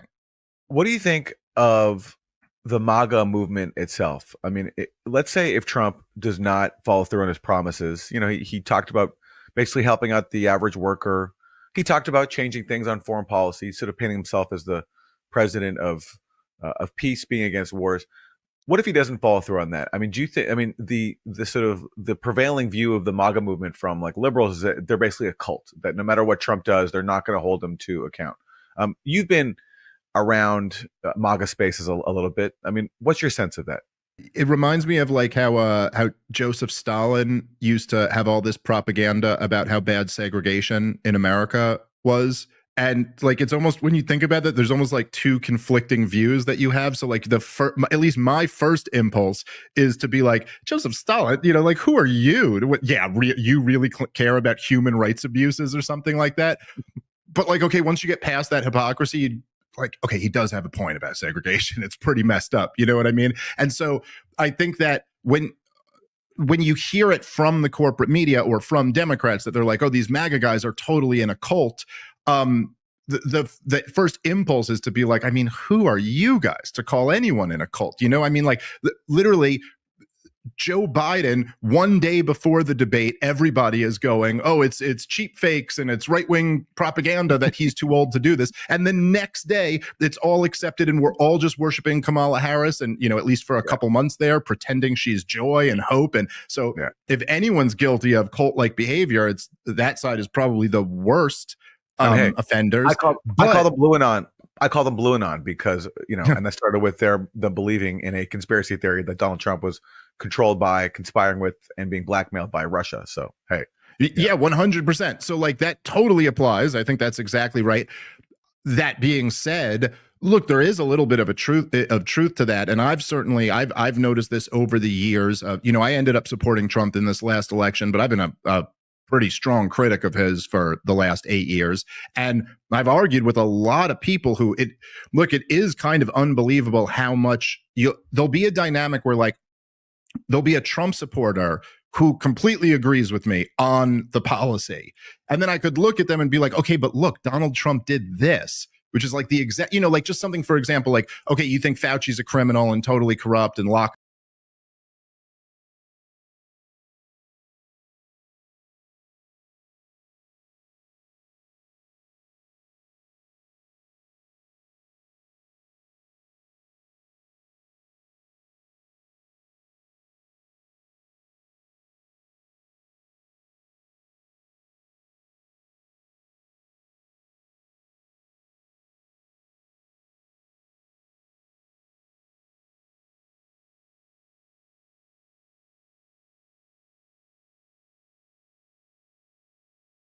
And I was muted. And I have to let the cat out. Great. Things are going swimmingly. Hey, remember to like this stream and subscribe on YouTube and follow on Kick. If you are watching and have not hit that follow button, do it. Do it.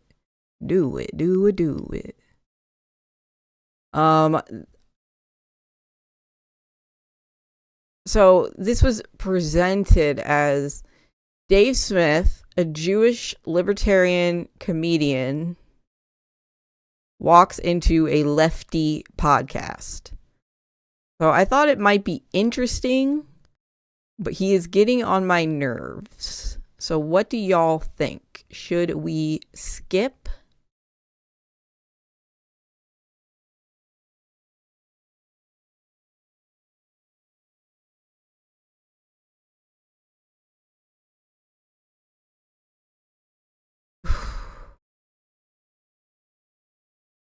Bonk, bonk. CJ, welcome in.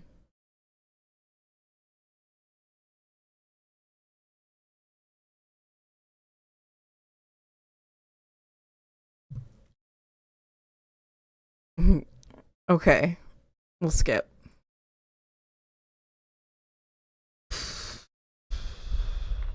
Sorry, my mouse died, and so I have to like plug it in and it's not working very well. So I'm having a little bit of tech issues. And there's like loudness going on in the house around me. That gives me a lot of anxiety and I don't like it. And I really need 14 more followers over on Kick.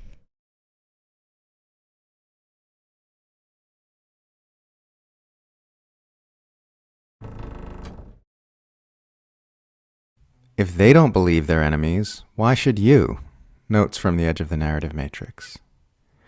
Trump and Obama were seen happily chatting and laughing together at the funeral of Jimmy Carter. If these guys don't buy into the story that they are on opposite sides of a ferocious battle of existential importance between two wildly different ideologies, then why should you? I saw Alex Jones proclaiming on Twitter that Elon Musk just took down the New World Order. One of the dumbest psyops in history is this idiotic faux populist faction being marketed to rightists, which claims that a brave revolutionary movement is being led against the establishment by a plucky band of billionaires, defense contractors, Zionists, and DC swamp monsters. Trump says he's the best friend Israel ever had. Anyone who still believes this asshole presents a threat to the establishment is a drooling moron who deserves to have their feelings hurt. MAGA support for Israel invalidates damn near everything MAGA supposedly stands for. They shriek about anti-Semitism while denouncing woke identity politics and the weaponization of racism allegations. They want to shovel money into Israel while mocking Biden for funding Ukraine. They shout America first while prioritizing the interests of a foreign government on the other side of the planet. They claim to despise the mainstream media while swallowing every MSM propaganda lie about Gaza right down their throats with zero gag reflex. And they claim to want to end the wars while backing a country that cannot exist without nonstop war.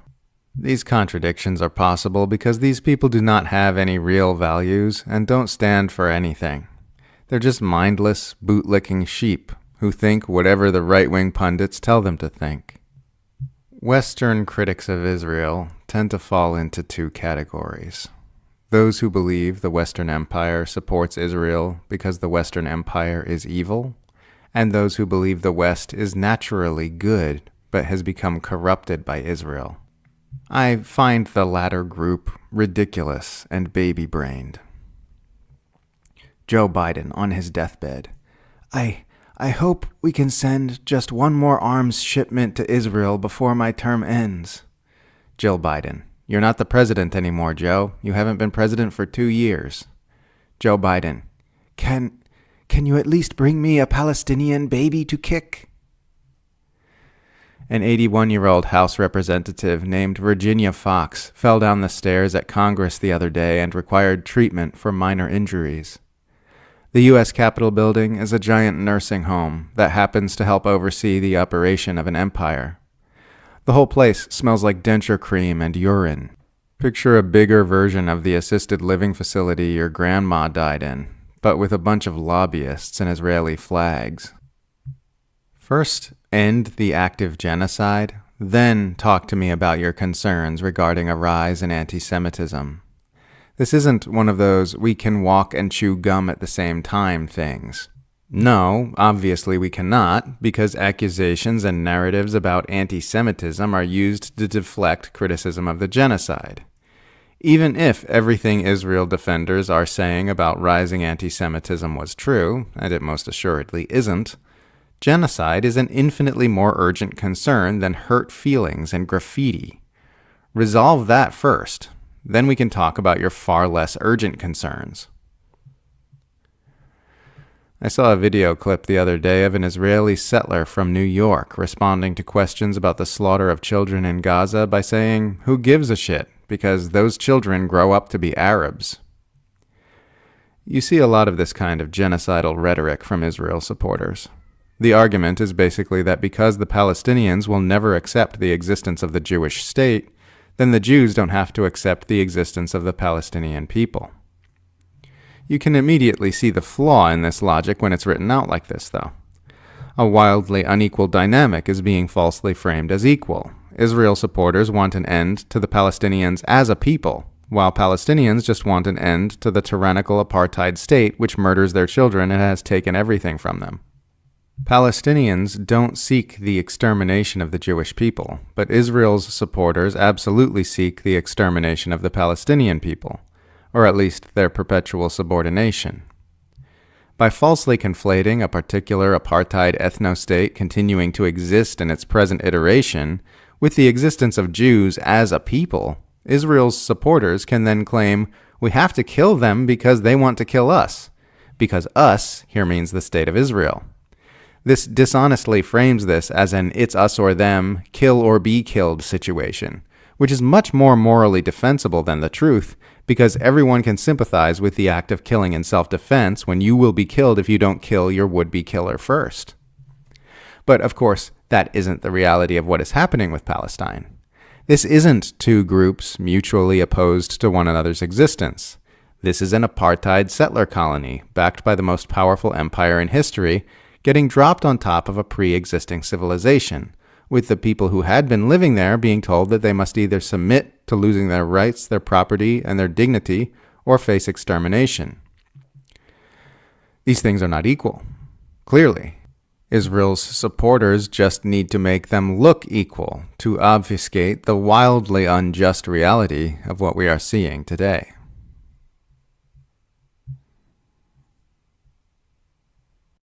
It's been a few weeks since I made my last video, and in that period of time, Luigi Mangione was arrested and charged with killing the United Healthcare CEO. Crime in the New York City subways became a national topic of discussion yet again after a woman was set on fire on the subway. The public learned that New York State corrections officers beat Robert Brooks to death, and the public didn't learn that Rikers corrections officers allowed Charisma Jones to die because they refused to get her medical attention. Crime policing and criminal justice is my wheelhouse, particularly in New York City, so many people have been asking me what I think about everything that's happening. So I have a whole lot to talk about today. So about a month ago, someone shot the CEO of United Healthcare, Brian Thompson, at 6 a.m. on the streets of Midtown. Since then, a 26-year-old white man named Luigi Mangione has been accused of and charged with the murder. And I do think it's important to emphasize that he's been charged, not convicted. He has not had a trial or any evidence presented against him in court yet, so we should presume his innocence. Anyway, this case has gotten wall-to-wall coverage because many, if not the majority of people, approve of the murder because of the callous, predatory, remorseless nature of the health insurance companies in this country that prefer to let swaths of people suffer and die so that they can make exorbitant amounts of money off of our backs. So, you will not hear me lecturing people who don't wish to lend their sympathies to the CEO of a health insurance company that they perceive as responsible for the loss of far more lives than his own. As far as the overall celebration of Luigi Mangione, though, I have many different thoughts. There's been much made of this killing, with many people arguing that this proves that there's class solidarity because both sides of the political spectrum are united in their hatred of the health insurance industry and their support for Luigi. I disagree with that idea. I first want to acknowledge that while I do think Luigi Mangione's race and perceived attractiveness by the masses who are lusting over him obviously plays into why he's received the amount of support and media coverage he has, I don't think they're the primary reasons for it. In fact, I know it's not, because it would be dishonest not to acknowledge that even before his identity was revealed, many people supported the killer before they knew the killer's alleged identity. Although they did know that the killer appeared to be white, even though NYPD did attempt to mislead the public into thinking the killer may have been a light-skinned black man. And the reason they did that is because they know the race and identity of the killer would alter public perception and the amount of support for the killer. Which is why, as for the notion that the mass support he's receiving represents true solidarity on this issue between all sides of the political spectrum, I think that's an illusion. Despite the apparent consensus of support for the reasons Luigi is assumed to have killed the United Healthcare CEO, if Luigi Mangione was Jerome Jackson, not only would many of the people supporting Luigi, especially those on the right, be actively against him and calling for a state-sanctioned execution, as well as he would have likely been executed instead of arrested, but probably most importantly is the fact that it would be unlikely that the public would even have been made aware of the reasons that motivated him to kill the CEO on the scale that Luigi's alleged motivations have been reported. The case would have never been reported to us in the way that it has. It wouldn't have received the media coverage it has. I don't say this just because of my general faith in the fact that America does not respond to Black people doing anything the way it responds to white people doing it. I say this because it's a historical fact. Despite how many people are moved by what Luigi did, specifically because they perceive him as actually doing something, doing the thing, when others haven't, the truth is that there are Black and brown political prisoners all over this country, most of whom were hit with terrorism charges and sentenced to life, and many in the grave that you've never heard of because the media would not dream of giving them and why they did what they did the opportunity to reach the hearts and the minds of the masses on this level. For as much commentary and outrage there's been about Luigi being charged with terrorism, while people who've committed arguably more heinous crimes weren't, because the system values the life of a CEO over everyday people. Which is true. The part about the system valuing the lives of the rich, white, or powerful over ours. It wouldn't be true, though, that Luigi is receiving the brunt of the system's abuses or unprecedented abuse. Neither in Brooklyn's Metropolitan Detention Center, where Jamel Floyd was killed by corrections officers, or the court. Terrorism charges are weaponized against Black people who do far less than Luigi did every day all across the country, but particularly in New York City, where Black Lives Matter protesters who vandalize property get charged with terrorism. Who specifically come to mind are two Ivy League lawyers, Colin Ford Mattis and Aruj Rahman, who threw a Molotov cocktail at a police car during a 2020 Black Lives Matter protest, and they were charged with a series of felonies. The prosecutors sought a terrorism enhancement, and they were eventually convicted, disbarred, and sent to prison. But why am I pointing all of this out? I'm not trying to make an arbitrary point about how the system and the public is harder on Black people, nor am I arguing that because it is, Luigi shouldn't be receiving the amount of support he's receiving or anything like that. I'm not saying that you shouldn't applaud or support Luigi or whatever you want to do, nor am I trying to minimize the significance of what he is about to experience in the criminal system. I'm addressing the specific. Don't you dare make a Luigi emote. Don't do it.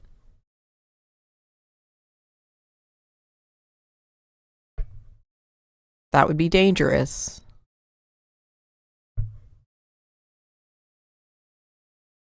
Specific idea that the support for Luigi represents true class solidarity. Because if class solidarity cannot exist where race is concerned, if people would not be willing to prioritize their desire to put an end to the medical care and the health insurance industry in this country as it is if Luigi were Jerome, that class solidarity is not real. Or at least it's not strong enough to serve as a long-term foundation. It will fall apart. And if the reported rumors are to be believed about Luigi's hatred of the health insurance companies stemming from experiencing back pain, there is something inherently unsettling and unrelatable to me about a privileged young white man seemingly experiencing for the first time a fraction of the kind of injustice Black people are forced to live with and endure again and again, especially by the medical industry, and feeling compelled to kill someone and being praised for it when we wouldn't be.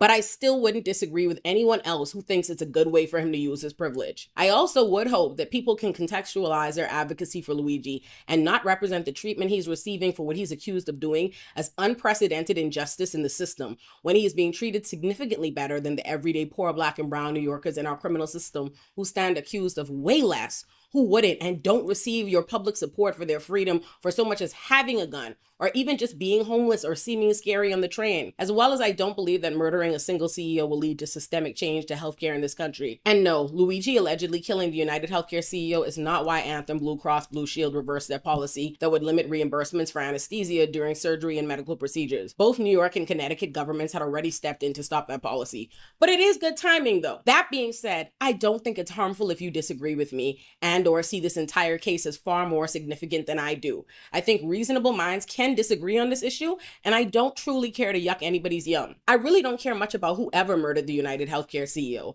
and I generally find the ease in which young white men can be radicalized to kill people for any reason unsettling. But I care more about the reverberating consequences for poor Black and brown New Yorkers who already live at the mercy of Eric Adams' police state, that he already regularly manufactures consent for expanding just by scaring people about the thoughts of guns and crime. So imagine what he's able to do when a well-to-do white man gets shot in broad daylight in Midtown. So from that vantage point, as someone who's just always having to fight back against narratives that will be exploited to increase police funding and presence in Black neighborhoods, I can't say that I was thrilled about a white man traveling to New York City to shoot someone in the street, effectively handing Eric Adams, Kathy Hochul, the powers that be an excuse to make moves that will not affect people like Luigi Mangione. And of course, Eric Adams did not surprise me. He has been everywhere using this as an opportunity to cry for CEOs, to try to drum up support for the NYPD, despite the fact that it was a McDonald's employee who allegedly found Luigi, and making Luigi do a perp walk in order to try to butter up to Donald Trump and the other CEOs he likes to cozy up to, and to try to distract from the fact that he was doing his own perp walk a couple months ago when he was indicted with a litany of federal crimes. Eric Adams has always used the media and selective outrage to play up self-serving narratives about crime, as well as to distract the public from what he doesn't want them to know. I saw that firsthand when I interviewed him on The Breakfast Club, when he chose to invoke the death of one officer while refusing to acknowledge the NYPD officers murdering 19-year-old Wynn Rosario the night before the interview. For as much as Eric Adams has made a spectacle of Luigi and poured his heart out for scared CEOs everywhere, you would have no idea that the same week the United Healthcare CEO was killed, so was a 17-year-old migrant teenager, Uremi Colino, who was attacked and stabbed to death by a group of 3 men. The men reportedly approached 2 migrant boys, one of whom was Uremi, and asked them if they spoke English. When they answered no, the men attacked them and fatally stabbed Uremi. I did hear about this, hate crime actually. that you would have no idea happened if you were relying on Eric Adams to mention it, or to devote the extensive resources to that case as they have the United Healthcare killer. And why is that? Because it doesn't benefit a man who spent his entire administration stoking hate towards migrants and convincing the public that they're the fair, that the truth is a migrant was killed because of the very kind of hate he fostered. And while you haven't heard of the murder of Uremi, what you probably have heard about is that a woman died after being set on fire on the train by a homeless immigrant man. What's interesting is how many headlines and posts I've seen about a woman dying after being set on fire on the train by a homeless immigrant man. Yet the woman's identity is seldom revealed in any of these headlines, posts, or the articles themselves. And there's a reason for that. The woman who was set on fire was also homeless. And these kinds of stories are usually sensationalized, not just because of the horrific nature of the crime or the worthiness of the story, but also to continue the vilification of homeless and migrant New Yorkers, especially those on the subway. It was important to the media and NYPD alike to identify the perpetrator of the crime as a homeless person and an immigrant, but not the victim, because they're invested in highlighting who they believe New Yorkers should fear, which they've decided are homeless people and migrants respectively, while never highlighting the dangers homeless people or migrants themselves face on the streets and just how little anyone cares about it. It's important that people understand that victims and perpetrators often belong to the exact same communities.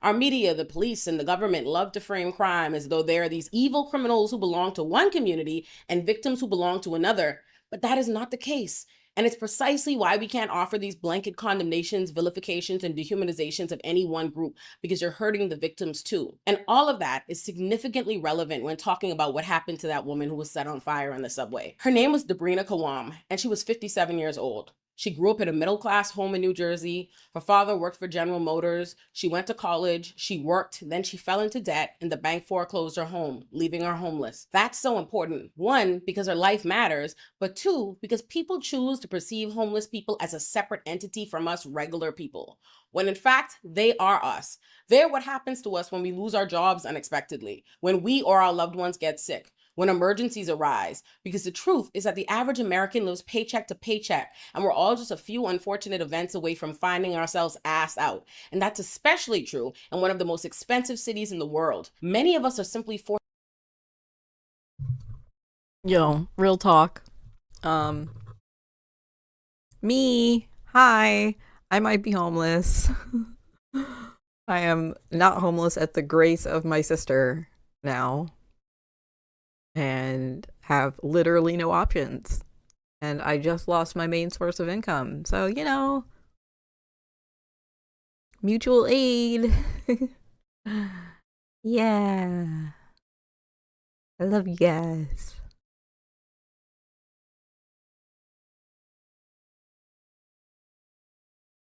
Fortunate. We are lucky. We have community, family, and support systems we can rely on in times of need. But that's all it is. What happened to Deborah happens to so many people. In fact, a few years ago, I remember something similar happening to a woman who ended up freezing to death on a bench outside. And what's seldom talked about is why so many homeless women end up on the streets as opposed to a shelter. And that's because of the heightened amounts of violence and sexual abuse women experience in the shelters at the hands of the men there. And that is not an indictment on homeless people or homeless men. It's an indictment of men. What happens in the shelters is a microcosm of what happens to women in our society at large, what happens on our college campuses. What's incredible to me is that Sabrina was sleeping on the train because of the systems that left her unemployed, that took her home, that left her with nowhere safe to lay her head. And when those circumstances allowed for another person to set her on fire, while onlookers just stared and the police officer can be seen on video simply walking by and leaving her to die, the national topic of discussion doesn't become about a single systemic problem that made her death possible. We're not talking about why she was on the train, why no one helped her. We're not talking about housing, poverty, consumer protection, banks, nothing. We don't consider how our continued vilification of homeless people contribute to why no one helped her, why the police didn't help her. We're not using this to illustrate why policing is not the answer to homelessness and crime in the city or the subways, because despite having one of the biggest police departments in the country, despite putting thousands more police in the subways during Eric Adams' administration, the police were present when this happened to her and they did not lift a finger to help.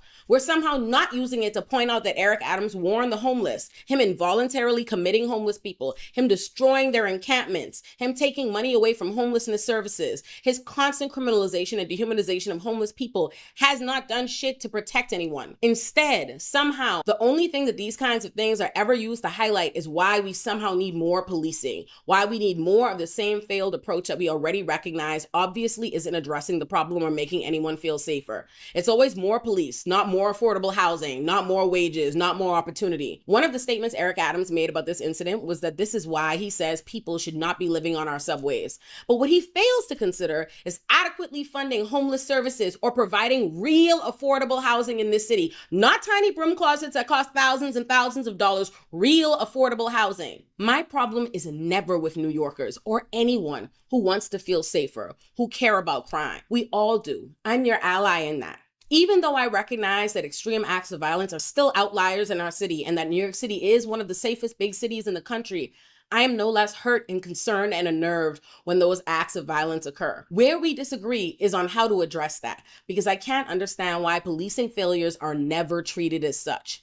People are never angry with the police who fail to protect them, who we give billions of dollars to. They're always manipulated into being angry with the people who advocate that we reinvest into people and communities, who point out that the rising issue of homelessness is directly related to the rising and exorbitant costs of living in the city, that perhaps it's a bad idea to take millions out of schools, healthcare, homeless services while giving all that money to NYPD. My greatest frustration is how we've all been tricked into believing police are always the answer. If crime is down, it's treated as proof police are successful and we need more police. If crime is up, then it's treated as proof we need more police. It's illogical, but it's deliberate, which is why Eric Adams, Kathy Hochul, NYPD, the media, and the other powers that be have been both manipulating and distracting the public. Because while we're being inundated with wall-to-wall coverage about Luigi, including a damn Hulu documentary, which doesn't even make any goddamn sense because he hasn't even been convicted or had a trial or a hearing. But while we're being inundated with this coverage, what you aren't hearing is that not only did Marcy Correctional Facility corrections officers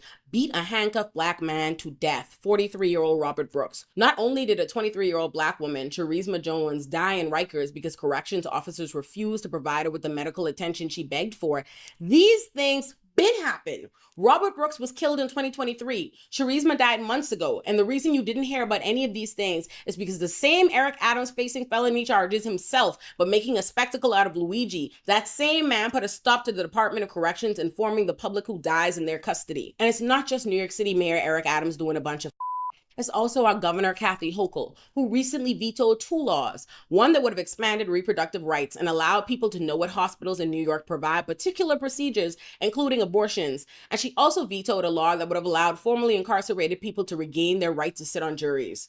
Eric Adams and Kathy Hochul often work in concert to prevent transparency. The only reason we know what happened to Robert Brooks or Charisma is because their families are fighting back. Robert Brooks was beaten to death in 2023, but it's only now that the body camera footage has been released to the public that the officers have even been fired, but still no charges for a murder we can see them commit. Which is why it's incumbent on me to highlight a bill that was recently signed into law in Ohio by their governor, Mike DeWine. He signed a law that would allow the police to charge people hundreds of dollars for footage. footage, including body camera footage. That shit is evil and deliberate, and it's meant to ensure that the public doesn't find out about the horrific crimes the police routinely commit. People always assume people like me are unwilling to recognize crime when it happens, in fear of it serving as proof we need more police. But in reality, it should be proof that over-policing has not worked, because it does not work. We have to actually address the root causes. If our government thinks homeless people are an issue, they should provide people with housing.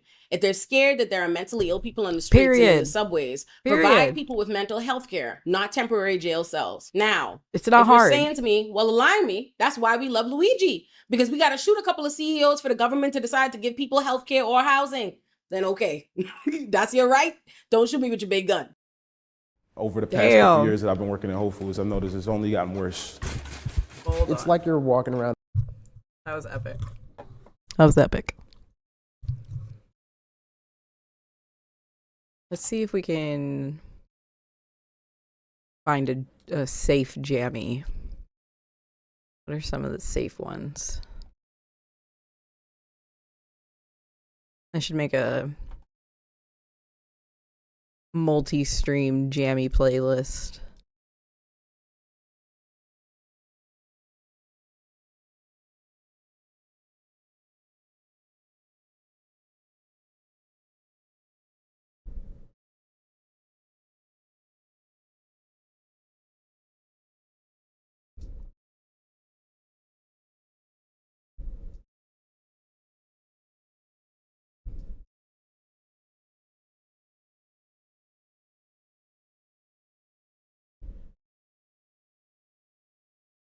How you doing, chat?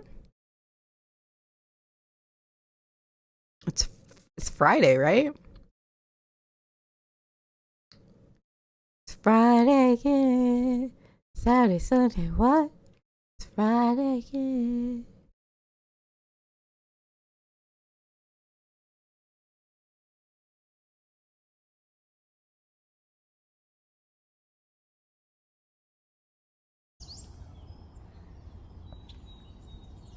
Poke it another smoke. Let's go.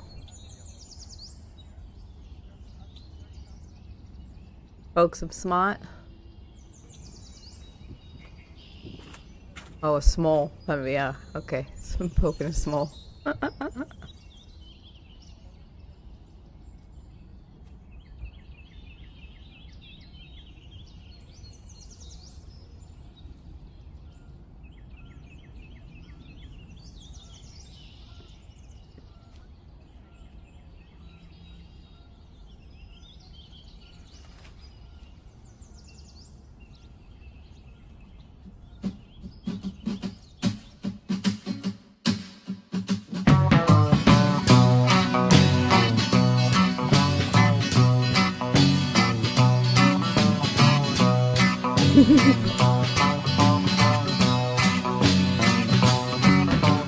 I don't think I like this world we live in.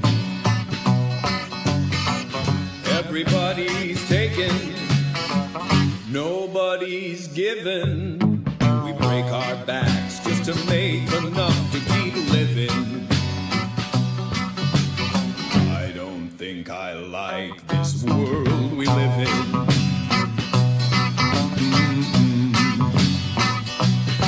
Well, the folks at the top are getting richer every day. They raise the price of the things that we need because they know in the end we're gonna die or pay. They're buying luxury homes and cars of chrome while we're drowning in debt just to keep going on. I don't think I like this world we live in.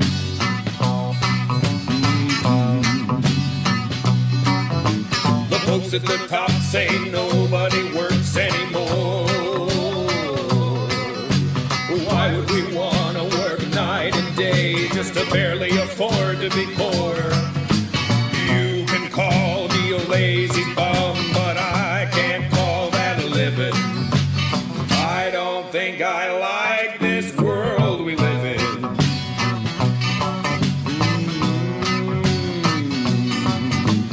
I don't think I like this world we live in. Everybody's taking, nobody's given. We break our backs just to make enough to keep living. I don't think I like this world we live in.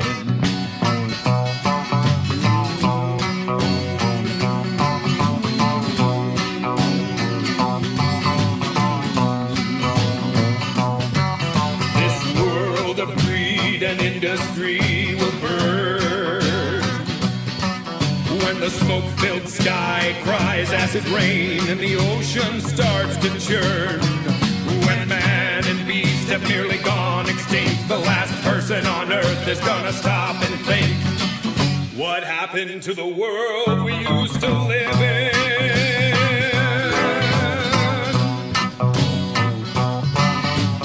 I don't think I like Follow this hype. world we live in. Thank you for the follow. Welcome. Everybody's taken, nobody's given. We break our backs just to make enough to keep living. I don't think I like this world we live in.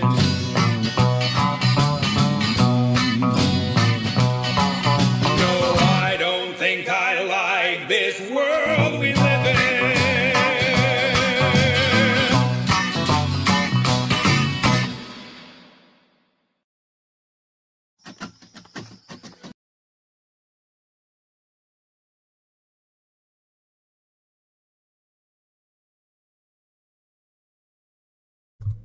Hell yeah. Let's go. 13 more.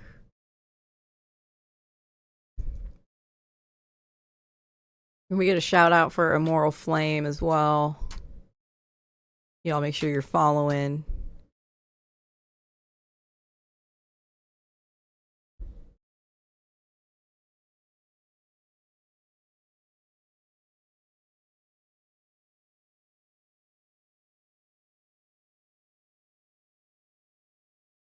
Around in the corpse of something that used to be. Squeezing.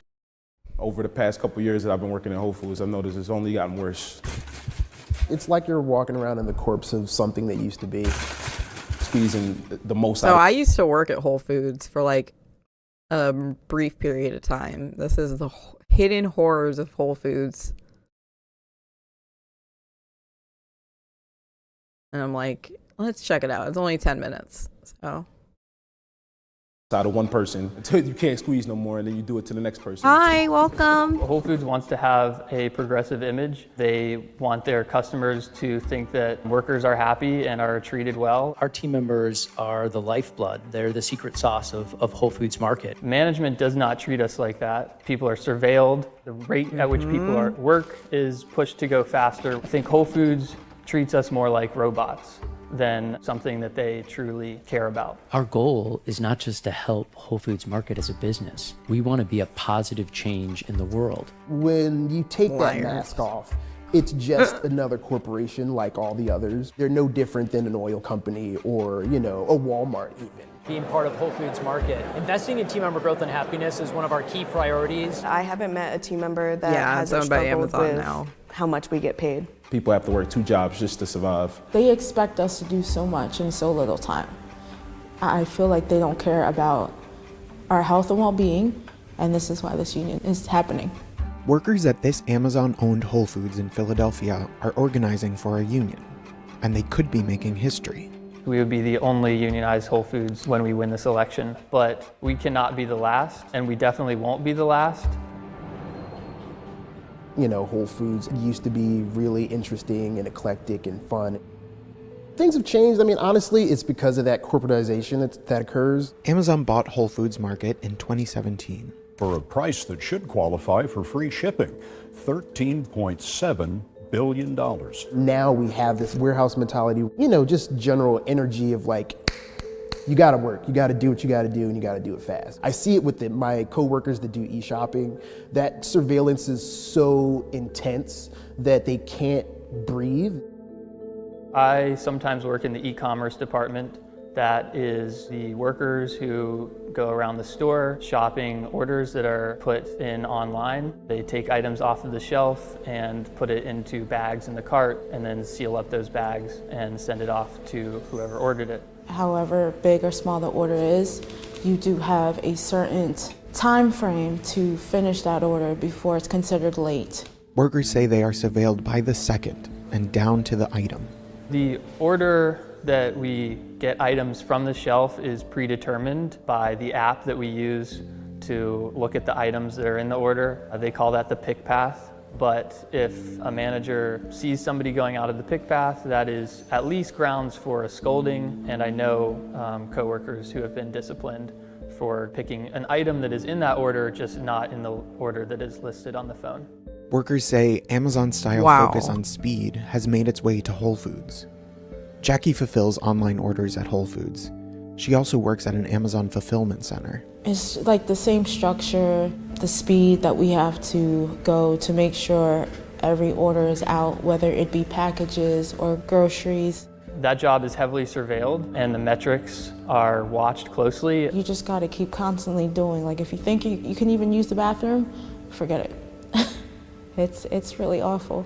Since I've started working in that department less than a year ago, the rate, it's called the UPH, which is units per hour, of how many units we take off the shelf per hour has been raised twice. It was about 65, which is very reasonable. Everybody can do that. I went up to 80. Most workers cannot attain that goal every single day. And then it went up to 100. I think it demotivates people when there's a rate that we're supposed to work at that is impossible. I've injured myself. I've gotten hurt personally, just trying to speed at enough pace to just keep my numbers up. Jackie suffered a concussion after hitting her head on an elevator gate while fulfilling an online order. And pretty much knocked the wind out of me because the order I had was due within 45 minutes. I was rushed to get it done. Therefore, I hit my head, and my management was like, well, shop one order and see how you're feeling. And if it gets worse, then you can go home. So that, wow, to me, that was the day where I was like, yeah, they don't give two shits. They don't care. A lot of the times it feels like unfair, and it just feels like we're just telling cashiers to go faster, go faster. Piper works as a customer service supervisor. She says cashiers are tracked too. IPM is a metric that basically tracks a cashier on how fast they're bringing out items. Ours is 14 right now, and a cashier has to scan and be in those metrics, or they have a coaching session with us. We think all the time, what is the point of this? Why are we trying to make customers go faster, make our cashiers feel more stressed out? It doesn't align with the values that they tell us that we're supposed to have. I truly believe the reason why customers keep coming back to us, it's the service, the experience, the passion for our products. Because most of our cashiers have to reach this metric of going faster, scanning things, typing in things faster, a lot of the times the interaction with the customer is just very short. I know in my experience, a lot of customers come in there just wanting to chat, or at least how are you? How's your day? You know, I think that's kind of lost with Amazon and Whole Foods right now. I've been feeling like, they've been taking advantage of us more and more lately. It's what you see when businesses grow to the size of monopolies. It's all about control. It's all about making as much profit in as little effort in cost as possible. Ed and Mace work in the produce department. Every single day we get a truck. You're lugging around 40, 50-pound boxes of produce. You pick up a box of broccoli and nobody thinks that it's the worst thing in the world, but it's terrible when the ice in the water goes down your sleeve and hits you in your face. What I do, I sit in the cooler and I put most of the cold stuff up, and I do that about 90% of the time of my shift. It's very physically taxing to the body. Freezing cold still, even when I go home, feet wet, body wet. I've gotten sick a few times. That's the kind of work that a lot of people take for granted that keeps society going. People can't get their food, they need that food, and we do that. And then you think, you're not getting paid right for it. Workers at this location say they start at about $16 an hour. You know, most people can't afford rent on that. People have to work 2 jobs just to survive. The estimated living wage for a single person with no children in Philadelphia is $22.29 an hour. God forbid they want to start a life, get an apartment, have kids or something. It's frustrating, very frustrating. You know, I think we're all frustrated. Upstairs, off of the sales floor, we have a break room. Outside of that break room, right at the entrance, there's a whiteboard that management updates. The metric that is written the largest is the sales from the previous day. You come in and you see a whiteboard that, you know, kind of spits in your face like, yo, this is how much money we make, but you're not getting none of that. They're bragging in these meetings about how we're making like 1.6 million before the weekend. That's before the 3 busiest days of the week. And you can't pay people enough to just be able to enjoy their lives. That money's going somewhere and someone's benefiting from it. It's not the workers. Amazon saw a net income of more than $30 billion in 2023. I haven't met a team member that hasn't struggled with how much we get paid. I know that I don't shop at Whole Foods, and I know most of my coworkers don't as well. They don't want to buy groceries and be broke after. So, I mean, it would be easier to go to other places that you can actually afford. Whole Foods Market has had a long history of being anti-union. Their founder compared unions to having herpes. Current Whole Foods CEO Jason Beekle has used less direct anti-union messaging. If a store wants to unionize, your response to it is what? We feel our best opportunity is having a direct connection to our team members. In a statement to More Perfect Union, a Whole Foods Market spokesperson said that the company remains committed to listening to team members and pointed to their open door policy as evidence of that.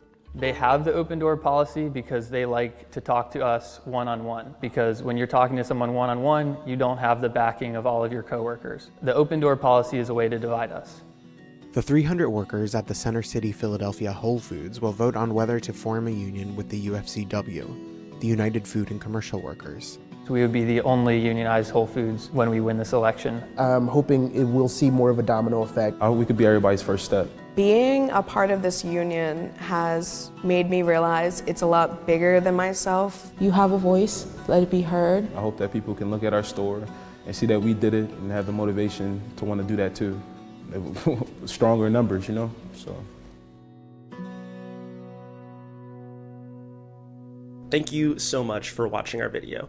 If you'd like to see more stories like this one, be sure to like and subscribe to the channel to get more Perfect Union in your feed. And if you have any ideas for stories that you would like for us to investigate, just drop them in the comments below. In 1999, the USA handed control of the Panama Canal back to Panama, and now contention has hit that region once again. The Panama Canal is a key trade route which connects the Atlantic and Pacific Oceans across America, inspired in part by the Suez Canal in the Middle East. Control was given to Panama by the Torrijos-Carter Treaty on the condition that Panama should keep access neutral. In keeping with this promise, Panama created the Independent Panama Canal Authority, which sets toll prices for ships crossing the canal based on their cargo size and value. It does not charge different countries different prices. I really want to emphasize that because a lot of Americans are confused about that last point, but a lot of Americans are confused about a lot of things. They do write the date wrong after all. On the 21st of December last year, President-elect Donald Trump declared that Panama was violating the treaty by charging American ships too much to cross. Politico reported on Trump's statements. It is unclear what spurred Donald Trump's invective. It is unclear what spurred Donald Trump's invective about the canal. While China has increased its presence in Latin America over the last 2 decades, and a Hong Kong-based company administers the 2 ports on each end of the canal, no Chinese commercial or government entity actually has any direct role in managing the flow of vessels through the critical waterway. The canal is administered by an independent Panamanian government agency, the Panama Canal Authority, and China has made no public gestures towards buying the canal or increasing its footprint in the country in recent months. And Donald Trump was not about to give up, as he refused to rule out military action against Panama to take the canal into American control by force. And now Greenland, which is owned by Denmark, but should be owned by the people of Greenland, is under threat from the USA. Trump wants to buy Greenland, you see, and the Danish have already told him that the territory isn't for sale. But as the BBC reports, Trump made the remarks at a freewheeling news conference at his Mar-a-Lago estate in Florida less than 2 weeks before he is sworn in for his second term as president. Asked if he would rule out using military or economic force in order to take over Greenland or the Panama Canal, Trump said, "No, I can't assure you on either of those two, but I can say we need them for economic security." Nothing would damage the USA's economic security more than getting into fights with their allies, as the French made clear yesterday that they won't take threats to European sovereignty lying down. France has said the European Union will not allow other nations to attack its sovereign borders after the US President-elect Donald Trump refused to rule out using military force to seize Greenland. On Tuesday, Trump reiterated his desire to acquire the autonomous Danish territory, saying it was critical for national and economic security. French Foreign Minister Jean-Noël Barrot told French radio that there is obviously no question that the European Union would let other nations of the world attack its sovereign borders, whoever they are. Barrot said he did not believe the US was going to invade the vast Arctic island, but he was clear the EU should not let itself be intimidated. But this hasn't put the MAGA weirdos off their game, and like that eccentric TV presenter from the Hunger Games, Jesse Waters went on TV to say this. At first I wanted it, and I tried to divide it into 2 states. And then I realized we'd be adding Montana, basically, for the Republicans, and electorally like a Texas for the Democrats. And I don't like that. But the fact that they don't want us to take them over makes me want to invade. I want to quench my imperialist thirst. Bit weird, bit strange, but also you can kind of tell it's a joke. And this is where I want to add a bit of nuance, right? There's this episode of The Simpsons. It's always a good start to a sentence talking about nuance. There's this episode of The Simpsons where Homer decides that it's a good idea to start challenging people to a duel by slapping them with a glove after being inspired by Zorro. And at first, he gets people to back down because no one wants to get into a fight. But he actually ends up getting into a duel. The problem with fighting talk is that if you do it too much, you might actually end up in a fight. In these cases, that fight could affect the entire world if global trade or peace in Europe is impacted. Right? This is like pretty serious stuff. I don't want you to think, though, that my worry is that Donald Trump actually intends to start a war or some kind of conflict directly. We all know that he's more full of bluff and bluster than one of those internet phishing scams. My worry is that he will start talking about something and then lose control of the situation. When you initiate conflict, even just with words, you never know how far it will really go. And that's where I want to turn to Aidan. Aidan, am I being too worried about Trump's threats? And are there other political, potential impacts that we kind of haven't thought of yet? I wouldn't say you're being too worried about them at all, because it's like you say with him, he won't actually do it. He won't militarily put troops on the ground in Greenland, but it's a little bit like he kind of got himself into this situation with the border wall with Mexico. He started off by saying, we're going to build a wall and we're going to do this and we're going to have helicopters stopping it from happening. And then it just got ahead of itself and he had to try and build a wall. And we saw the reality of that. It's not even partway done today. And so I think it's a similar thing where he's gonna kind of shout himself into a problem. And like you say, I don't think he's going to invade Greenland. I don't think these threats he's currently saying are real and will come to fruition. But I definitely think that he's kind of got 3 or 4 in him until something really sticks, and then he has to take action so that his maggots don't really catch up to the bluff. Maggots as a maggot for the Trump supporting crowd. Yeah, I think the other thing is it's his supporters might move him into action, but also just the reaction from other world leaders, like the Iranians and the Chinese. They will feel like if they don't respond in some way, even verbally, which could just ramp up the tensions. That the problem is this kind of idea of escalation, and I could really see that happening, especially with the bizarre stuff about invading Canada. It's just like, it's not connected to reality, but it doesn't have to be dangerous. Do you know what I mean? Exactly that, yeah. So that's what exactly the problem is with him in general. Nothing he says is connected with reality, really. There's no base on what things could actually happen, but it still doesn't stop it from being harmful. For example, him saying we're going to take the capital, that wasn't based in any reality. And then January 6th happened. That's kind of the repeated problems we have with him. I just think it's interesting to see, like you say, how the world leaders will react to him acting like this, because Iran and China and these countries that have a bit more open tension with America, they don't need an excuse to show a bit of strength towards the USA. China, I think, is a little bit more diplomatic in that approach, but countries in the Middle East have had enough of American imperialism in their part of the world. They're not going to be afraid of saying, hey, you want to act like that? We'll act like this. So it's going to create tensions in a region that's already incredibly tense. And I can't see that being good for anyone involved. Yeah, the Panama Canal is a particular worry for me because of like the misinformation that goes alongside that. Right, ships that pass through the Panama Canal are charged based on their cargo size. That's the whole idea of like keeping it neutral. There's like a similar story with the independence of Belgium. Like if you've like studied the history of the British Empire, you'll know that like a great deal of the reason that Britain like attacked various countries in Europe at various times was because they couldn't risk the independence of Belgium because it kept France and Germany separate from each other, and it allowed for a landing point if Britain should ever need to attack the continent. Like that is part of that story. And in the case of the Panama the Panama Canal. We need to well, I say we, the world, global trade needs to be free flowing through there. But it's also just the amount of misinformation by misleading Americans into thinking that they are being overcharged when what it actually is that they bring more stuff through that canal because they are the largest economic force in that region. They're one of the largest economic forces in the world. I think in terms of economy size, GDP size, they are the largest in the world. So they're going to be bringing more ships back and forth through there. They've just got more in global trade than other partners in the region. So they're going to be being charged more, not because they're America, but because they're just moving more stuff. Yeah. It's that misinformation misleading the American public. That almost worries me more than the possibility of an invasion of Panama.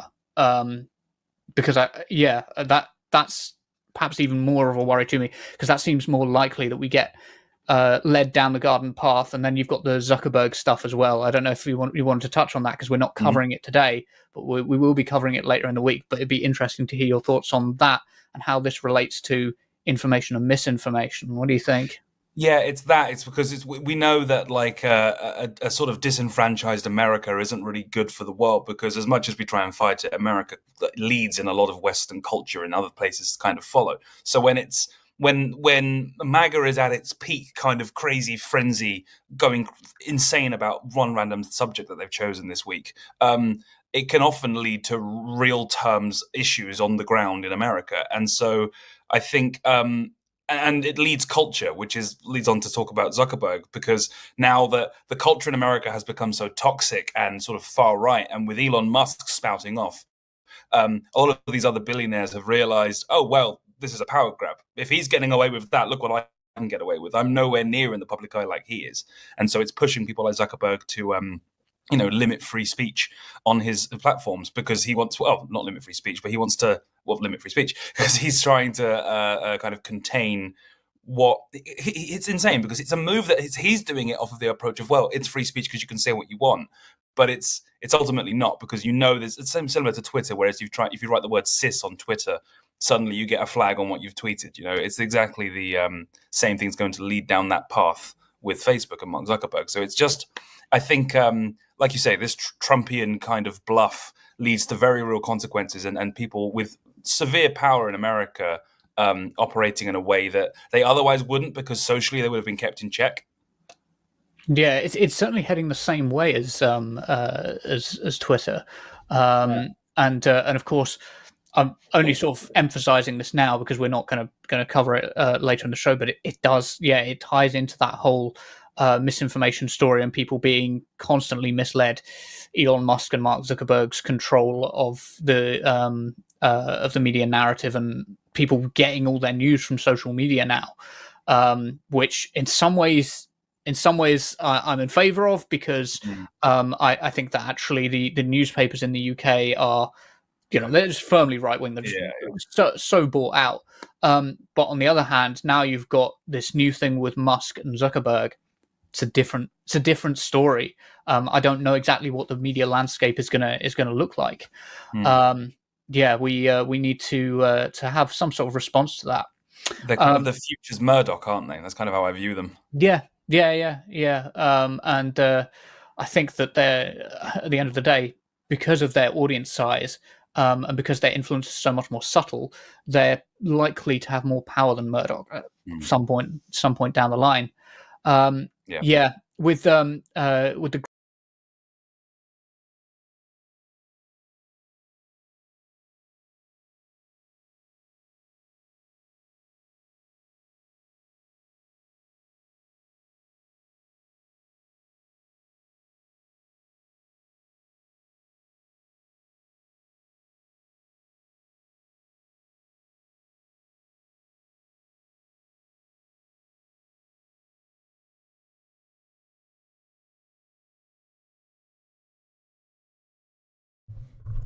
Sorry, give me just 1 second.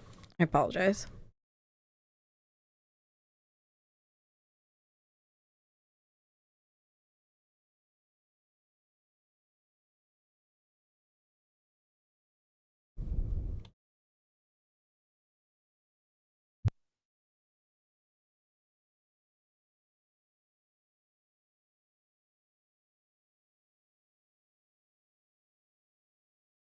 Greenland situation, I really hope that we don't end up in a conflict, even a conflict of words with America, because I just think that breakdown isn't good for being able to influence, for example, events in the Middle East, in Palestine.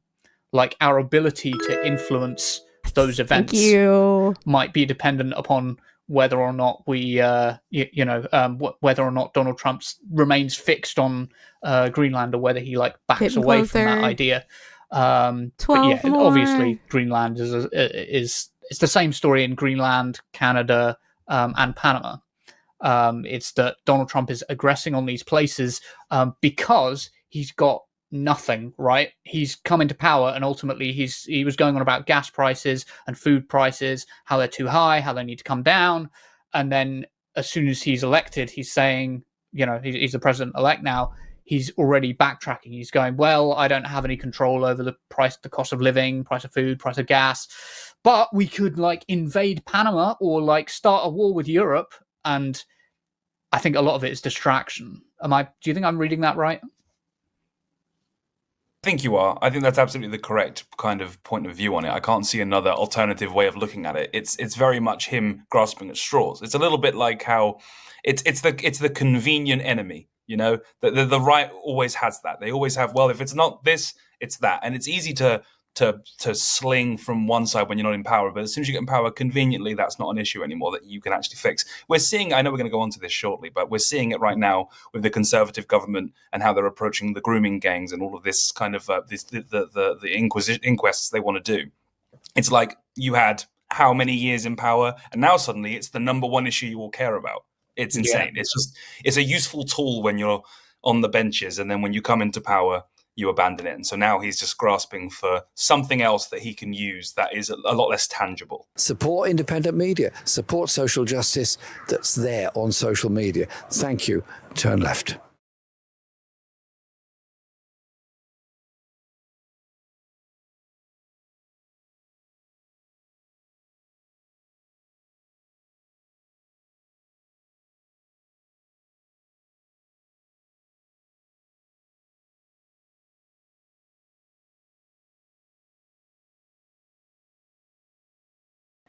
Whew. Yeah, that's quite a forecast, man. I'm hoping that we avoid the worst. But given that reality that I think we all agree upon, things are definitely probably going to get better things are going to get worse before they get better, at least when it comes to foreign policy, and probably domestically too. I find it specifically frustrating and baffling to see some folks that once, were real aggressive anti-Trump left-wingers singing a bit of a different tune. And I think it's interesting. Obviously, Mehdi, it wasn't all that long ago that you were over at MSNBC or Peacock, sometimes both probably, depending on if they had you on one of the MSNBC shows, whatever. So I'm not sure how familiar you were with the whole backlash that went down after Joe and Mika basically went to Mar-a-Lago in an attempt to break bread with Donald Trump. It seemed like the backlash was swift and pretty unforgiving from their audience. So I'd love any insight you had into that, specifically because over here at the Vanguard, as you probably noticed, we've talked a lot about Cenk Uygur and Anna Kasparian and the rightward shift over at the Young Turks, which is, according to Cenk, the biggest progressive online news show. So I'm also interested in your opinion on Cenk's theory of the populist left working with MAGA, and whether you agree that that analysis is motivated by like a financial sort of pivot, an attempt as a media company to gain more subscribers and gain more attention with the deep-pocketed Republican viewers, or if you actually believe that Cenk and Anna are maybe sincere, and not just Cenk and Anna, but also people like Joe and Mika. They're not the only ones that have engaged in a pivot like this. Do you think they're actually sincere about this enthusiasm towards the Republican Party under Donald Trump, or is it really just a cowardly, financial kind of grift? Well, I know all these people personally, so I'm going to choose my words carefully. But I think they're two very different sets of people, first of all. Joe and Mika are very different to Cenk and Anna. I can't speak to their business motivations or financial strategies. But I have sat down with Cenk. Cenk knows I don't agree with him on this. I think he's a little naive on this front, on the definitely on the kind of anti-establishment left. Look, there's always been an anti-establishment right and an anti-establishment left. The problem is I don't believe MAGA is that. MAGA is a cult movement, right? It's not about principles. Anyone who thinks, Cenk thinks that it's about policy, right? He's willing to say, look, they're anti-war and they're anti-this and they're anti-that. That's not true. I don't agree with that, right? Respectfully, I don't agree with that. And I asked him on Twitter recently when he did the sit down with Charlie Kirk, which obviously I wouldn't have done. I think Charlie Kirk is a deeply disturbing figure. When he did the sit down with Kirk, he said, hey, look, everyone cheered when I condemned Dick Cheney. Hey, thanks for the great? follow, political Is, understander. do Welcome you think in. that crowd would have applauded and cheered you attacking Dick Cheney if Dick Cheney had endorsed Donald Trump? And he says, yes. My answer is no way, right? The reason MAGA doesn't like Dick Cheney and Liz Cheney is because they're anti-Trump, not because they invaded Iraq. They'd have been fine with that. They were fine with John Bolton being the national security advisor. Pete Hegseth supported the Iraq war. Marco Rubio is the most hawkish senator in the United States, with the exception of perhaps Lindsey Graham, right? So they have no problem with neocon. Who Trump has dinner with regularly. Exactly. Lindsey Graham, Tom Cotton, Marco Rubio. These are all MAGA's fine with all these people because they bend the knee to Trump. Dick Cheney and Liz Cheney and George W. Bush, if you saw him in the church today ignoring Trump, they, for whatever reason, good or bad, don't like Trump. Now, we can argue to the end of the days, is Liz Cheney's opposition to Trump principled or not principled? I really don't care. The point is they did have very consistent, very genuine, very real opposition to Trump. And that is what bothers MAGA. So, if Donald Trump says tomorrow, I'm all for free trade and I'm against tariffs, and I think Russia should be bombed, the base will move with him. Let's be clear. The only issue in my lifetime, in the last decade, I have seen the MAGA base differ with Trump on and push Trump on, bizarrely, of all the issues in the world, is vaccines. Right? Vaccines. When he tried to brag about doing Operation Warp Speed, they booed and he stopped. And you never heard Trump brag about vaccines again. Right? But on every other issue, he has them in the palm of his hand. If he switches his policy position tomorrow, they will go with him. If he switches tomorrow to being a traditional Republican, saying Vladimir Putin's a threat to America, we need to take a build-up defense, they will follow him. I assure you. Maybe there'll be a few here and there, a Tucker Carlson, whatever, who dissents. But the base as a whole follows. It's a cult. So this is the problem with the Cenk theory that you can ally with them. Well, first of all, you have to ignore all their racism. That's a problem. So, when Cenk sits down with Charlie Kirk, my issue with that is Charlie Kirk wants to have me deported from the US. He said so. He said I should be deported. So how am I supposed to have a policy debate with that person? Right? You have to ignore the vast racism and bigotry on that side of the aisle, which I refuse to ignore. And number two, you have to accept that they're not good faith actors, right? They're just following the Trump cult. Remember, what was the Republican platform in 2024? Whatever Donald Trump said, we don't have a party platform, right? That's not people I think you can do business with. As for Joe and Mika, I don't know. They have, they used to be friendly with Trump. Then they were anti-Trump consistently during his presidency. They were very vocal. I went on Morning Joe. He and I both agreed about the fascistic threat posed by Donald Trump. They still say They would argue that they're still going to hold him to account and they're still doing critical segments, but they wanted to have a line of communication. Look, Brian Stelter reported that they felt threatened. I don't know the details of that, but let's be clear. This isn't about Joe and Mika or Cenk and Anna. This is actually about the U.S. media as a whole being bullied and browbeaten and intimidated by Donald Trump and the Republicans. I was just on Piers Morgan's show, and he and I had a back and forth about the free press. He's supposed to be the uncensored guy. I put him on the spot. I said, do you support Donald Trump's lawsuits against CBS News, against a pollster in Iowa he doesn't like? He's suing Ann Seltzer, right? Seltzer, This is insane. Right, the pressure on the media is intense, and the billionaires who control much of our media are already bowing the knee. Look at Mark Zuckerberg, one of the most shameless performances of sycophancy I've ever seen in my life. I'm moving the moderators to Texas, where it'll be less biased. I'm getting rid of fact checking. I'm putting I'm putting Dana White on my board. I'm making Joel Kaplan a former White House guy. Yeah, I'm putting Joel Kaplan, a former White House guy, in charge of global affairs, and sacking the liberal Democrat Nick Clegg, who I used to have in that position. They're just shameless. Jeff Bezos. I'm going to give $40 million to license Melania's documentary. This is insane rolling over. And again, I don't want to depress your audience too much and say the hope is gone, but I run a small media company, Zatea, right? It's a small startup. And I just think to myself, if Jeff Bezos and Mark Zuckerberg, some of the richest, most powerful people in human history, right? If they're rolling over for Trump, what hope is there for the rest of us? Like that's worrying. That what's Mark Zuckerberg's lawyers telling him? Are they telling him, Mark? Well, I feel like those people. I feel like prison? I feel like the difference though is that those people, they're just trying to make money. Like Jeff Bezos or Mark Zuckerberg. They don't. But that's really the best have an case ideal scenario. Isn't that ironic? That's the best case scenario, that they're just capitalists trying to make money. What if it's worse than that? What if Zuckerberg privately believes? His lawyers tell him, Trump, when he says he's going to lock you up, he's going to lock you up. They're going to find a way to imprison you, like Putin and the oligarch. What if he believes that stuff, right? Brian Stelter reported on Joe and Mika are worried about their personal safety.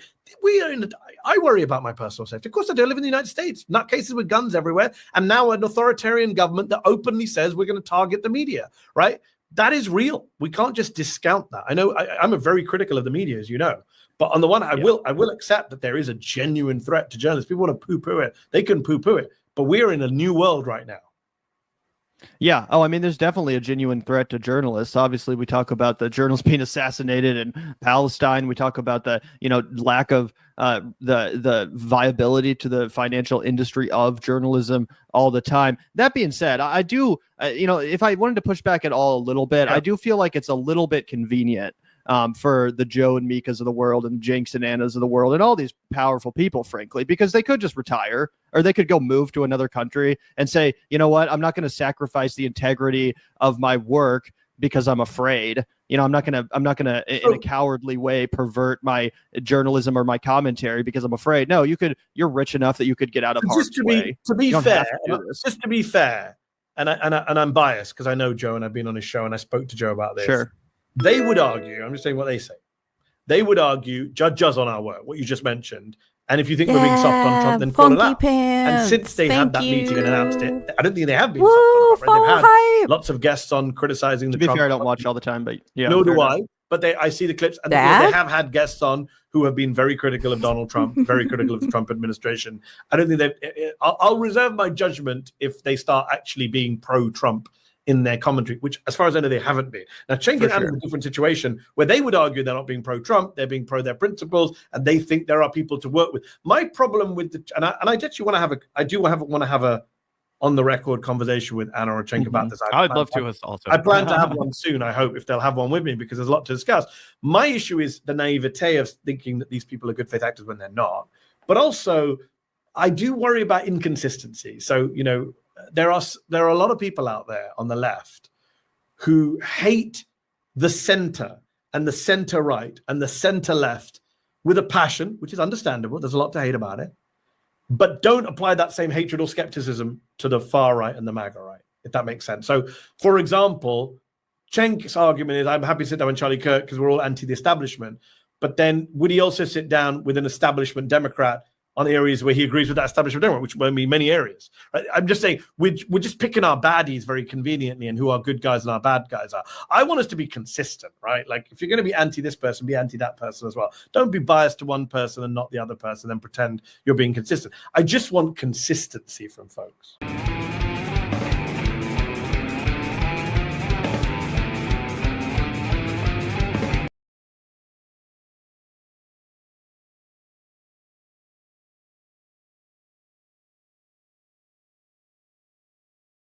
Yeah, I know.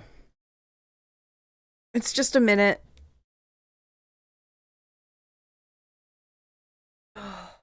Sorry, I'm stretching.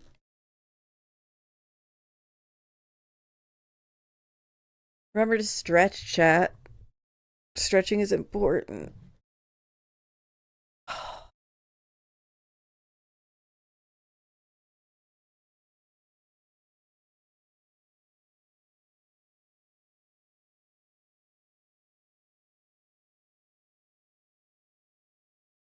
Yeah, welcome in, Igloo. Everyone follow Igloo BC over on Twitch.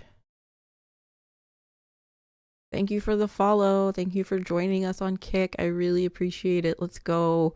We are less than 10 away. Oh my god, we are 9 away. Wait, 8? I can't count.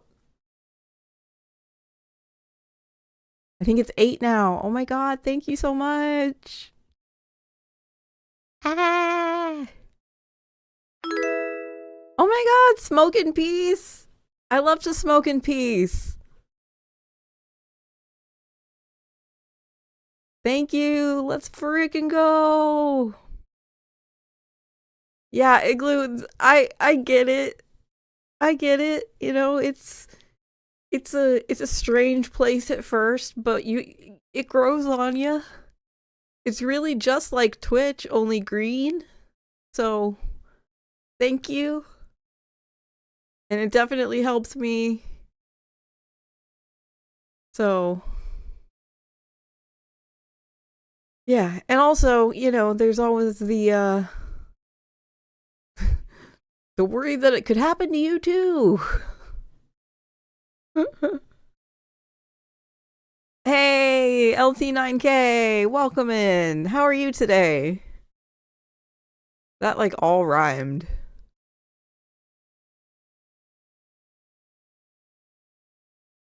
Right, Lennon? Like, I mean, I'm chill as fuck. Like, super chill. But I got banned. Comradsky, I am streaming on Kick. I had to make a new Kick account. And we are trying to get that one monetized. That one, and so that was an issue with Stripe where I fucked up. So this one was kind of my bad. Kick and Stripe didn't really do anything wrong, but you know, fuck Twitch for banning me in the first place. But you know, there's less restrictions over here, there's less censorship over here, there's better payout. So there's a lot of advantages to being on Kick, you know, so maybe it was for the best.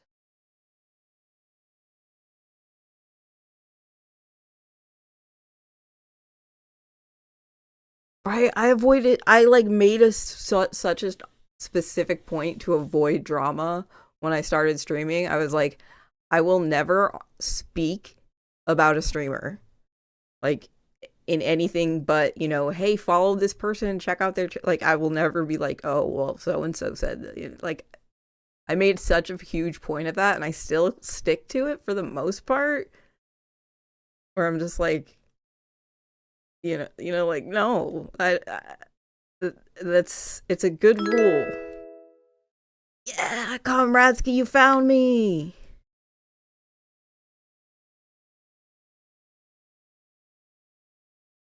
Let's go. We're getting so close, you guys. Super exciting. Smash. Okay, I dropped something. It's a stream.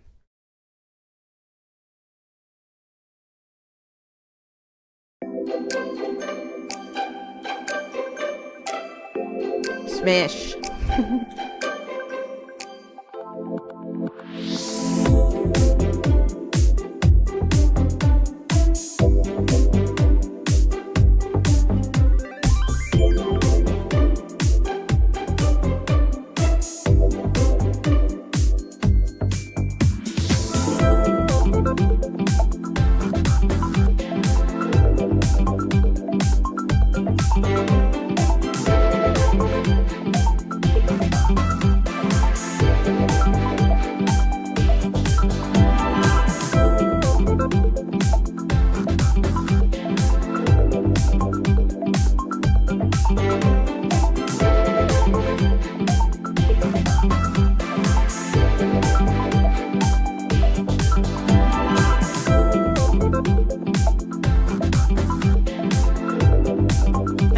much, Smoke in Peace. I gave you a follow back.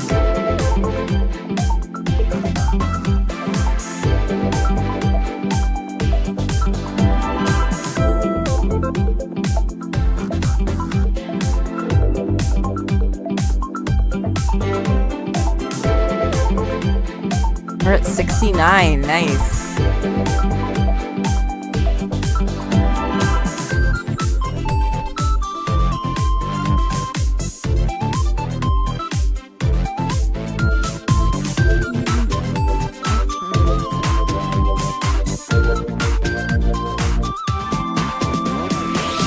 Oh, we're 6 away.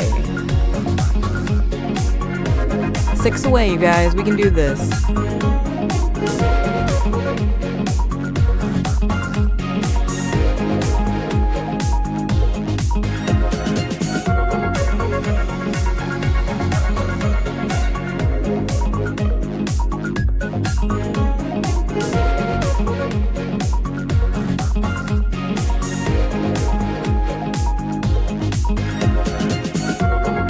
Comradesky, thank you.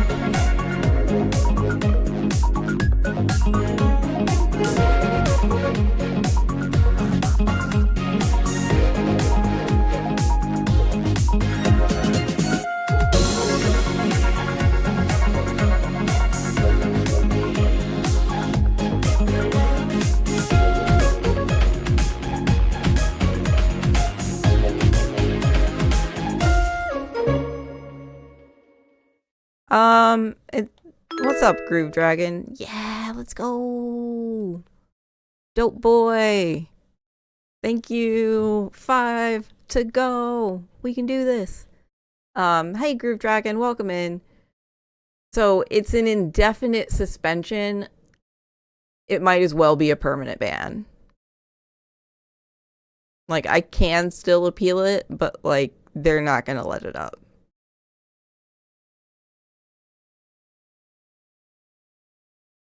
So we're moving on. We're moving on to bigger and better things. We are Kick streamers now. Fuck Twitch. Yeah, I mean it essentially means a permaban. Like, it might as well be. They're not going to reverse it given what they banned me for, given that it's a terrorism related ban. They just won't. So, we're moving on. Multi-streaming on Kick and YouTube and chat, especially YouTube chat. If you like to like hang out and have fun, play video games, you need to come over to Kick, because that's what we do on Kick. You know, I do my political content, and then like I try to sometimes multi-stream that, but then like there will be gaming streams, art streams, just chill music streams. So that's where we have the most fun. So I highly encourage you to come over, give me a follow, hang out with the Kick fam.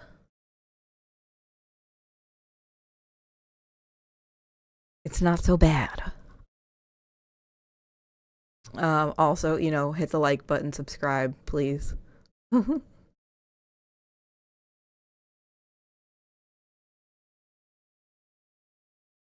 Like, yeah, I know, like, the fact that he is only charged with terrorism, not convicted, innocent until proven guilty, like, I mean, I think a warning would have been fine. Like, explaining to me that this is against TOS, not completely stripping me of my main source of income. Only source of income. So, FYI, I'm learning about how to set up an own cast server. So even if comrades get completely suppressed, we have that option we control. Comradesky, that's really cool. We've a group of streamers that I collaborate with sometimes, Transcend Media. We're Transcend something, but we haven't decided. So anyway, Transcend streamers. And it includes Vitingale, Bakery Bonzeta, the Sauce Tossers, Carla's Wild Ride, Jonathan Ross, Patio Baggins. So, it's a small little collective, and we've been talking about how to build that and needing to build that and needing the investments for it. So, I would love to talk with you, or like have you come and talk to them about it sometime. Can you come talk to my comrades? Technically, they also already approved that emote. Yeah, I mean, I think it was like Insta approved though, so I don't know.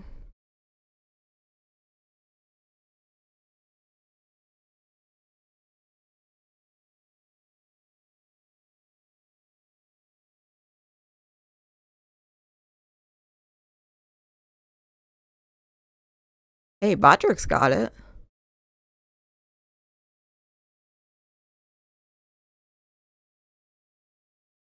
We need to add sauce tossers. Thank you, mods. I have great mods. But it's still their system of approval, so this sword shouldn't fall on you. I agree. And like honestly, it's a thing that like if I had money, I could probably fight it. Like I could probably like argue it with a lawyer, because that's what Marcus had to do to get his account back, is get a lawyer. But I don't know any lawyers, and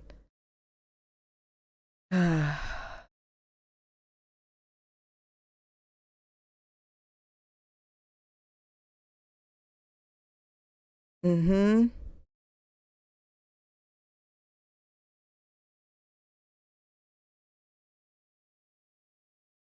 Yeah, I was surprised when he told the chat that, because he found out that I got banned, and he mentioned that in what he was saying about it. Yeah. So this is not a lot, like I don't think he ever mentioned it on stream before, so like I didn't know that David got married. Like what? Okay. That was quick.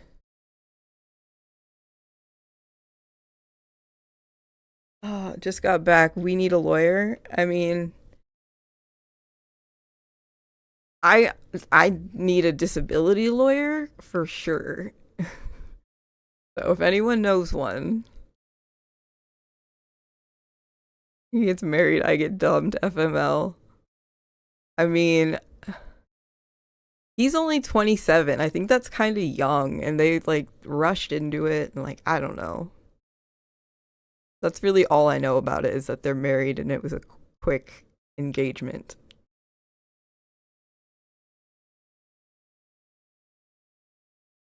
All right, let me also use the XTYT mod handle in your captions. Yeah, and say like XTYT moderator calls bullshit on Jenk and Anna. Yeah. That would boost me in the YouTube algorithm for sure.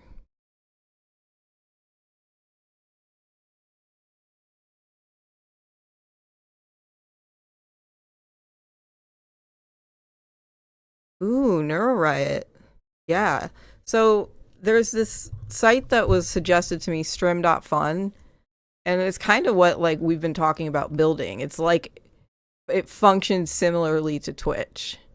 You know, I'm like not 100% thrilled with the layout or design, and I've had a few issues streaming to it. The chat is a little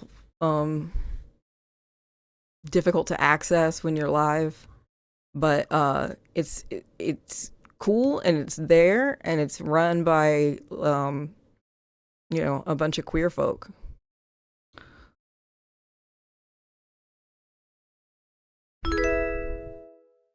Bop! Thank you, Bop! I've been yapping, and I need something to drink. Oh, man. Okay.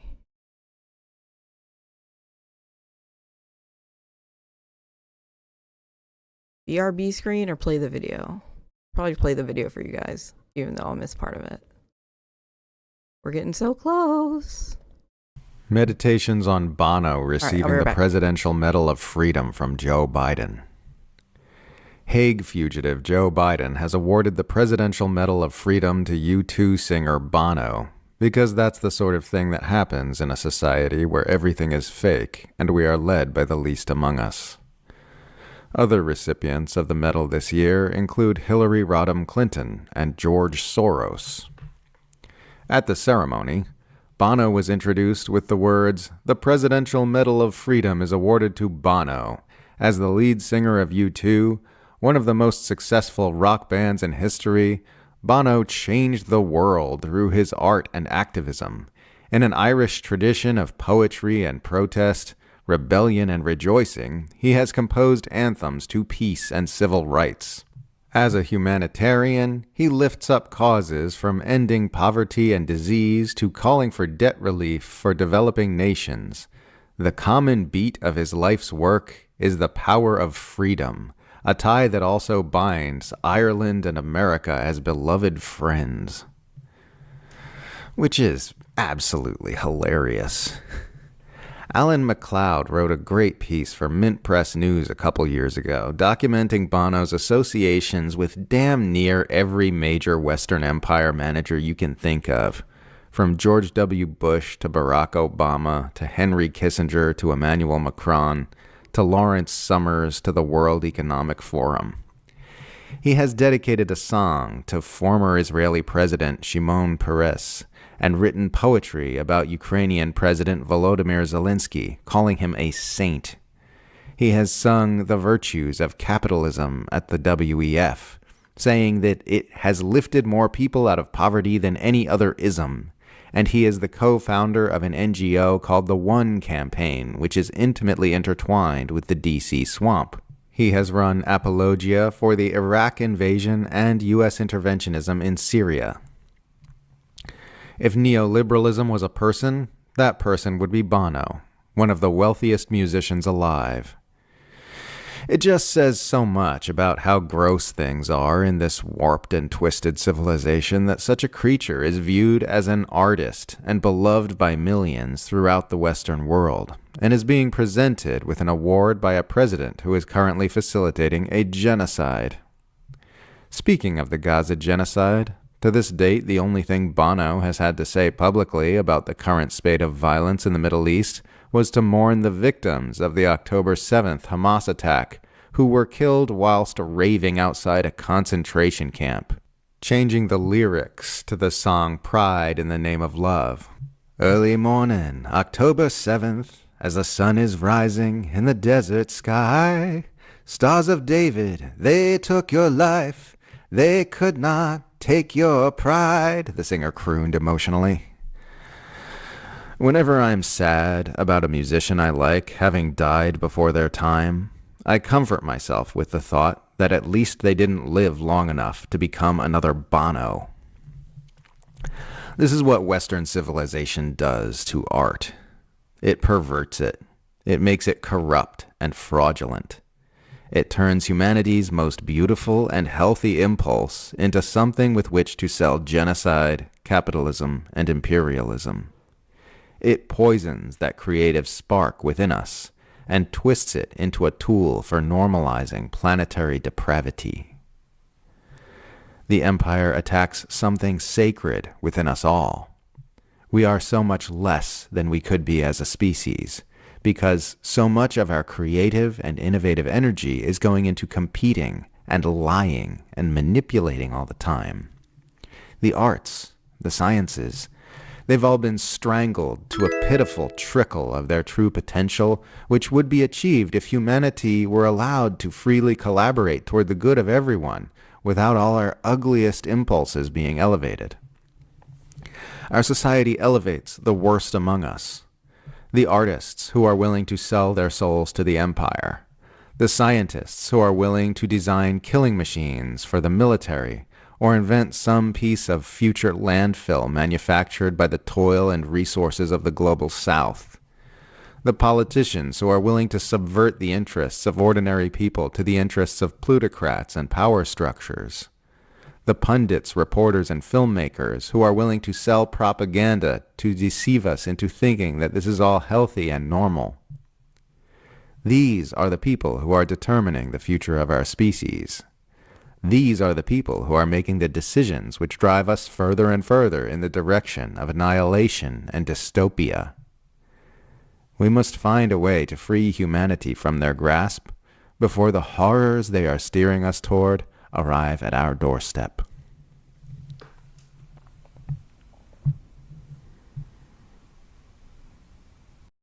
There's no evidence that immigration drove more votes to Donald Trump because he got essentially the same share of the electorate as he did in 2020. And I also want to say the same thing for the culture war waged against trans people. There is no suggestion, the idea that people were enraged about trans. Are Trump voters upset about trans people? Yes, that's their aggrievement du jour. Yeah. But that didn't create any new voters for Trump. Right. In 2022, the Republicans without Trump at the top of the ticket were like. Can we see some trans pride emotes in chat, please? Did not do well running on transphobia as one of their central planks. Absolutely not. And I just want to go over this, AP. I mentioned this yesterday, but this is very important to understand because the people out there who are talking about like we have some type of social contagion, the people who are talking about like, trans rights are overcoming everything and, you can't send your kid to school without, coming out trans. Hell yeah, AP, I made that one. Reports that JAMA, thanks Punk Rose. Everyone check Journal out Punk Rose. American Punk Rose Medical 69, Association Pediatrics. Sorry. Has done a study. Lucky Minute, thank you. To try and assess everyone check out how the Lucky many Minute. Children, patients ages 8 to 17 received gender affirming care. The data ranges from 2018 to 2022, 5 years. 2022 was the last year I think that they could get the full data as they Everyone were check doing out this study. Waterporch. Give Waterporch a follow on Kick and Twitch. Let's go. How are you doing? Only 926 adolescents with a gender-related diagnosis received puberty blockers over that 5-year period. Not 9,000, not 900,000, 926. That's less than 20 kids per state over a 5-year period. Also during that time, about double that, almost 2,000 received hormones. Again, this is from ages 8 to 17. This is over a 5-year period.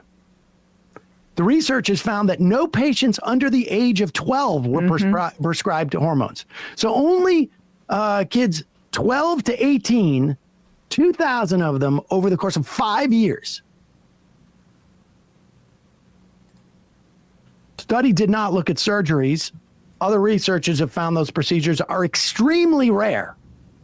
That's relative to the incredibly rare amount of kids who are actually getting gender affirming care and medications. And what that suggests, if it's not explicit, is that there are safeguards, that this isn't being done willy-nilly.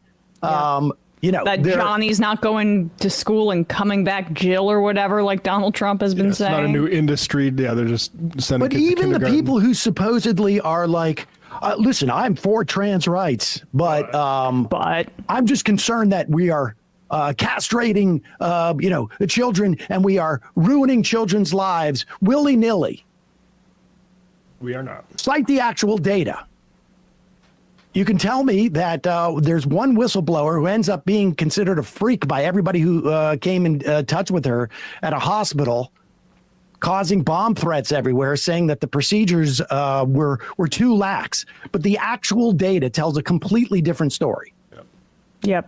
This, and not to mention the studies that show that the people who receive this care almost overwhelmingly, well, no, overwhelmingly, but almost totally, were happy they engaged in this care. And you can't find any medical procedure or any, frankly, psychological treatment. Don James, welcome. And this Sorry, I has was any distracted. better rate of. I was in the zone.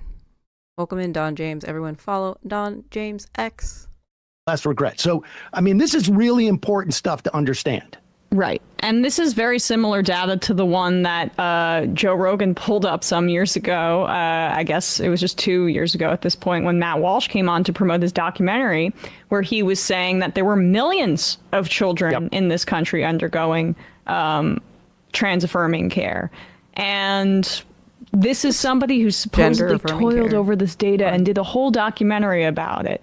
When you see the reality of these numbers, just be clear, like, these are not people operating in good faith. They're smear merchants directing hatred towards people because they can't deliver on their politics for a majority of Americans. And when you Yep.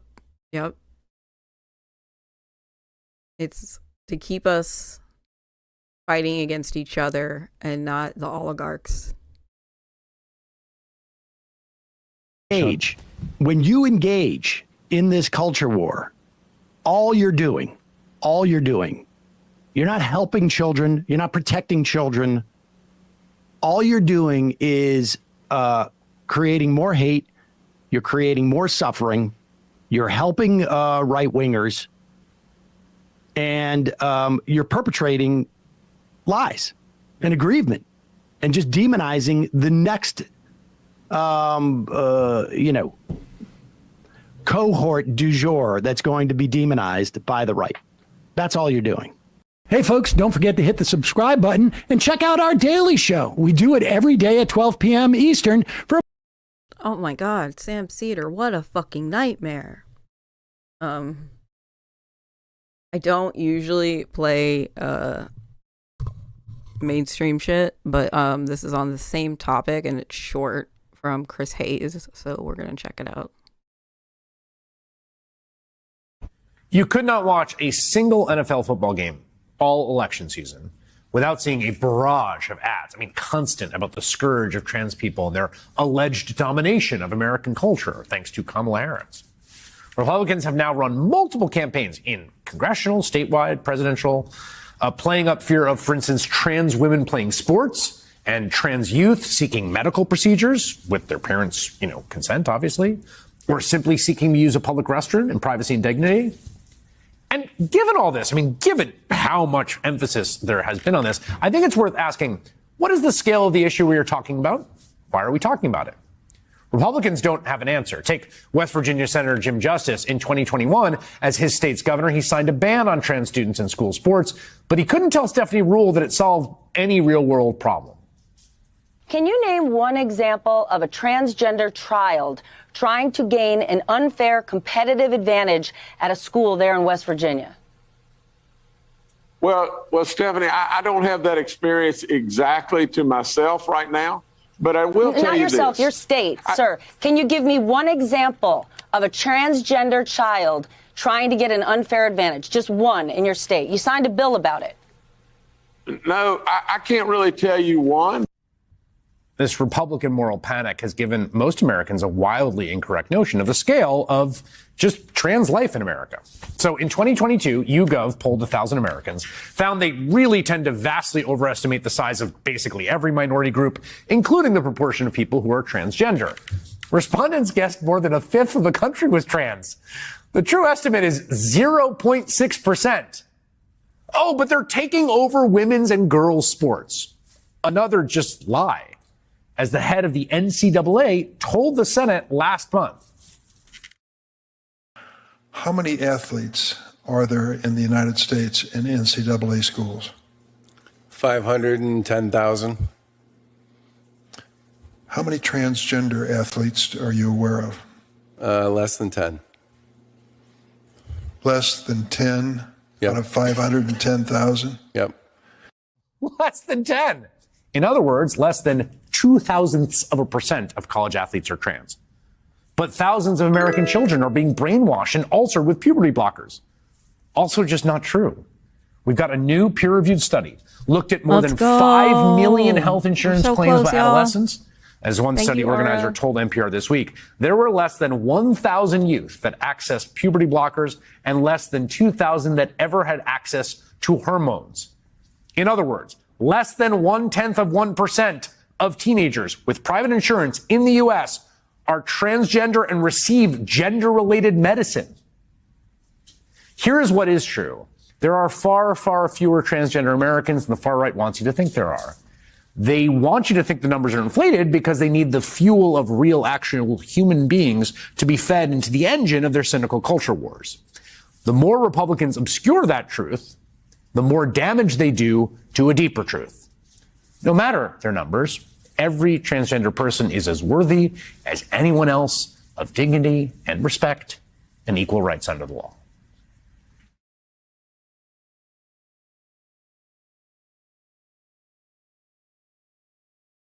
We'll probably go for at least another hour. I'm probably gonna stream until I get to 75 followers. Like, I am very determined.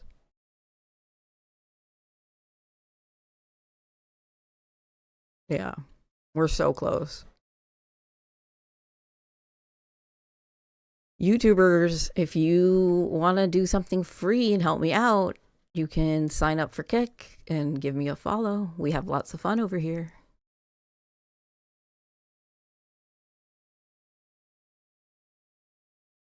Not sure if you're going to stream tonight. That's cool.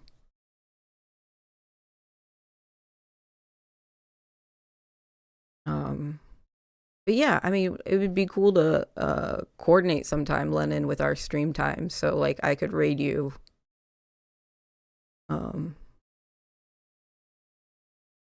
You know, we should work something out so we can support each other. Build a community. Yes, and collab. People have been, chat has already been asking Smesh Vixen collab when. So that will be awesome.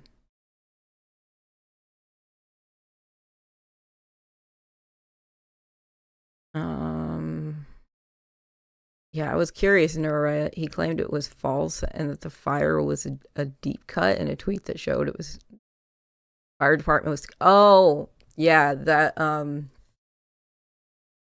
like saying that the LA or the Los Angeles like that they didn't cut the funding for the fire department and then showing a graph that clearly shows that they did.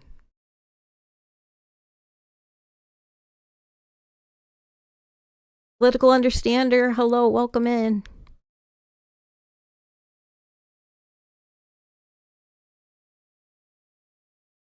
Thanks for being here. From one band Twitch streamer to another, Kick is better, dude. Let's go. Oh, PPG. Let me give you a follow. Yeah, you got banned like so many, like you subverted your ban too. You were like, fuck it, I'm gonna stream anyway. And I'm like, risky. Yeah, I remember you.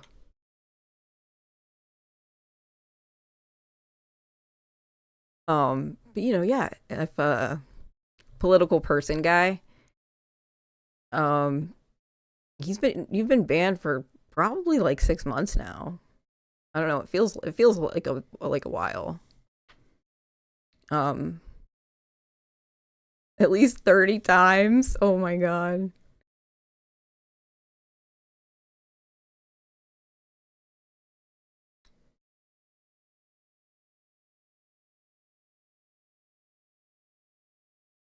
Yes, the band club. We could make a show that not call it that, but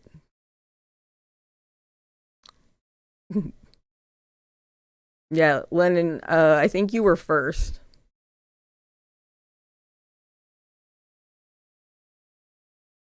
Awesome, Water Porch, thank you. Yes, Most of you have OG badges. If you want to turn them on, it's in your chat settings.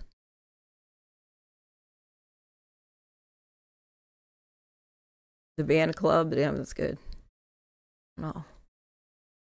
I never got permanently banned, but I got banned for a month. Interesting. What'd you do? I had somebody in Kick chat who asked me what I got banned for, and I showed him the emote, and they're like, so Kick won't ban you for that? And I was just like, I just got real scared about it, and I was like, you know what? I don't think they would. But like if I'm being targeted by other communities, like mass reported, that could be a problem.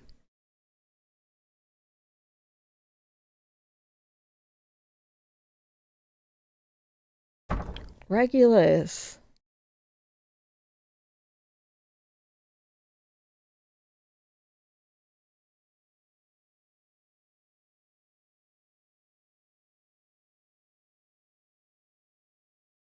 Oh, I know who you're talking about.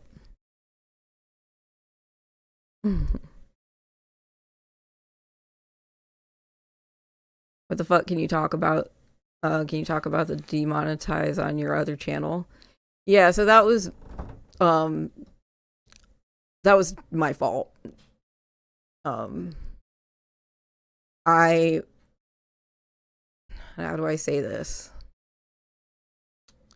I broke Stripe's rules of agreement, right? But not because of anything I did on Kick, because of another platform that I have, and I just need to make a new Stripe account that's not connected to any of those platforms. But to do that, I had to start a new Kick account entirely. So yes, Reggie, I know you want out the I'm talking.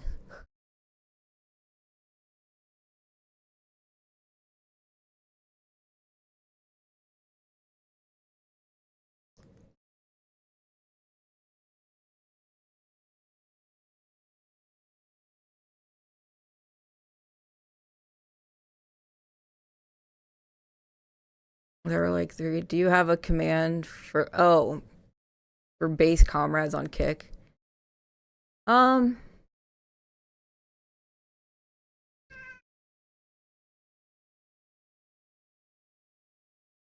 gotta let Reggie out. No, not yet. But we should. But yeah, it's I've been lucky to find at least nice people and welcoming people and people who won't like be assholes. But like not a lot of comrades. So or if they're here, I've yet to find them.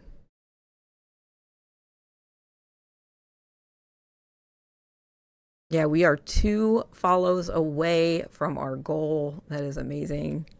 All right, I gotta let the cat out. Y'all are just gonna have to chill for a second. I'm sorry. We'll be right back.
Yo, Redipsy, thank you for the follow. Welcome in.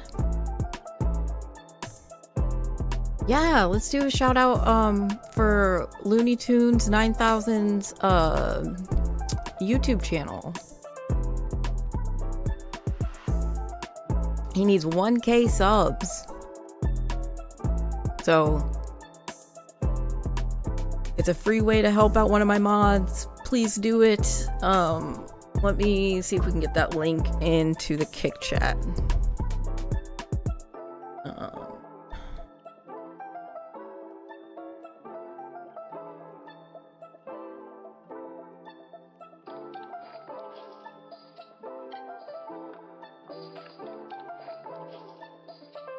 Here we go. Bingo bongo. Let's freaking go. One more follower. Oh. So hey y'all, if you are watching on Kick and you haven't hit that follow button, just do it. Do it. Yeah, and then so that's also the link for Looney Tunes YouTube channel. Thank you guys. This is, I mean, this is how we build solidarity. I know it seems kind of silly and small, but like, for me, this is a matter of like my livelihood, trying to rebuild what I had on Twitch. And, I can't do it alone. We gotta have community. So make sure you guys are following each other. Don James, let's freaking go! Wah, wah, wah, wah, wah.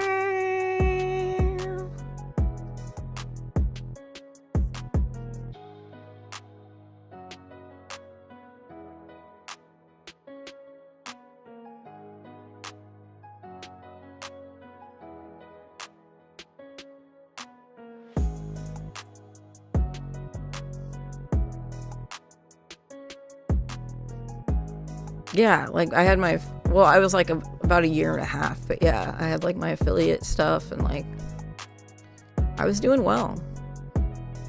But I'm happy to come over to Kick, Probably won't dwell too much on Kick, but I went and signed up just for you. Don James, thank you so much. That means a lot to me.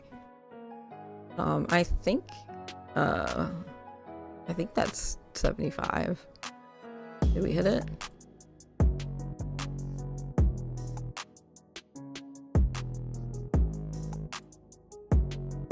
Yes, we hit it.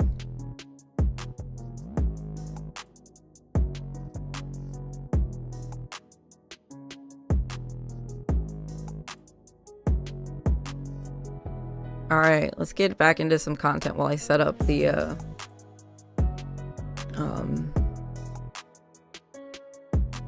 revenue. Back into it. Let's go, Liz. Welcome back.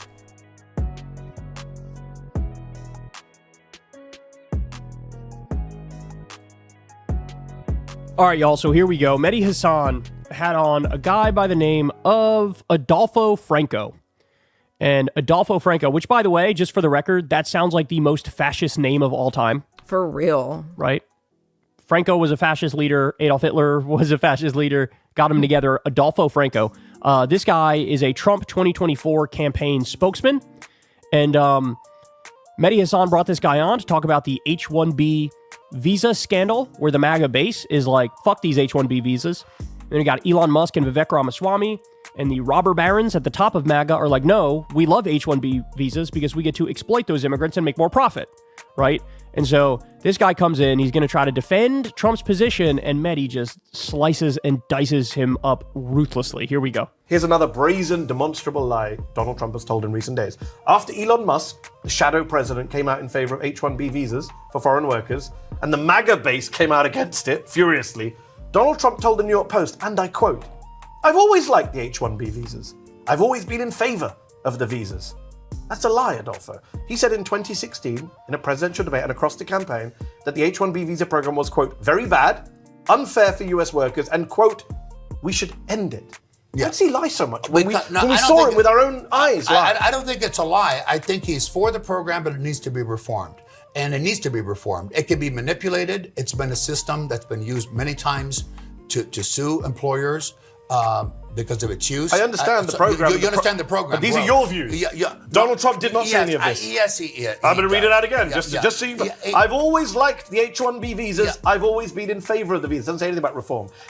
Where in 2016, he didn't say anything about reform. He said, very bad, we should end it. He didn't say reform it, we should end it. Yeah. So he lied when he said he's always for it. And you're cherry picking in this. I'm not cherry picking. Those are the only quotes. In this way. Which quotes have I missed from him? Because you're taking things out of context. There's no, I don't. This is a desperate Trump defense. No, it is not. Out of context. He's a toddler who you have to interpret. No, it is not. I'm reading his words. It is exactly what he has said consistently. The program has major problems. That's not what he said in 2016. I'm going to read it again to you. I'm going to read it one more time. I think the very bad, unfair, quote. Yeah. We should end it. What does end mean, Adolfo? And I think there's a... End means reform. If I recall, there's a sentence or two afterwards that we need to find better ways to bring people into the country legally. And that's what he's referring to. He explicitly says we should end the H-1B visa program. 8 years later, he says, I've always liked it and been in favor. That's a lie. Anyone who understands English knows that's a lie. But you know, unless English is your second language, that's a lie. The program actually could be eliminated and replaced with a different program. Fine, why didn't he say that last week? Why did he say, quote, I've always liked... I'm going to read the quote again to you because you don't like his words, I know. No, but you're taking them out of context. There's no context. This is a statement to the Post. Yeah. Take it up with the New York Post. I've always liked the H-1B visas. I've always been in favor of the visas. That is not true. He was not in favor of the visas in 2016. I believe he has always, and I know this... What you believe is irrelevant, Adolfo, with respect. It's what he said. This is what you always do. You come on and you say, well, Trump, you're confronted with a Trump statement. You try and find a way to spin it, reinterpret it. Because the facts are clear. He lied. I mean, that's the whole thing, right? That's the whole thing. In order to be in MAGA, you have to be ready to do mental gymnastics. You have to be ready to lie. You have to be ready to say Trump believes things that he never said. You have to be willing to... Basically what they do, here's their move. When Trump says something that they personally agree with, that's the thing he believes. When he contradicts himself and says the opposite, that's them going, oh, Trump doesn't actually mean that. He meant the thing where he agreed with me.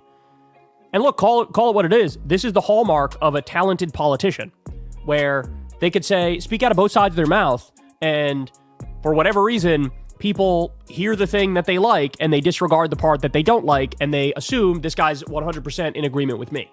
Right? Obama had that ability. Donald Trump had that ability. But the thing that's so stark about Trump in particular is exactly this. He could say literally the polar opposite on something, and they'll still be like, no, he didn't say that, or he didn't mean that. And it's like, who are you kidding? And on this issue, to be fair, the base was pissed off. They were more pissed off at Elon than they were at Trump. And when Trump came out and backed Elon on this, they sort of went silent. But initially, they were like, wait, when we said we're against immigration, we meant all immigration. We didn't mean, hey, we're going to carve this out for high-skilled immigrants in the tech sector where Elon Musk can exploit them and make more profit off of them. They didn't say that. They didn't believe that. Many in the MAGA base are outright white nationalist. So anybody who comes to this country that is not lily white skin, they're like, oh, I don't like this at all. Right? And so there was that fight. It was sloppy Steve versus Elon Musk, but ultimately Elon Musk won. And this is what I'm going to tell MAGA right now, is that Trump will always break with capital. Trump will always break with capital. You're hearing me say it now.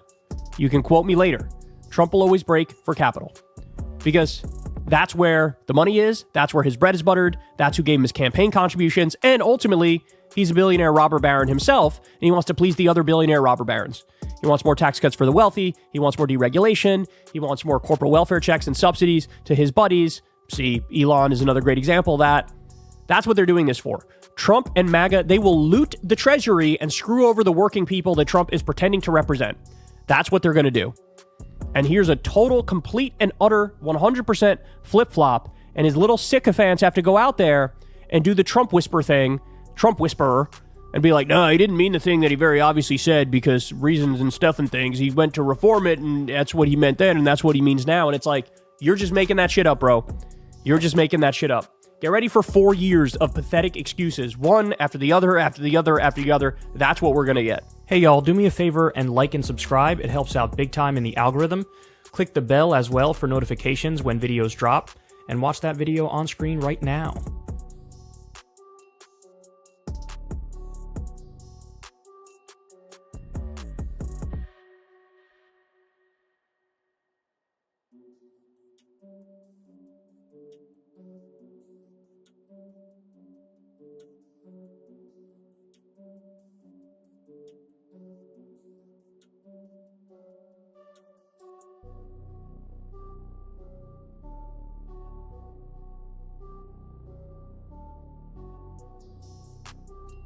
Okay. Working on stuff. It's 2025 and insurance just keeps getting worse. I just did 2 bilateral deeps and 2 bilateral tissue expanders for patients. And I've never had this happen before, but during the second deep, I got a phone call into the operating room saying that United Healthcare wanted me to call them about one of the patients who was having surgery today, who was actually asleep having surgery. And, said I had to call right now. So I scrubbed out of my case and I called United Healthcare, and the gentleman said he needed some information about her, wanted to know her diagnosis and whether her inpatient stay should be justified.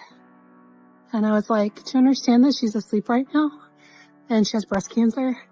And the gentleman said, actually, I don't. That's a different department that would know that information. And I was like, well, she does need to stay overnight tonight. And you have all the information with you because I got approval for this surgery. And I need to go back and be with my patient now. But yeah, it's out of control. Insurance is out of control. You just heard from Dr. Elizabeth Potter, who shared her experience on Instagram to give us all a sense of how bad our healthcare system is from a doctor's perspective. And to be fair to the insurance agent who called her, he obviously had no idea that she was already in the middle of surgery for the patient in question. But the fact that insurance companies expect surgeons who could be in the middle of surgery at any time to call them back immediately so that way they can justify the care that they say their patient needs is truly insane. And it doesn't seem like the surgery itself was the issue. It seemed like United Health didn't really want to pay for the overnight stay, but it was already recommended by the doctor. So that should be the end of it. There should be no question about whether or not it's covered. The insurance company shouldn't be able to dictate what type of care is or isn't necessary because they have no expertise in that regard. So if a doctor says that the patient needs a certain type of care, the insurance company needs to shut up and pay for it. And the fact that that isn't how our system works gives you a sense of how rotten it is. But my first thought when I saw this was, why didn't she just ignore them and not call them back? Because even though another doctor was there to keep the procedure going, stopping mid-surgery to take a phone call is a lot of work. You have to scrub out, and then you have to scrub in again, and it's actually a really long and meticulous process, and I'll link you to a video of a doctor explaining it below in painstaking detail just so you're able to grasp what that insurance agent was expecting of Dr. Potter. But in a follow-up video, Dr. Potter explains why she felt like she couldn't ignore the insurance company and had to stop mid-surgery to take the call. It's gotten ridiculous that insurance companies really do control when and what kind of care we deliver. And it's almost like a fear-based system where if an insurance company calls me and says I got to call them right back, like I'm afraid they're not going to pay for my patient's surgery, that patient's going to get stuck with a bill. And to her point, if a patient is stuck with a bill, it's almost certainly going to be tens of thousands of dollars. So that bill could ruin her patient's life. But her describing it as a fear-based system is so on point because, I mean, a surgeon shouldn't have to think about anything but the surgery. In fact, that's all we want them thinking about when they're doing the surgery on us. But the fact that they have to be ready at all times to take a phone call from a health insurance company, that just tells you how despicable our system is, right? Because if she doesn't take that call, she's worried her patient's life will be ruined when she wakes up. That is so disgusting.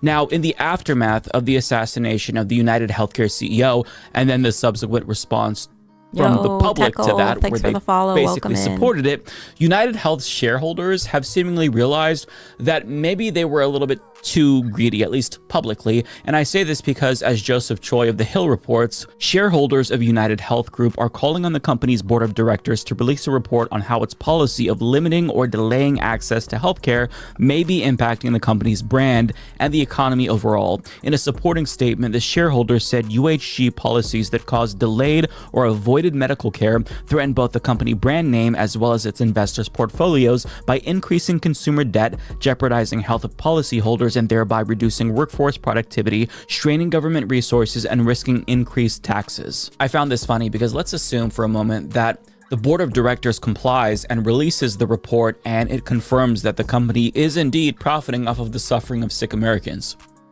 Then what? Are we supposed to expect them to self-regulate or change their business practices? That's not going to happen. They're handling this as if it's a PR crisis and not a policy crisis. But the real solution is that companies like United Health must go the way of the dodo. All of them. Sorry, shareholders, you might not want to hear that, but it's not particular practices causing harm. It's the entire fucking business model. And just to put things into perspective, this is the only developed country that has a healthcare system like this. If you're British or Canadian, sure, there are issues with your system, but you get the care that your doctor recommends, period, no questions asked. And that's because they've mostly decommodified their healthcare systems. Healthcare to them is free at the point of service, and the goal isn't profits, it's care. Because those governments... Dead End Joker! You made it! First sub again! Literally every platform. The number one. First in line. I love you. Thank you. Thank you so much. And yeah, Teckle, thank you. I appreciate it. Do you stream as well? I'd love to follow you back. I'll follow you anyway. Teacher's favorite. A little bit. I do. Cool. Yeah, everyone follow Teckle. Let's give Teckle a shout out. The number one reggae song? The 3D printing is really cool. Who did I find? I found a couple 3D printers, printer streamers when I was browsing. Fireman Craig 87. There was another one that I think is offline, so I'm not sure what their handle was. But yeah, it's a cool thing to show off on stream. Phantom, sweet. I'll look out for them.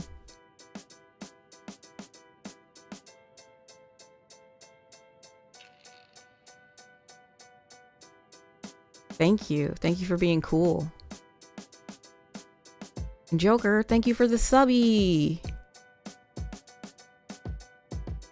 So we can have hype trains again. Oh, I'm doing okay. It's been a long stream and I'm getting a little tired, but I just opened another Red Bull, so let's fucking do it.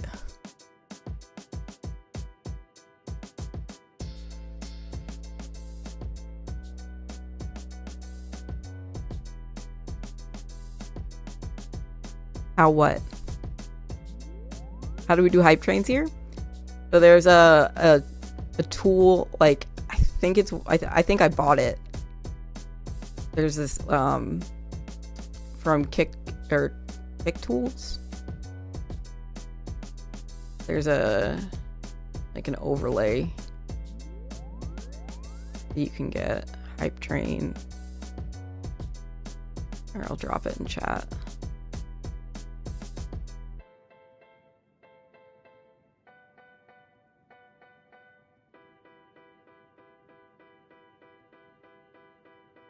Yeah, they don't have it built in. But I was like, I need the hype train. Like, I need hype. You know, because people were subbing and it was just like, oh, thanks. You know, and I'm like, this should be a hype train. So I found one.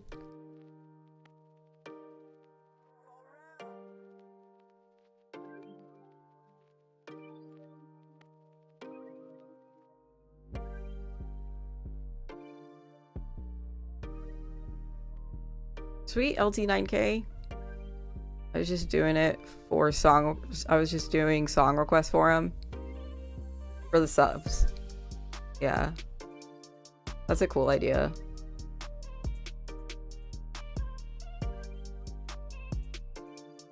I don't know. I need to get something like a reward sub. You get a this, or I do a this, or you gift 5 subs and we do this. You know, like I've been kind of thinking about building stuff in like that, and I actually started doing it, and then I realized that CJ was trying to gift subs, and he's like, "Why can't I gift subs to the community?" I'm like, "Well, the button's right there."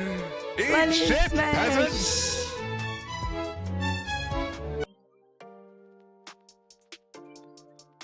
Let's go, 2 subbies. Thank you guys.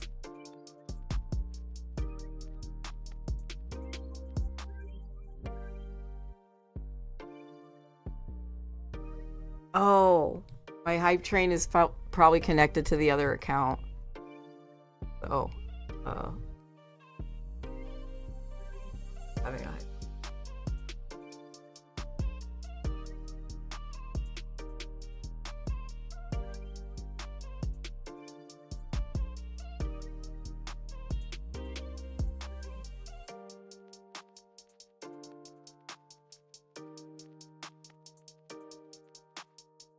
So, again, this is just a remix. I don't think we need to do anything crazy with the beat. I think, realistically, if we just keep the bass where it's at, keep the flutes where it's at, might want to rearrange the bridge a little bit, but as soon as that bass hits, I just hit him with that. I got some titties on my chest, but I'll still be double checking. Leave the message undelivered, but they still be double texting. Triple double up a little rubber pussy in a puddle. Then I just stick the tip in and she begging for the double take. Tell me how a single song make me up and run away. See, they fucking love to hate till I muscle up in another state. When I see that number, bitch, I always double take. Cause none of them say. Everywhere I go, them niggas be like, that's my baby. Cause he bitches love me, cause I'm chasing goals. I shoot my shot at bucket. Don't get mad, cause I'm playing house with your BM. I woke up like this nigga, I caught my shit from AM to PM. Got the dicky, got the blicky, cause my hometown crazy. Got my hair locked up like I'm Weezy up, baby. I'm coming to fuck shit up. Yeah, let's leave it go crazy. I've been doing this shit since like 13. That's why I'm your bitch favorite. Okay. Pull away. Everywhere I go,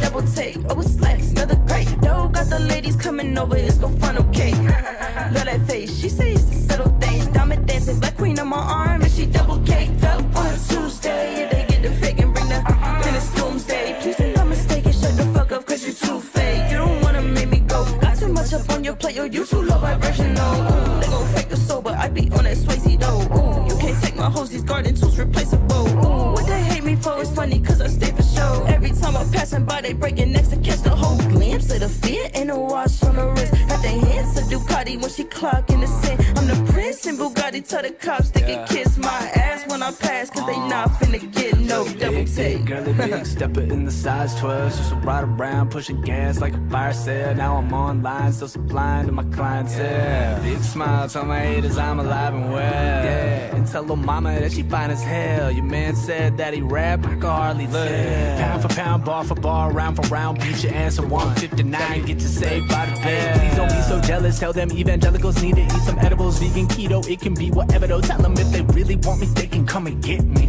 I don't go quietly and it won't go quickly. Got a big knife and I might chop a dick. She's free like a mason, walk the line like Dixie. Chicks all be Twix and the tits like pick me. Bitch, my existence is kismet. Granny Smith shape of the ass, you can kiss that. You felt some type of way when I passed and you pissed at it. We getting attacked, but the masses give a shit about it. These kids dying in class with my strap and forget about it. These stocks been the collapse because my tax is getting dicked around with. Tell me how the military fucking fails or all of it still got all of our budget. Tell me why TurboTax is this, we got auto deposit. Tell me why the stakes got higher when I climb out of the closet. And tell me why I'll lose my job if I put color on my eyelids. Or where these rappers got their pride when they ain't sliding the slightest. Tell me how the fucking genre sleeping on me like Biden. Better know that 3 of fucking goddess. Y'all go suck on my trident's damage, bitch.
find my mama. Mama, mama, mama, I wanna come home. I wanna find my mama. Mama, mama, mama, I wanna come home.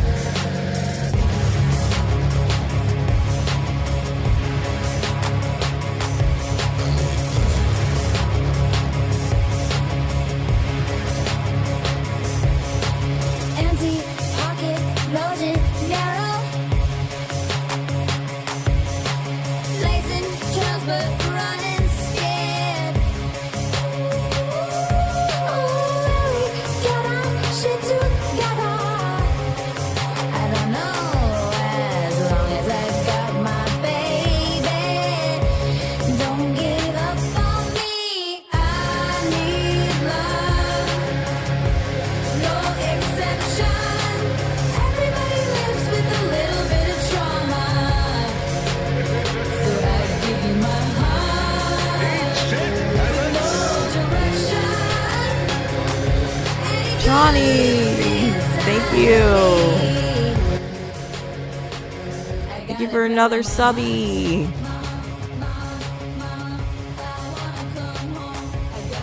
Thank you so much. I love you. Thank you.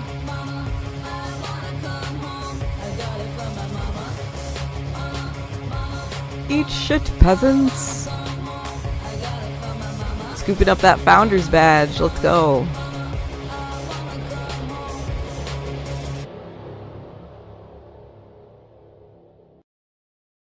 We love Ollie Problemas. Alright, what time is it? 20 to 4.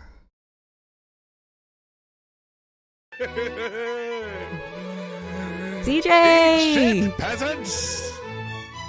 Thank you! Thank you, thank you, thank you! I gotta set up my sub goals. My sub goal bar. Okay. Okay. Yeah. Almost 3:45. Almost a quarter to 4.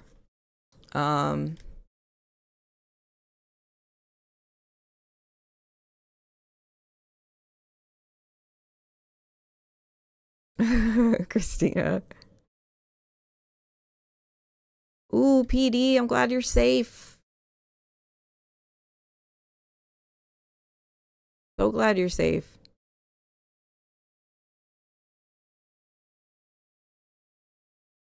Yeah, we got all the followers. We got monetization back. We are so back, baby. Guess who's back? Back again. AV's back. Tell your friends. Guess who's back? Guess who's back? Guess who's back? Guess who's back? Guess who's back? Guess who's back?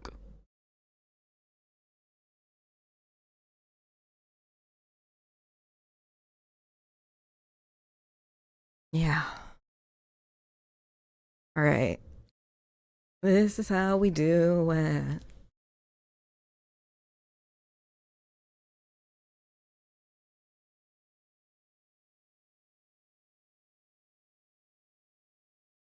All right. That was a fake hype train because this thing, it's $10. I'm like, I thought it was cheaper than that, but I'm like, it's $10 for me to enable hype trains. And I'm like, I need to make some money first. So.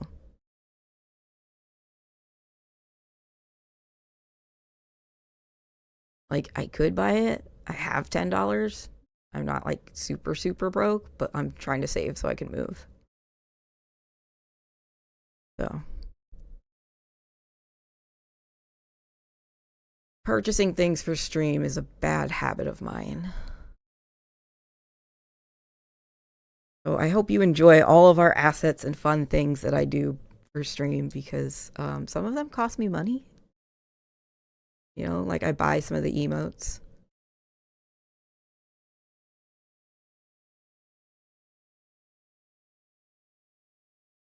Yay, I'm glad you're going to get your meds. Be careful out there, though. Be careful with the weather.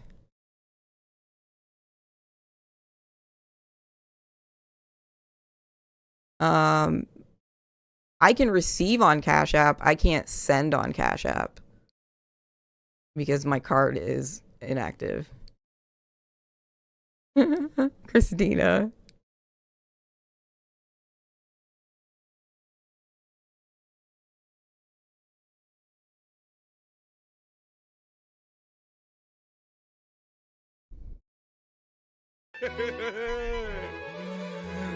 CJ! Peasants!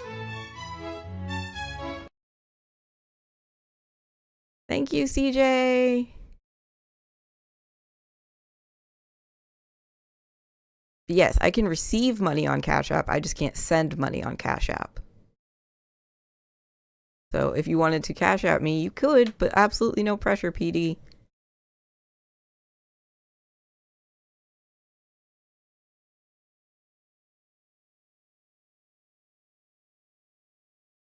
CJ from the 6, you're a legend. Gift and one to Pendulous Dragon. Let's go.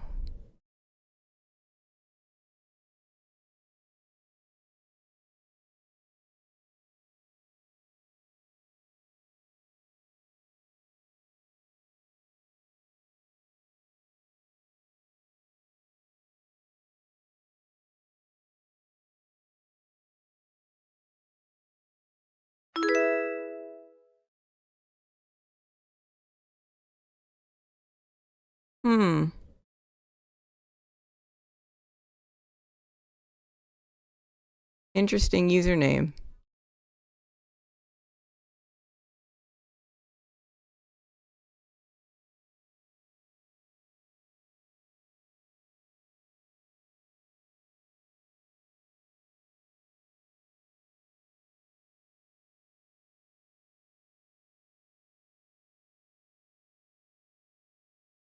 Governments realized at some point that taking care of.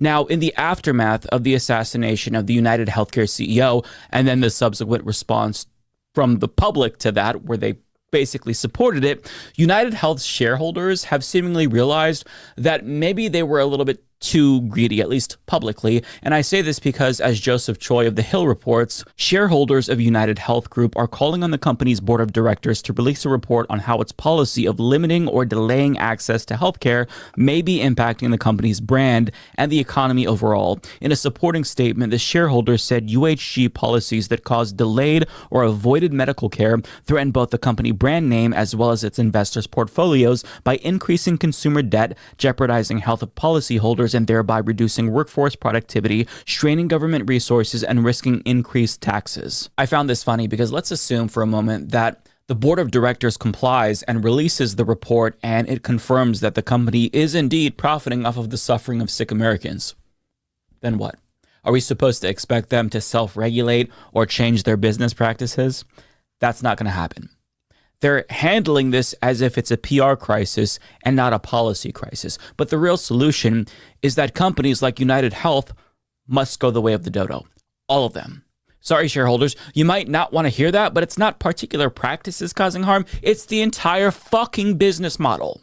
And just to put things into perspective, this is the only developed country that has a healthcare system like this. If you're British or Canadian, sure, there are issues with your system, but you get the care that your doctor recommends, period, no questions asked. And that's because they've mostly decommodified their healthcare systems. Healthcare to them is free at the point of service, and the goal isn't profits, it's care. Because those governments realized at some point that taking care of citizens and providing them with basic healthcare is the most minimum expectation of any functioning government. But our government hasn't made that same assessment. And the reason why it's so bad in America is because we've turned healthcare into a money-making venture for corporations, which is extremely perverted because healthcare should not be about making money. It shouldn't be a business. It should be about care. And when you create an entire system based on profits, the incentive to make money conflicts with the goal of caring for patients. I mean, imagine if your house was on fire and you called the fire department, but before they could put out the fire or rescue anyone in the building, they had to call to check with your insurance company to make sure that it was covered. That would be insane, right? Yet, when it comes to healthcare, that is basically the way that our system functions, and lawmakers pretend like that's perfectly normal when it's not.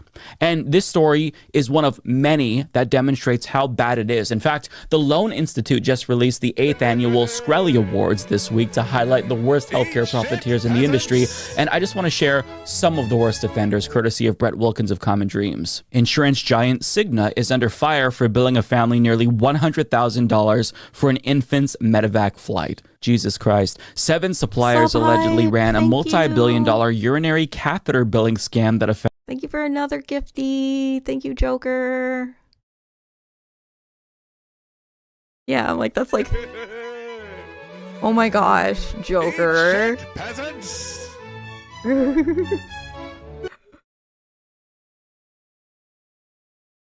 Thank you. Y'all better subscribe before Joker gifts you all subs and spends all his... Oh! Eat shit, peasants! CJ, thank you for a 5 bomb! I can't believe 2 of them went to bots. That's annoying. But Allie got 1, and Waterporch got 1, and Teckle.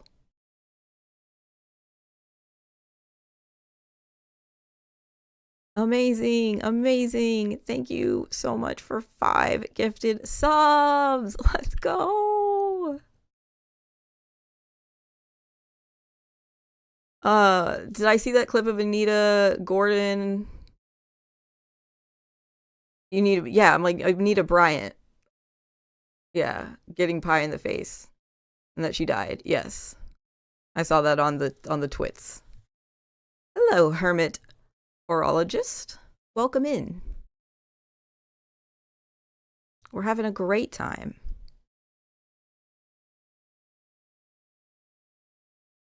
How are you? Welcome.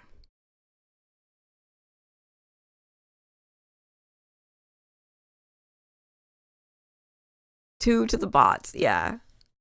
Weak sauce. Weak sauce. Come on, Kick. Be better. Thank you again, CJ. Amazing. Amazing.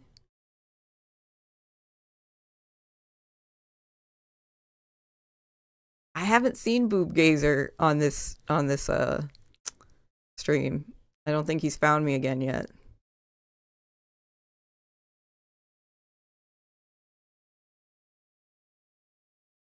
Affected hundreds of thousands of Medicare patients. Oh my God. Wilkins of Common Dreams. Insurance giant Cigna is under fire for billing a family nearly $100,000 for an infant's medevac flight. Jesus Christ. 7 suppliers allegedly ran a multi-billion-dollar urinary catheter billing scam that affected hundreds of thousands of Medicare patients.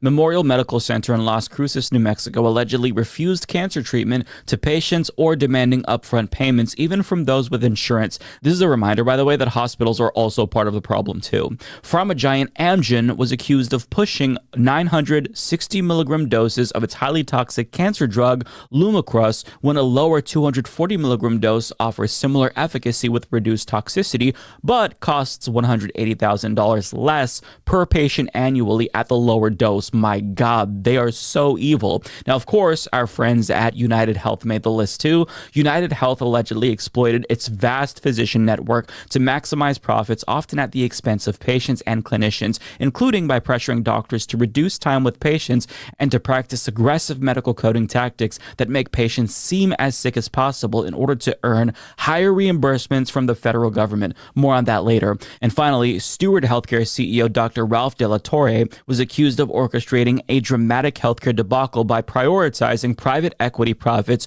over patient care. Surprise, surprise, amid debt and sale leaseback schemes and a bankruptcy that left hospitals gutted, employees laid off, and communities underserved, as he reportedly walked away with more than $250 million over the last 4 years as hospitals tanked. And these kinds of stories are inevitable when your entire healthcare system prioritizes profits over people. And I've said this before, I'm going to say it again because it's important. Healthcare must be free at the point of service. A single-payer Medicare for All type system would cut costs, but more importantly, it would save lives, specifically 68,000 lives per year, according to a pre-COVID study, and that's a more conservative estimate.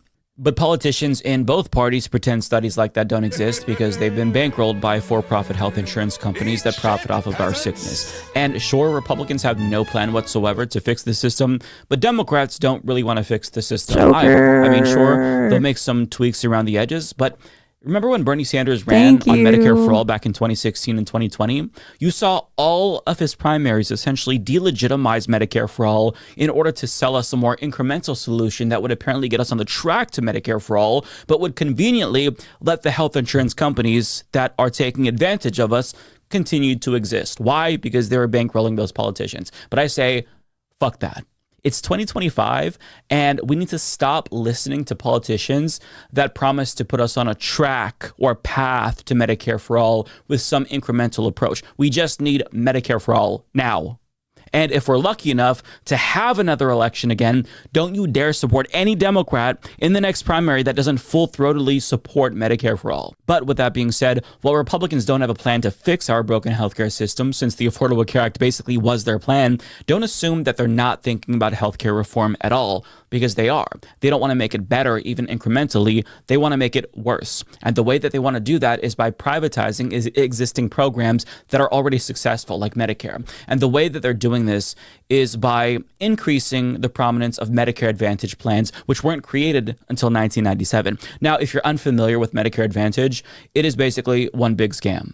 If you're old enough to qualify for Medicare, you should buy Medicare Plus a supplement, not Medicare Advantage. And Timothy Noah of the New Republic explains why. Medicare Advantage looks to people over 65 like a better deal because it covers things traditional Medicare doesn't, such as visits to the dentist or the eye doctor. Some plans even cover acupuncture. But if you get seriously ill and need to be referred to a specialist, Medicare Advantage isn't so great. An April 2022 study by the Health and Human Services Department's Inspector General found that 13% of the referrals denied under Medicare Advantage would have been approved under traditional Medicare. Medicare Advantage also shows that healthcare privatization is a lousy deal for taxpayers. Medicare Advantage costs the federal government 7% more per enrollee than traditional Medicare, according to an August 2024 study by the fiscally conservative Peter G. Peterson Foundation. For enrollees with similar health profiles, Medicare Advantage costs 22% more, according to the Medicare Payment Advisory Commission.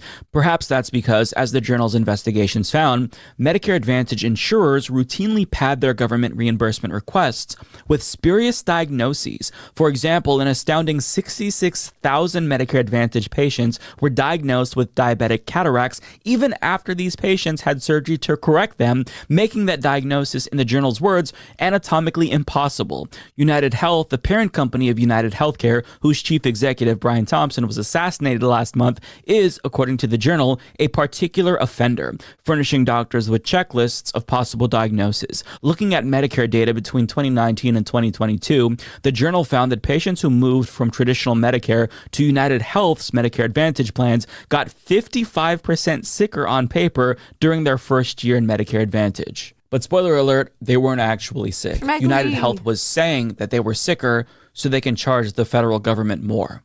So United Health, who is the largest recipient of Medicaid Advantage, by the way, is effectively defrauding the federal government. And nobody in power really wants to do much about this because these insurance giants lobby government officials and politicians to be complacent, or, you know, they donate to their campaigns. So you don't want that gravy train to stop. So you just let them take advantage of all of us and defraud the system. So we're kind of stuck with this system where companies like United Health will say that their Medicare Advantage patients are sicker than they actually are, so that way they can bill the government more. But when it comes to patients on their regular private plans, they then say that they're healthier than they are, so they can deny them coverage. And that right there demonstrates clearly why private insurance can't coexist with public plans, which is what a public option would be, which is a popular alternative to Medicare for All that we hear from politicians. Because in theory, a public option sounds good because it would force private companies to compete with the plan offered by the government, and that plan would obviously be cheaper and more robust, but that will inevitably lead to private companies pushing all sick people onto the public plan so it's overburdened and underfunded. And once they break that system after enough lobbying and whatnot, they then swoop in like heroes to offer supplemental plans to milk even more money out of us. So even though a public option would be better, a step up from where we're at right now, we just need Medicare for all. We don't need to form some building block or path towards Medicare for all. We just need Medicare for all. Private insurance should not be a thing in healthcare. Even in countries with single-payer or national health systems, private insurance is becoming increasingly prominent, and it's making their public systems worse. Hey, lifted But Trump's ultimate vibes. goal is to make Medicare Advantage. We need a shout out for lifted vibes, please. I'm not joshing. It's due to Google since they run captcha service and Google doesn't like me. Well, I thank you for the subby, and I'm sorry that it was such a pain in the butt. We've got all these comrades coming in from YouTube. What's up, everybody? Theories, BCAT, Bad Ash, AC. I'm here too. Hi, comrade Adrienne. Thank you. Sorry, I was BCAT, welcome. Adrienne's new mic is glowy. Yes, it's newish. Soul Life. Welcome, Raiders from the Vanguard. Wow. Thank you, Vanguard. And happy birthday to Zach.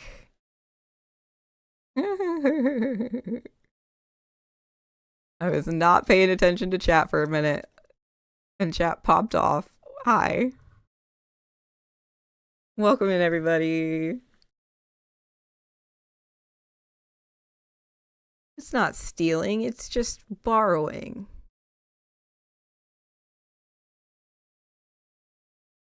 It unfollowed me? No, Lifted Vibes. I had to make a different account. I had to make a new account because I was naughty with Stripe and they said you can't be naughty with Stripe. So I didn't break any kick rules, but I lost my Stripe account. So the fastest way to go about fixing that was just to make a new one.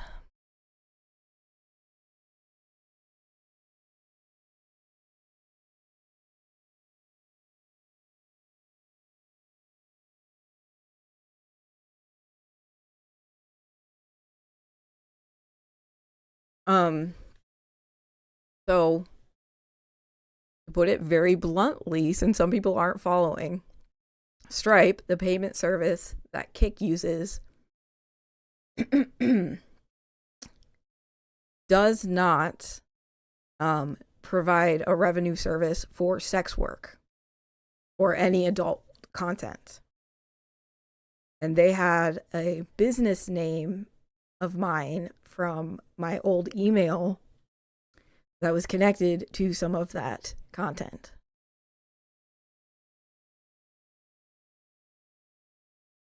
So it was nothing that happened on Kick. It was stuff that happened off of the platform that they found and were like, hey, we can't do business with you. And I'm like, well, you can, you just can't do that business with me. And I'm like, I wasn't even trying to do that business with you.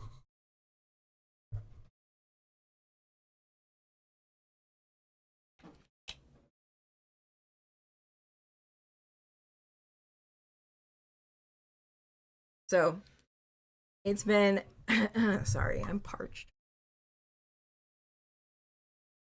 It has been an adventure. We made this account like yesterday, day before, and we are affiliated, ready to rock and roll, ready to get our show back on the road.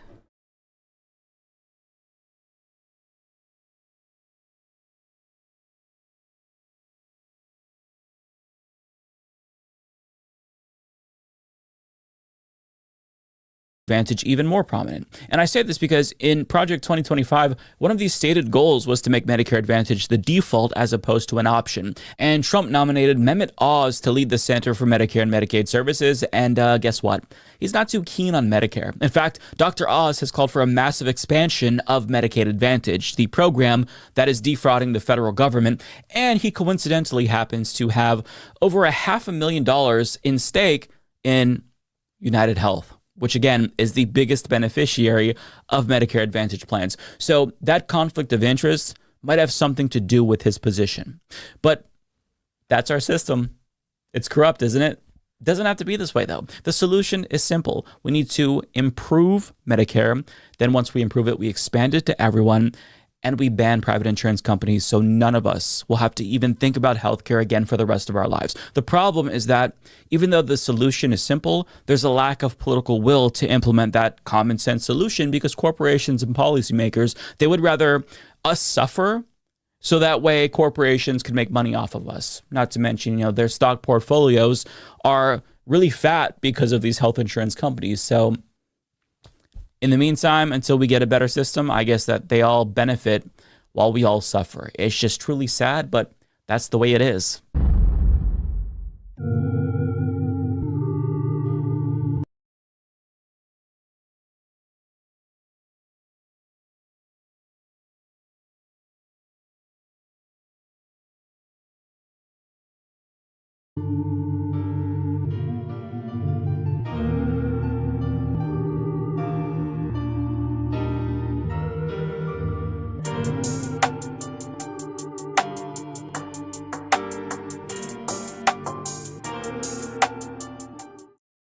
With me now, returning to the show, friend of the show, and mayor of Enfield, North Carolina, a tested and proven voice for Black voters with a 2 decades long track record of providing mission critical expertise to winning political campaigns, not to mention spearheading Vice President Kamala Harris's Black Leadership Coalition, developing the historic agenda for Black men, as well as the founder and CEO of Black Male Voter Project. Please welcome Mondale Robinson. Mondale, thanks for being here. How are you?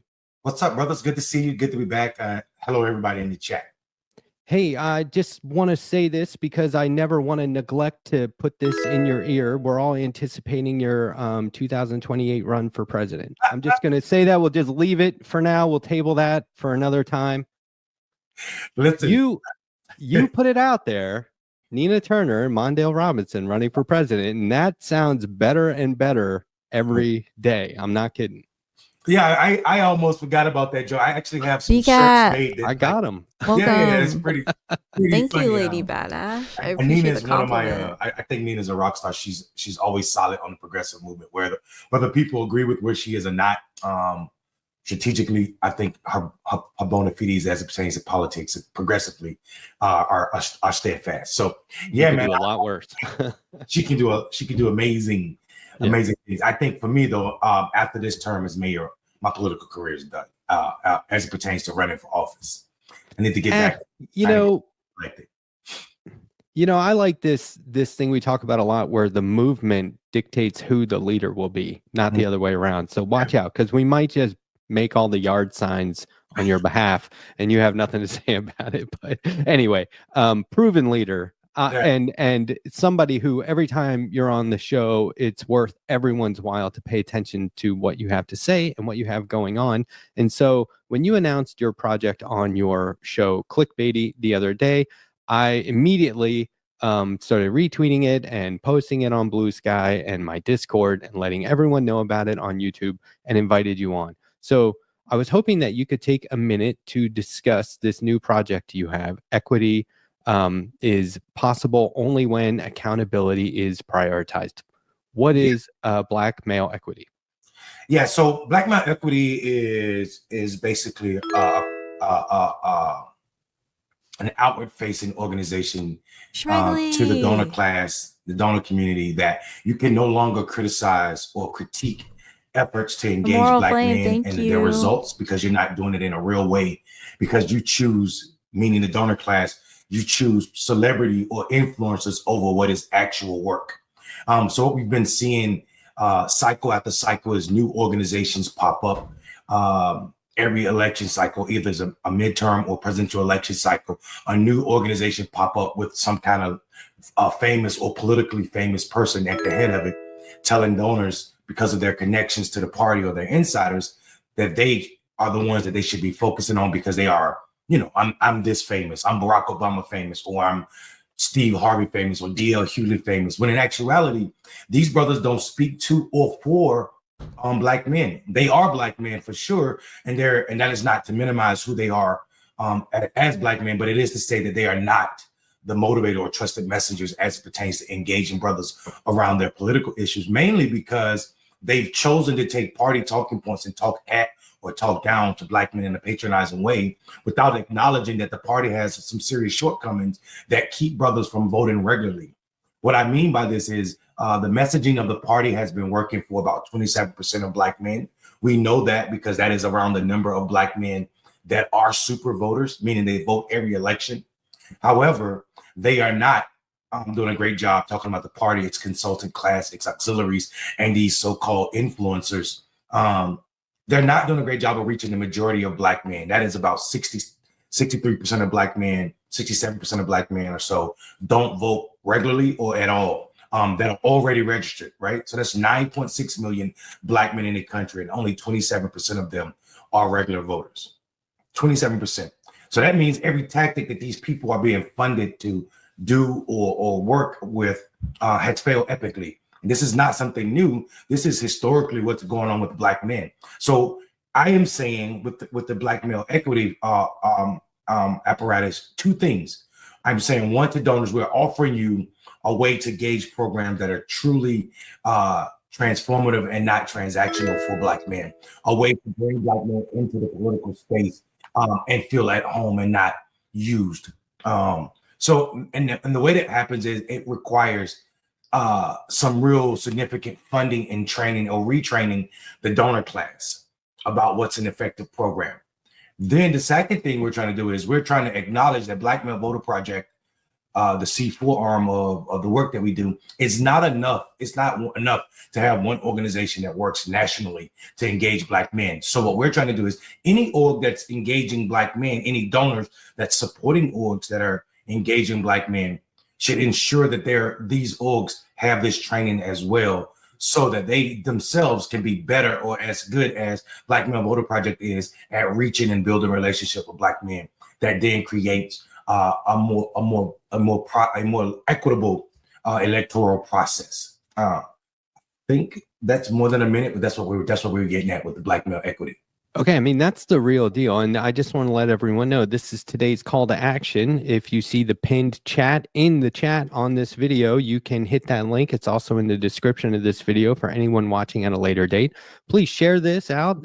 It doesn't take anything to copy, paste, make a post. You know you're on social media. Do something worthwhile with your time on social media today, tomorrow, and ongoing. I think that there's a lot to be said for calling people out and saying, hey, this person isn't doing the job correctly, right? And it'd be really easy to just make a list of bad faith actors, maybe people who just aren't 100% doing the job as best they could. You know, you named some names, but this is how you should do it. This creates an opportunity for people to pass or fail. If you get behind something like this, well done, right? Welcome aboard. We'll forgive all your past atrocities or whatever it is, you know, your transgressions and okay, maybe you didn't do it right. You're back on track. This is a course correction. And it's an opportunity for, like you said, donors to put their money where their mouth is. Are you going to keep doing it in a way that doesn't win elections and keeps us very much beatable? Or are you going to create a scenario for us where we not only win elections, but we are unbeatable ongoing, which I think, you know, people set out to win, and then what do you get for it? Whereas the opposition sets out to be unbeatable, and they win as a result. And so who knows what's going to happen after that? And so anyway, I applaud you for doing this. I think it's a great move. How does it evolve from this? Is this like the first stage, or do you hit the ground with boots on the ground at some point? What's next?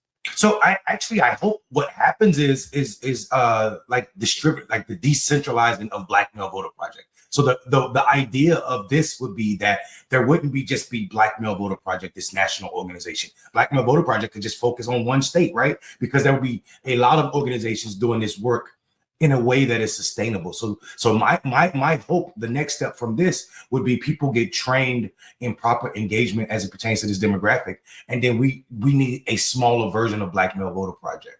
Right. Let's work Black Male Voter Project out of the equation so that it's only local organizations that are doing this work. So there's some form of Black Male Voter Project in Chicago or in California or in cities and states all over the country. That to me should be the goal, right? So decentralized, I think people call it distributive leadership is what I'm thinking about. But yeah, I also think the other side of this also is in adding faith through this program, we can add faith back into the electoral process for this demographic, and then in turn we have more representation because people see that this is an option on how they can be heard and also change the lives of people that they care about and people in community with them. So the long term, like I said, is that the shrinking of Black Male Voter Project's footprint, and also the creation or the increasing of Black men that are running for elected office. I think those two things are the goals. Because I mean, let's be honest, man. We continue to see a couple things in our space. We talk so much about Donald Trump and nepotism for Jared Kushner, his daughter, and now his wife, who just got a $40 million deal. But we don't talk about it on our side. And our side is more sinister if you consider that we are only allowing certain folk to get contracts. The same people continue to lose elections and continue to get lifted up, right? And even though they have no results to show for it, and I think that is because of nepotism on our side, and we don't call that out. We saw the Democratic Party out loud say a few cycles back, maybe 4 or 5 cycles back, that they had a blacklist. It wasn't a public statement, but people knew it. If you went against whoever they were running in the primary, then they were blacklisting those consultants or those candidates and not ensuring that they were not getting contracts. So they don't say it out loud now, but we still see the actions where you see these same people getting contracts over and over, even though they're not yielding victories for us. I think this type of sinister relationships where I'll give you a contract if you make sure you hire my best friend, or your next step will be over here at the auxiliary, or you'll go to this college, even though you've not done anything for a demographic that you are hired to reach. It's problematic on our part, and I think we need to hold people accountable. So more than the role of calling people out, it's also about healing. It is part of the reparation process. And I think if we're going to repair the breach between Black men and politics in general, but the Democratic Party more specifically, it's going to require some telling of the truth. Hey, we screwed up on this. Hey, we allowed Steve Harvey to say dumb stuff. We allowed D.L. Hughley to say dumb stuff. We allowed Barack Obama to say dumb stuff. And we did not include the fact, or we just said, oh, Black men need to get out and vote and stop being sexist. We didn't say that. But we're not focusing on Black men all year round, and they're suffering just to pay their bills, just to survive in America, worse than anybody, right? I just seen this study that showed that Black men, when you include like all Black men. Really important conversation. So I wanted to drop that link in chat for you guys. Make sure you go like this video, go subscribe to the Letter Hack, go support our comrades. Please and thanks.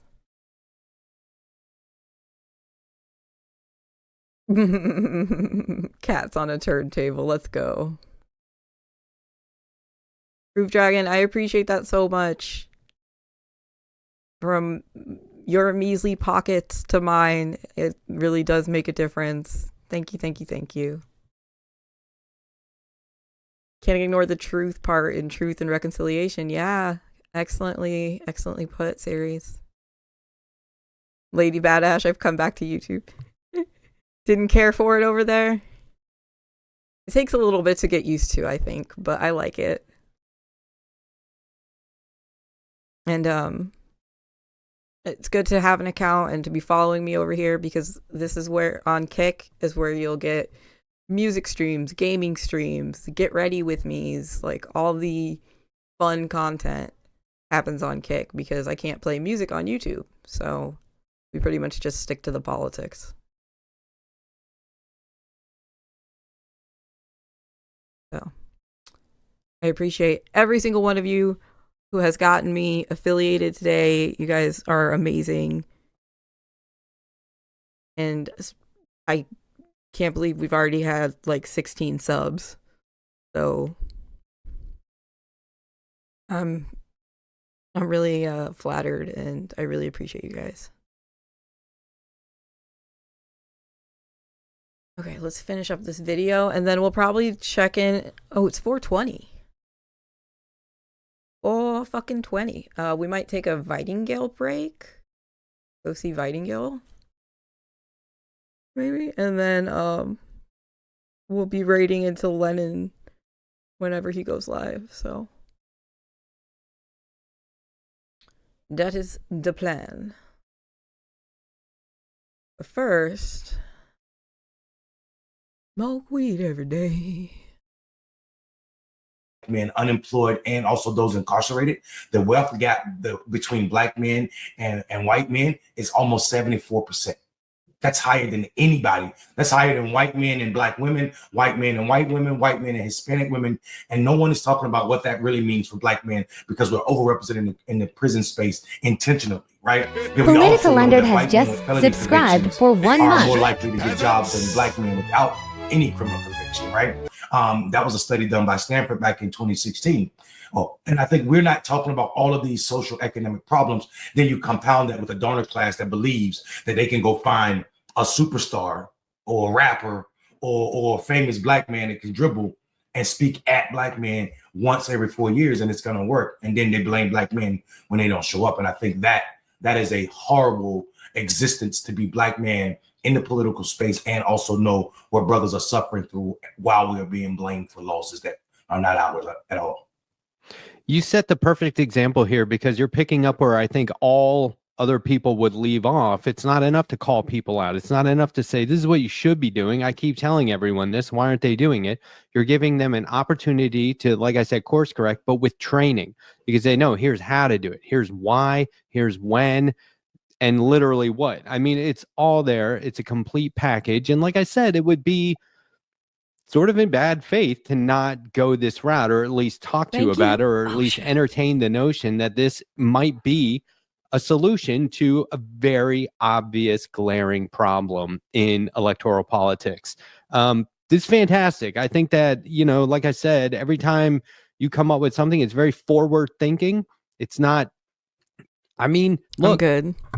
Blackmail Voter Project is a great thing, and you're already evolving it, and you're moving on to something. So Addie, how you doing? Good to see you. Cheers. Happy 420. Thank you. I think Joker made that kick app command today. Thank you so much for that. That will definitely help bring people over. It's a pretty big hit, not gonna lie. Yeah. Usually got the lungs of, it's like lungs of steel, but really they're just like so coated in like wax resin that I just don't feel anything. Probably not great for the lungs.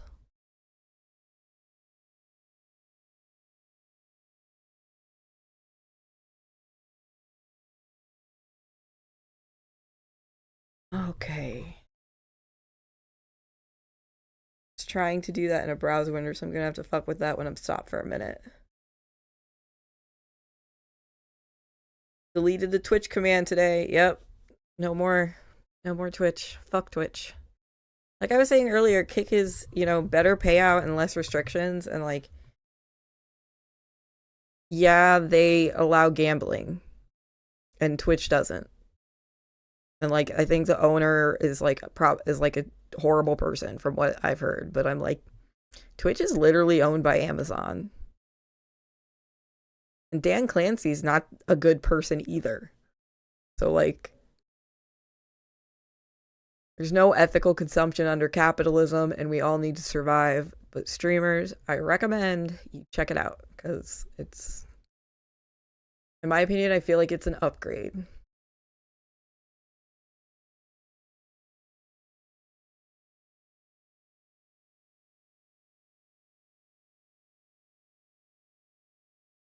All right. Oh yeah, we were gonna I would do a poll, but I'd probably have to do two, and you know,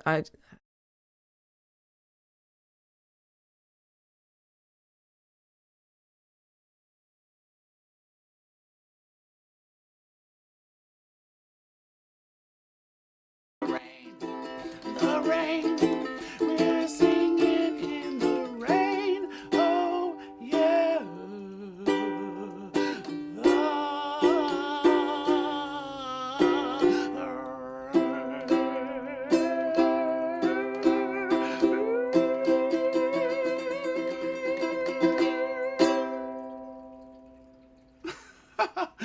Thank you so much for that gifted sub, Carla's Wild Ride, to Tails and Wings. Thank you from one streamer, from one moderator, from one community member to the other. Thank you for that love. Thank you for... yes. Okay, so we are going to check out Vitingale. Everyone, hop in, say hello. Make sure you're following Vitingale on Twitch and on TikTok if you happen to be on that platform. And take a little bit of a break. Let Vitingale do the work for me. Gotta do some IRL stuff. Peace and love. U2 series. Thanks for being here. Make sure y'all hit the like. 1.5 hours and I can stop lurking. Oh, Soul Life. I really need you to come over to Kick, Soul Life. Really need you to come over to Kick. Because, like... That Knight Rider 100 just gifted one sub to the community. Thank you, Knight Rider, for gifting one to Schmegly. Gifted sub hype. Gifted sub hype. Gifted sub hype. Alright. Let's get caught up. Yeah, this is... oh, yeah, yep, that's me. Yep. Oh my god, that was great. It was just like... Yep. Answer that question. Oh, I still have some biddies. I'm gonna play a sound alert with my biddies. I love that clip. I'd love to hear that, though. I appreciate your personal story. Thank you for doing that shout out for Carla's Wild Ride. And oh my goodness, CJ from the 6, thank you for subscribing for 8 months. Studying brains is a noble pursuit. Looks like we have another shout out going here. So follow Venice Estrella, folks. Oh, you gotta shake. TikTokers, you may not be able to see what we're seeing on Twitch, but we're doing shout outs. People are cheering bits. I'd do a poll, wouldn't you? Shake all the bitches that shake, bitches. Thank you guys so much for shaking. All the bitches that shake, bitches. Let's shake them, let's shake them, let's shake all the bitches that shake, bitches. I love you guys. Thank you guys for coming and shake, bitches. Nice, Carla. Nice. Carla says, my hairline has changed so much since then. Yeah, you know, it is interesting, the changes that can happen. Thank you for sharing that. And I really appreciate you being here. Follow Carla's Wild Ride, follow Tails and Wings, follow all of our wonderful friends who are hanging out with us here. Allie in HD, Allie in HD, welcome in, comrade. So good to see you. Hi. Yeah, I see some builds up there though. Yay, we got a shout out for Patty. You think they would have gone that far though? No. They should be over here to the right more, maybe. Meanwhile, I will get some up top. On TikTok. You see him now? Okay, good. Yeah, he's up top of the hill. 10-4. He just built. Okay, I believe it. Oh, I see him over there. Oh, there's a person right in front of me. Got a little bit of a Fortnite, it looks like, play there. Oh my goodness, Big Buddha, thank you for subscribing. Alright, there are all the links folks. for Vitingale. To level 2 of the hype train. Level 2 hype. Level 2 hype. Let's see some level 2 hype train hype in chat. Can we see some emotes? Can we see some screen taps on TikTok? Keep that hype going. Keep the hype flowing. Fill our chat room with your emotes, y'all. Madam Emily, thank you for that beautiful kitty hugging heart gift. Oh, it's a Moots gift. Thank you for that. I know that's a more expensive gift. So thank you for all of the gifts out there. Thank you for supporting my live in all of the ways that feels right to you. Big Buddha says, of course, I follow you on all the medias. Well, thank you for that. Thank you for following. And if there's somewhere I haven't followed you back, I definitely need to do that. Yeah, let's build that cross-channel, cross-platform solidarity. Solidarity, hype. Solidarity, hype. If you're new to the channel, folks, I'm Vightingale. Just like the bird, the nightingale, but a little bit different. I think there was a channel point redeem as well. Veneth Estrella says, I did make a song request. Do it whenever. Just wanted you to know. Yes, I scrolled way past that even before I even remembered. Something by David Bowie, because he died today, years ago. You know, it's interesting too, because David Bowie's birthday was just a couple of days ago. Did y'all know that? David Bowie's birthday, what was that on?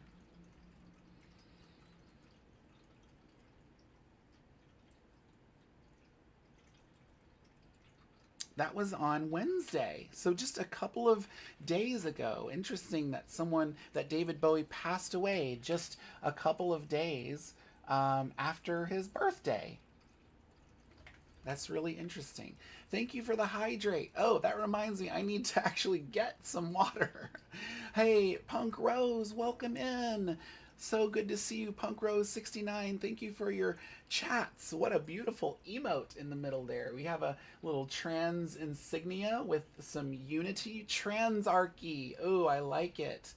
Miss Bowie talent. Oh, interesting. Did David Bowie ever identify as a miss? I know that there was definitely some genderqueer stuff going on there. But anyway, that would be interesting, though. I could see that. Sad Sapphic AV sends kick love. Hey, Adrienne Vixen. Much love to Adrienne Vixen. If you're not following Adrienne Vixen, follow Adrienne Vixen on all the platforms. And yes, hashtag free Adrienne Vixen. Adrienne Vixen has been banned very unfairly from the Twitch platform and has also been having difficulties on the Kick platform. So let's support that was my fault, our comrades. We're gonna be fine. Support Adrienne Vixen any way that you are able to. Let me go ahead and I need to make a command about this, but let me go ahead and just post and pin. I don't care.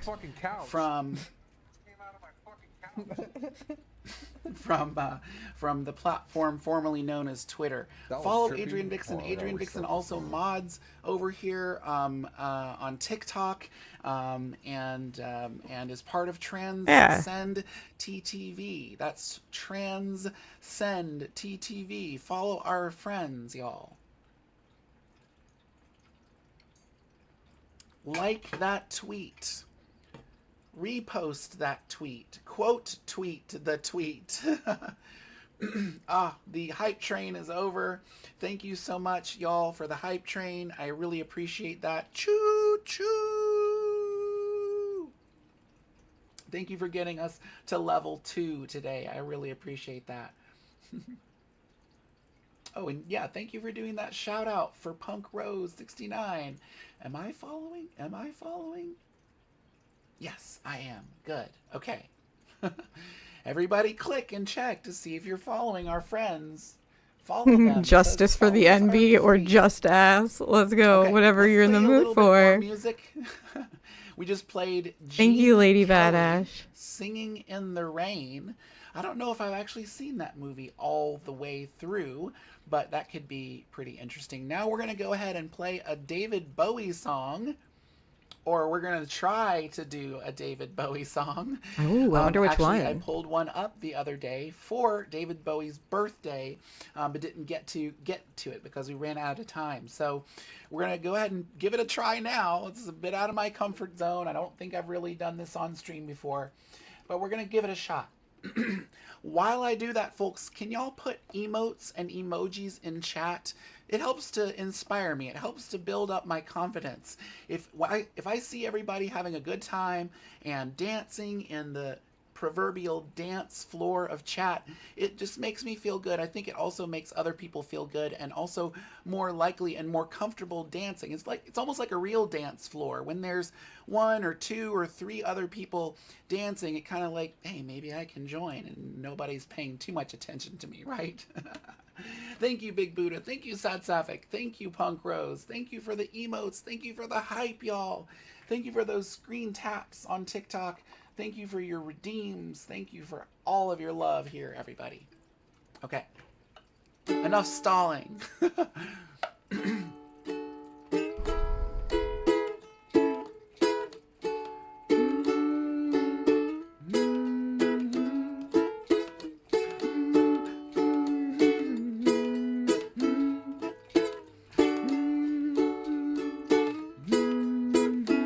Enough stalling and show us your marks.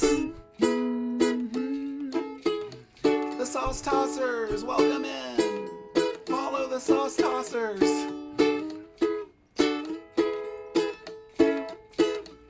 Hey chat, do you know the song?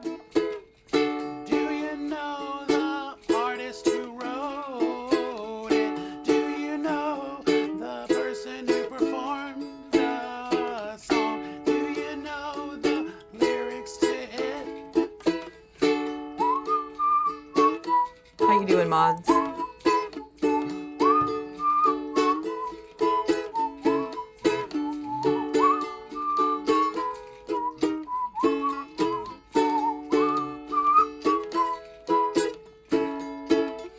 Got your mother in a whirl. She's not sure if you're a boy or a girl. Hey babe, your hair's alright. Hey babe, let's stay out tonight. You like me and I like it all. We like dancing and we look divine. You love bands when they play it hard. You want more and you want it first. They put you down, they say I'm wrong. You tacky thing, you put them on. What's this song about, folks?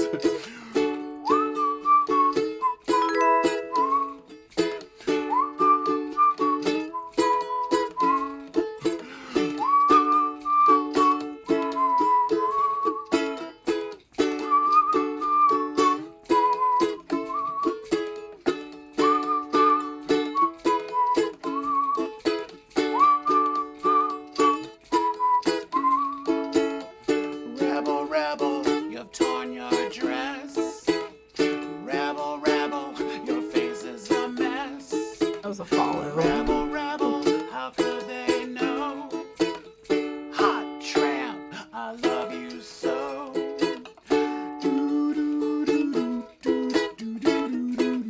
I want to see you singing doo-doo-doots in chat, okay?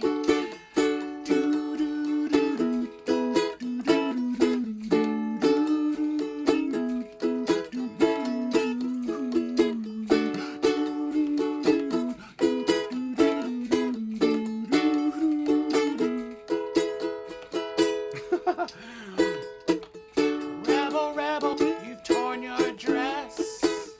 Rebel, rebel, your face is a mess. Rebel, rebel, how could they know?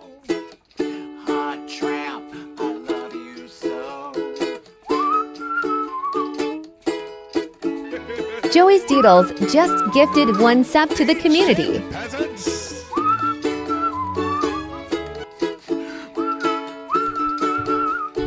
Thank you, Joey.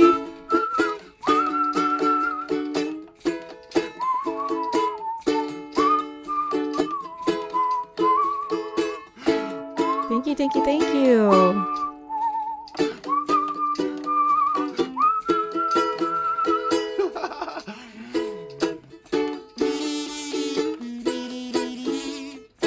So hype.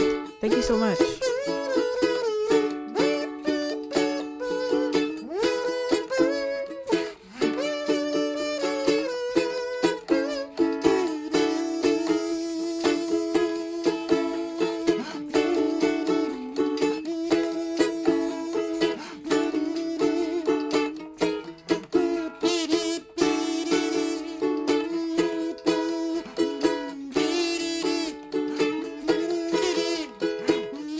The Den Joker just gifted 1 sub to the community. Oh my god, you guys! Thank you, Joker.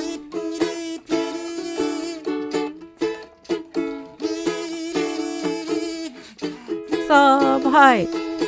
Sub hype. We're hyping. Pretend it's a hype train or something even cooler. Rebel, rebel, you've torn your dress. Rebel, rebel, your face is a mess.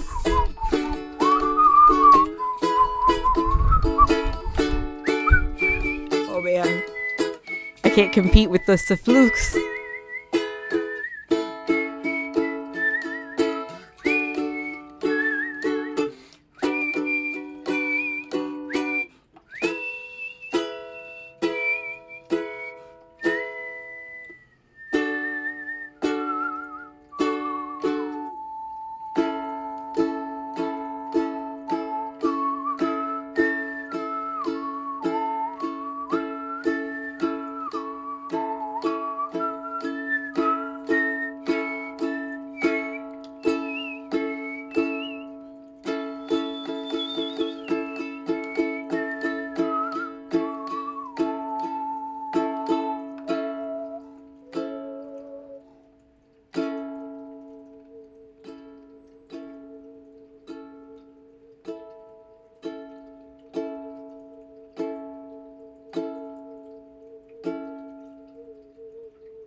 Dot Ames says fun in TikTok. Thank you, Dot Ames.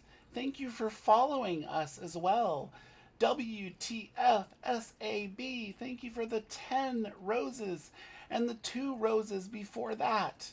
Thank you, everybody. Thank you for being here, y'all. How are you doing today? Thank you, Spectrophonic. Welcome in, Spectrophonic. Let's do one of these slash shout outs for Spectrophonic as the video seems to be pretty loud over here. But follow Spectrophonic. Wasn't that beautiful? Amazing DJ. Hashtag TYT mods quit comrade. Wonderful.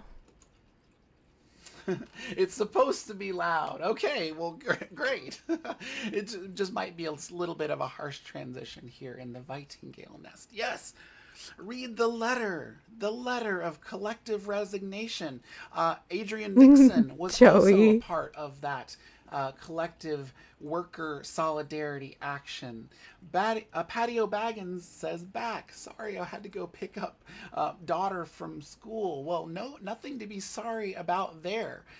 Thank you. Yeah, fuck TYT. Read the letter. Check out the letter if you haven't read it yet. For your kiddo. I hope you had a good trip to and fro. All right. Yes. My loves, I gotta run to the little Envy's room, so I'm gonna leave you in Vitingale's very capable hands for just a moment. A little bit of a just pretend. Warning. Yes, I used to moderate. Pretend you're there. And I'll be right all back. of the moderators really went pretty unappreciated there. They were sort of starting to, but definitely in an unpaid manner. And though I was an advocate for many years for it to be a paid position and applied to their open positions, I was never even, contacted for a position. So, but I kind of feel like I dodged a bit of a bullet there, considering what direction they've decided to go in. And many of the moderators on YouTube especially decided to withdraw their support and their free labor. So read that letter, that Google Doc letter, if you want to know really all about it. But if you don't know, No worries. Thank you for the old school shouty. Of course, Spectrophonic. My pleasure. Wonderful. Thank you, Patio Baggins says. The winds shifted and picked up so fast. Yeah, for sure. You know, I felt like we kind of saw it coming a little bit and objected, but kind of still stuck with it for the community, right? But then at a certain point, you know, it was kind of like that straw that broke the camel's back. Sorry to use a phrase that talks about, you know, animals being hurt. So F1's in TikTok chat. We're just research purposes. This is a common expression. Maybe we can come up with a different phrase. Maybe we can apply the theory of our queerics to phrases like that. Maybe we can, like, you know, do you know the phrase content warning, killing two birds with one stone? I heard there's like feeding two birds with one loaf or something like that. Like what's a phrase like that we can how can we make the camel one a little different? Same for Jammed Tomb. Yeah, absolutely. Jammed Tomb is an amazing creator as well. Follow Jammed Tomb. Let's do a shout out there. I don't know if Jammed Tomb ever modded for TYT, but is still a mod for the Benjamin Dixon show on Twitch and on YouTube. And Jam Tomb is just an amazing streamer, content creator, sculptor, and amazing person as well. Getting two birds stoned at once. Punk, nice. I like that. Thank you. The straw that balanced the hard-working camel. Ooh, nice. Nice. Too wordy, but I tried. Yes, you did try. An attempt was made. Sam, thank you for sharing the live on TikTok. Yes, folks, we're streaming on TikTok and Twitch today. You're welcome to chat with me and also follow me if you're not following yet. Yes, follow Jammed Tune, Carla says. She was asked to mod for TYT, but it never fell through. Well, good. Yes, maybe another situation of dodging a projectile. Maybe I'll call it that until I come up with a better phrase. The point of no return, the final nail in the coffin, match in the powder barrel. Wonderful, yes, wonderful alternative turns of phrase, Veneth Estrella. I think I like match in the powder barrel as an alternative. Yeah. I love that. Thank you. Thank you for sharing. All right, y'all, that was David Bowie's Rebel, or at least my best approximation of it, Vitingaleized, for your listening and viewing pleasure. Let me find another song here to play. I don't think I've done this very often on stream, so this is going to be a bit of an experiment too, but you know, each stream is an experiment. I have to lurk for a few and tackle some dishes. Thank you for lurking. Thank you for doing your self-care as well. I really appreciate you being here. Follow Veneth Estrella, y'all. We did a shout out earlier, but I'm just verbally saying, follow Veneth Estrella. Sam, thank you for liking the live. If everybody on TikTok can keep tapping that screen, can keep sharing the live and things like that, hey, look, it already brought us a new friend out there. How's everybody doing on TikTok? How's everybody doing on Twitch? Keep spamming and jamming your favorite emotes and emojis to Twitch. What's your favorite color heart emote? What's your favorite color heart emote? Can you put your favorite color heart emote in chat as a start and then maybe get more creative with it?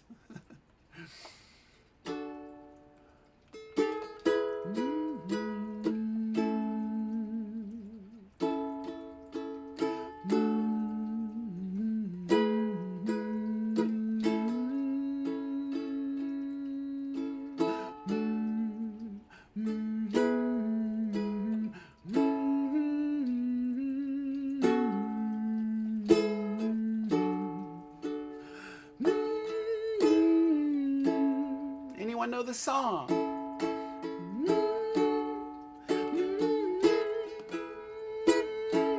Thank you for those heart emotes, dots.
Great.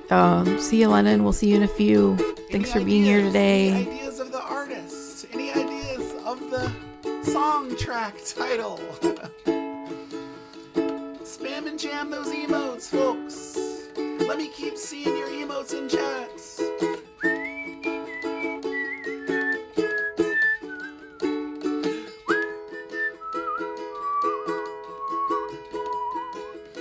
Hands, put your empty hands in mine. And scars, show me all the scars you hide. And hey, if your wings are broken, please take mine so yours can open too. 'Cause I'm gonna stand by you.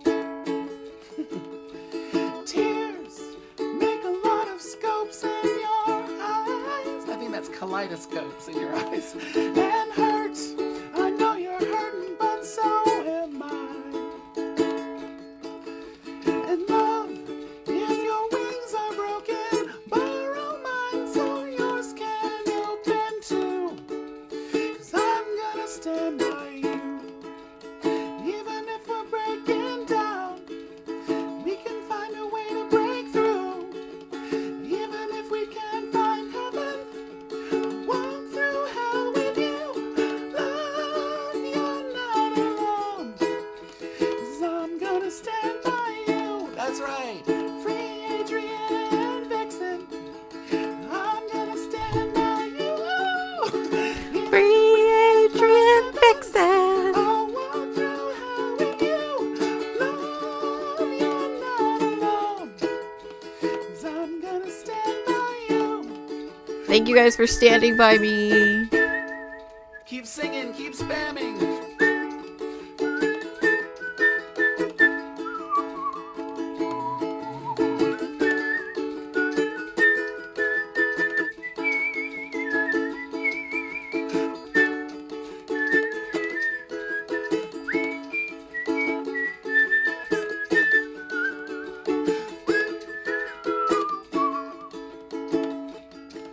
And the heart is sometimes unclear why it's beating. Sing along, y'all. Love, if your wings are broken, we can brave through those emotions too. 'Cause I'm gonna stand by you. Come on, y'all, dance with me, stand by with me in the dance floor of chats. Oh, truth, I guess truth is what you believe in. What do you believe in, chat? And faith, I think faith is helping to reason. And I know, my love, if your wings are broken, borrow mine so yours can open too. 'Cause I'm gonna stand by you.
what? I'm gonna stand by you.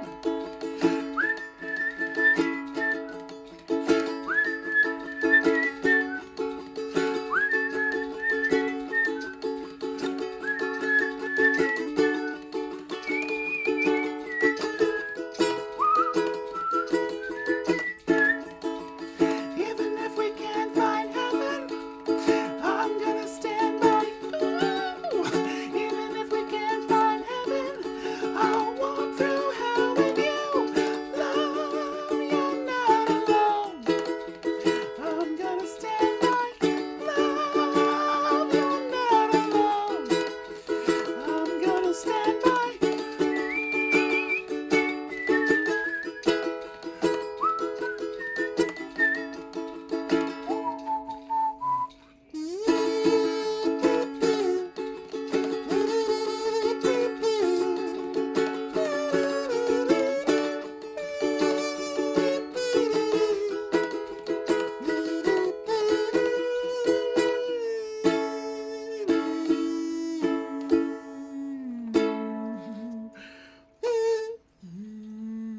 Doesn't buzz very well at that low note.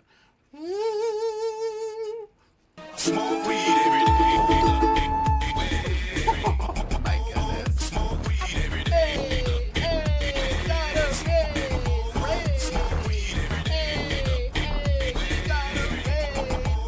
Smoke weed every day. Yo. Kyle the Communist, welcome in. Kyle the Communist. Hello, comrade, says Kyle the Communist. Hello, you. Hey, thank you for bringing your community over here. Let's do a Christina, shout-out what do I do? for Kyle the Communist. Do we leave? How was your stream today? What did you do on stream today? Mad Madam Emily, thank you for those heart puffs Anyway, out actually, there. before I look through it.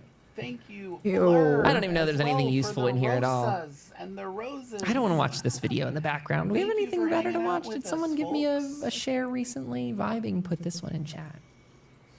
I don't know. Maybe find your own We drink a videos. little water during this shout out. Oh dear.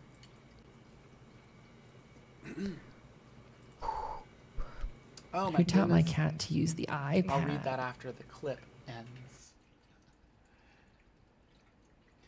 Kyle the Communist says, stream was lovely but sad. We were watching about the LA fire all day. Oh my goodness. I can imagine that that would be, you know, taxing on one's spirit or one's, you know, just mental well-being. I hope you are doing that self-care. Drink a little water yourself. I know you might need to take a rest after that trying and taxing stream. Thank you again so much for bringing everybody over here. Raiders, if you would do me the favor of settling in and refreshing your stream or clicking twice on the picture or channel name so that you are counted as a viewer, that would mean a lot to me. Also, chat with us. Put an emote in chat every once in a while. Spam and jam, as I like to call it. You're also welcome to, you know, redeem channel point redeems and everything, and make noise and make me do all kinds of fun stuff. Ro makes art. Welcome in. Raid! Ali and HD back with the raid.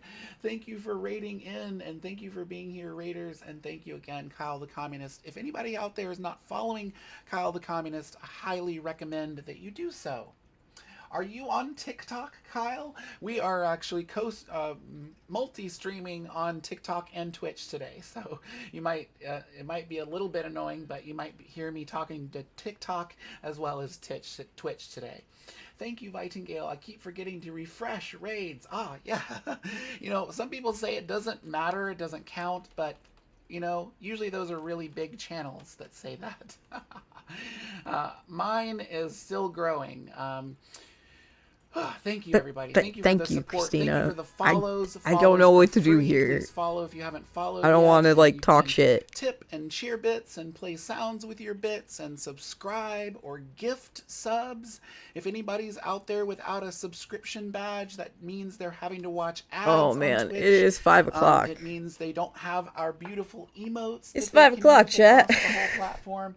So, you know, if you're feeling generous, if you have the means, Been to 8 do so, hours. 8 hours. We got a lot done subscribe, today. Gift subs, bits, cheers, sound alerts, emotes, everything. It doesn't have to cost money to count. In fact, you know, every level of support makes a big difference, and no level of support is too small. I always love to say that. We love you, Vitingale, Spectrophonic. Thank you for the love. Yeah. Thank you for the love. That's right. I'm probably Trans gonna have to people tell belong, Nightingale, and I but love I'm you like, right I back, don't. Spectrophonic. Thank you for the love. I am. I don't I'll know. give you a follow on TikTok. Yes. All right. I'll follow you right back on there. Heck yeah. Cross channel, cross platform solidarity. Let's effing go.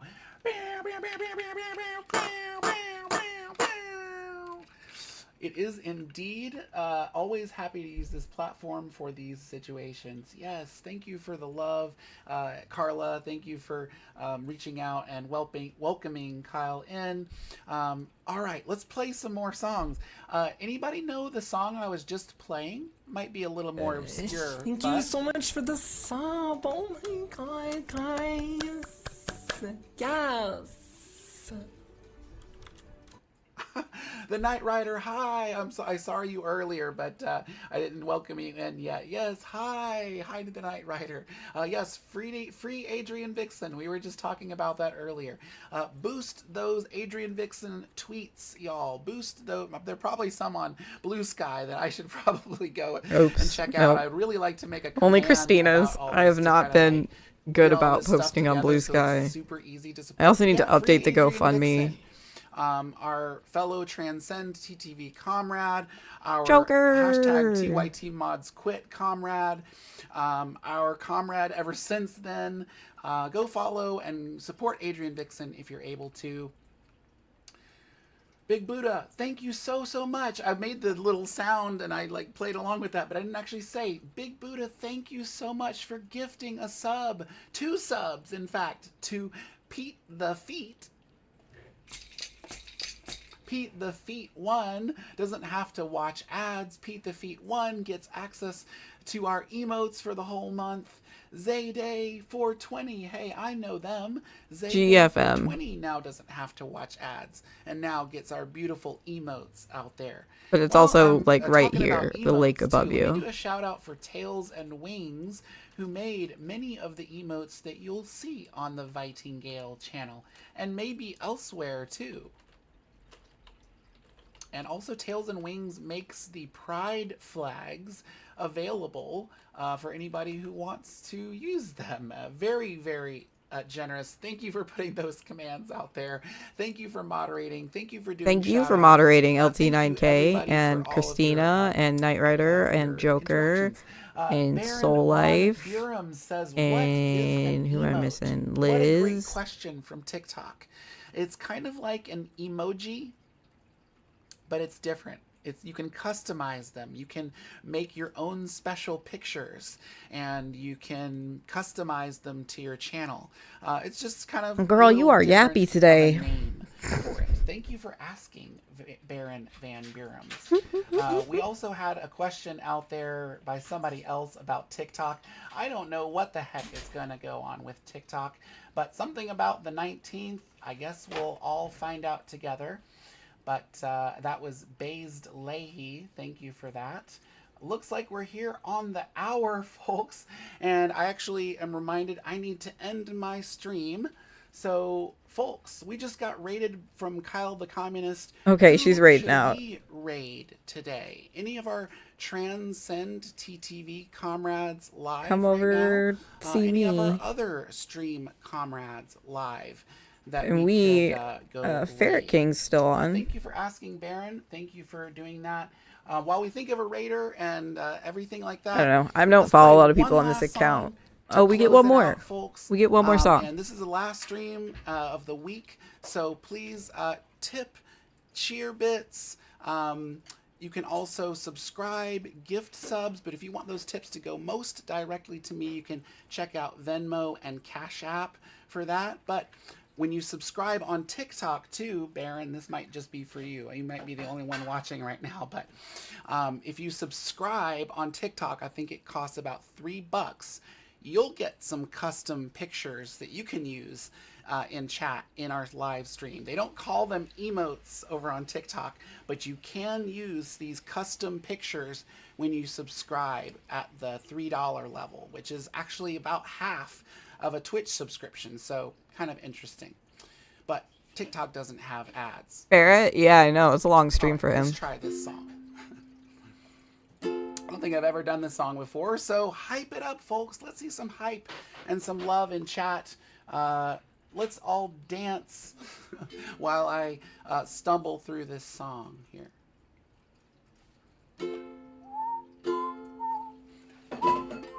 Hey, Funky Pants, how you doing? Everyone check out Funky Pants.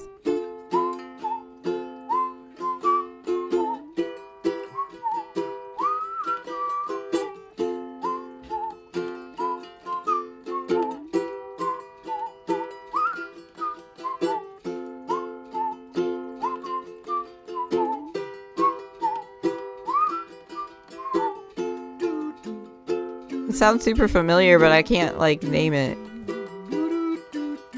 I love songs with little riffs in them like this. Thank you for the liking the live.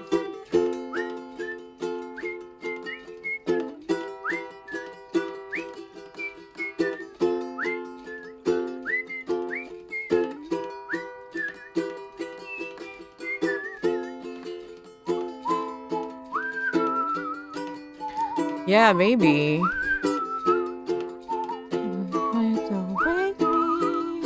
You were more than just a dream. It's out of my league. Fits in the tantrums. Don't break me. You were more than just a dream. Know the song, Chad? Do you Out of my league. Do you know the words, Chad? Come on, I play it. sing it with me, Chad. Give Occasionally. me an emote in the chat. Give me an emoji in the chat. Give me a kind word, folks.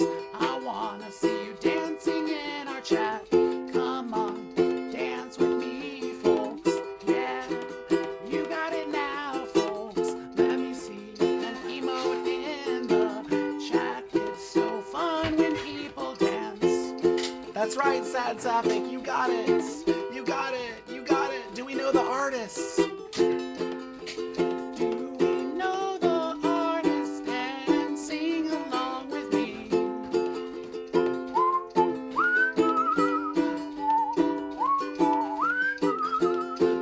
Don't wake me, 'cause you were more than just a dream. Sad Sapphic, you're so good. That's right. You were out of my... Wait, no, that's the wrong verse.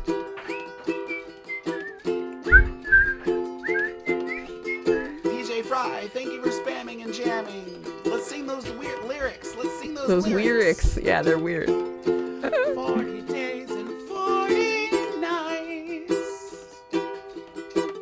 I Waited for someone like you to come and save my life. The days things I for you. You know the ones who said I'd never find someone like you. You were out of my league, got my heartbeat racing. That's not the right one. Just the right kind. Yeah, You're more than just a dream. I'm singing the wrong verse. It's me. She's got the words in front of her. If I die, don't wake me, 'cause you were more than just a dream. Hey chat, what's your dream? Oh, I just This song is want about negative self-talk and a how safe can we place combat that? to live. That's all I want. A safe place to live. That's my dream.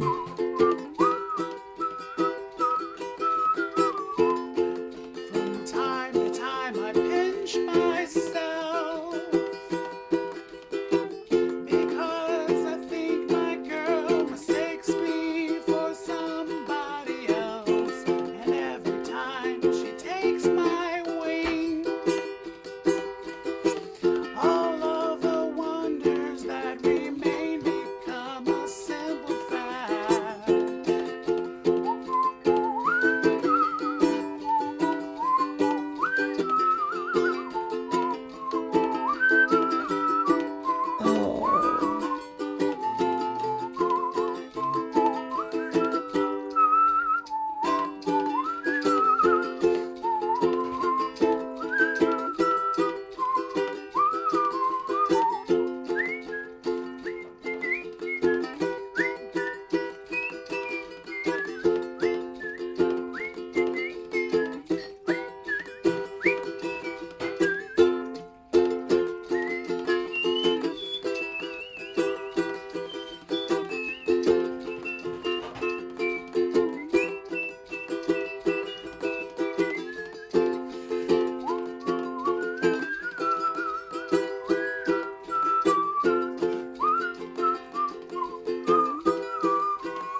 Yay.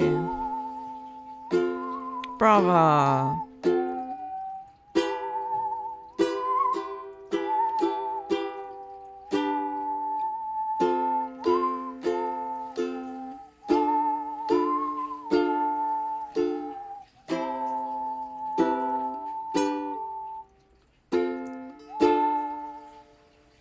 I don't know what key we were in.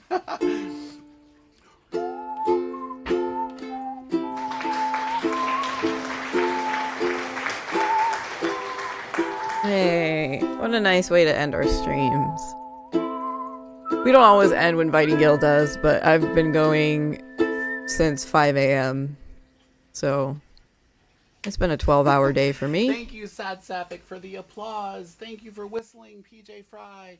One of my favorite songs, Big Buddha Says.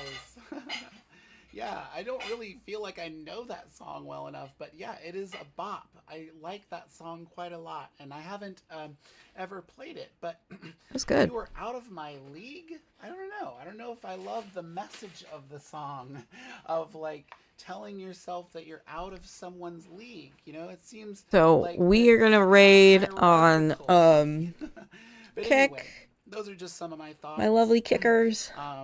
We're gonna What I go like see to our sometimes comrade do is Lennon. rewrite the lyrics of songs and replace them, almost like a parody, but kind of like maybe updating them. Yes, 8 hours on YouTube, and I was on 3 hours before that Thank you for the on claps. Kick. Thank you for But hey, YouTubers, if you enjoy hanging out, if you want to hang out and listen to music and have a good time, come over to Kick. That's where the party is. And it's a lot less restrictions, and it's a really good time. So I definitely do stream more on Kick than I do multi-streams. So definitely check it out. And Kick, thank you so much for all the subbies. Oh my god, you guys. Thank you. I can't believe we made it. Oh my gosh. Okay.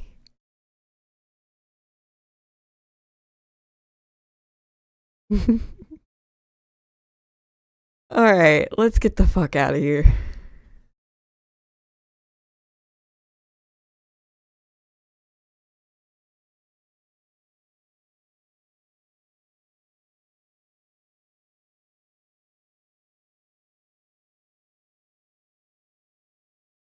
All right, all right, all right, all right. Is Lyndon on yet?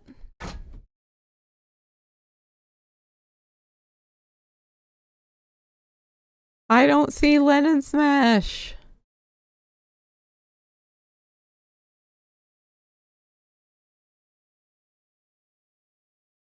Wait, am I following Lennon on this account? Oh, maybe I'm not. Maybe that's the problem. Maybe I didn't follow. How long ago?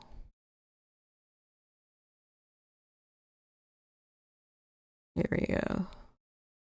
Lennon Smash. Yeah, it's me. It was my fault. I wasn't following it.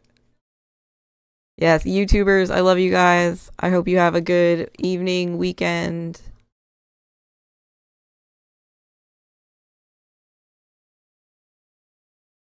Yeah, what Christina says. Okay, let's get the fuck out of here. Lennon Smash. Later, comrades. Y'all have a great one. I will see you soon. Take it easy. Much love. Peace. Blessings. Stay well. Be gay. Do crime. Free Palestine. From the river to the motherfucking sea.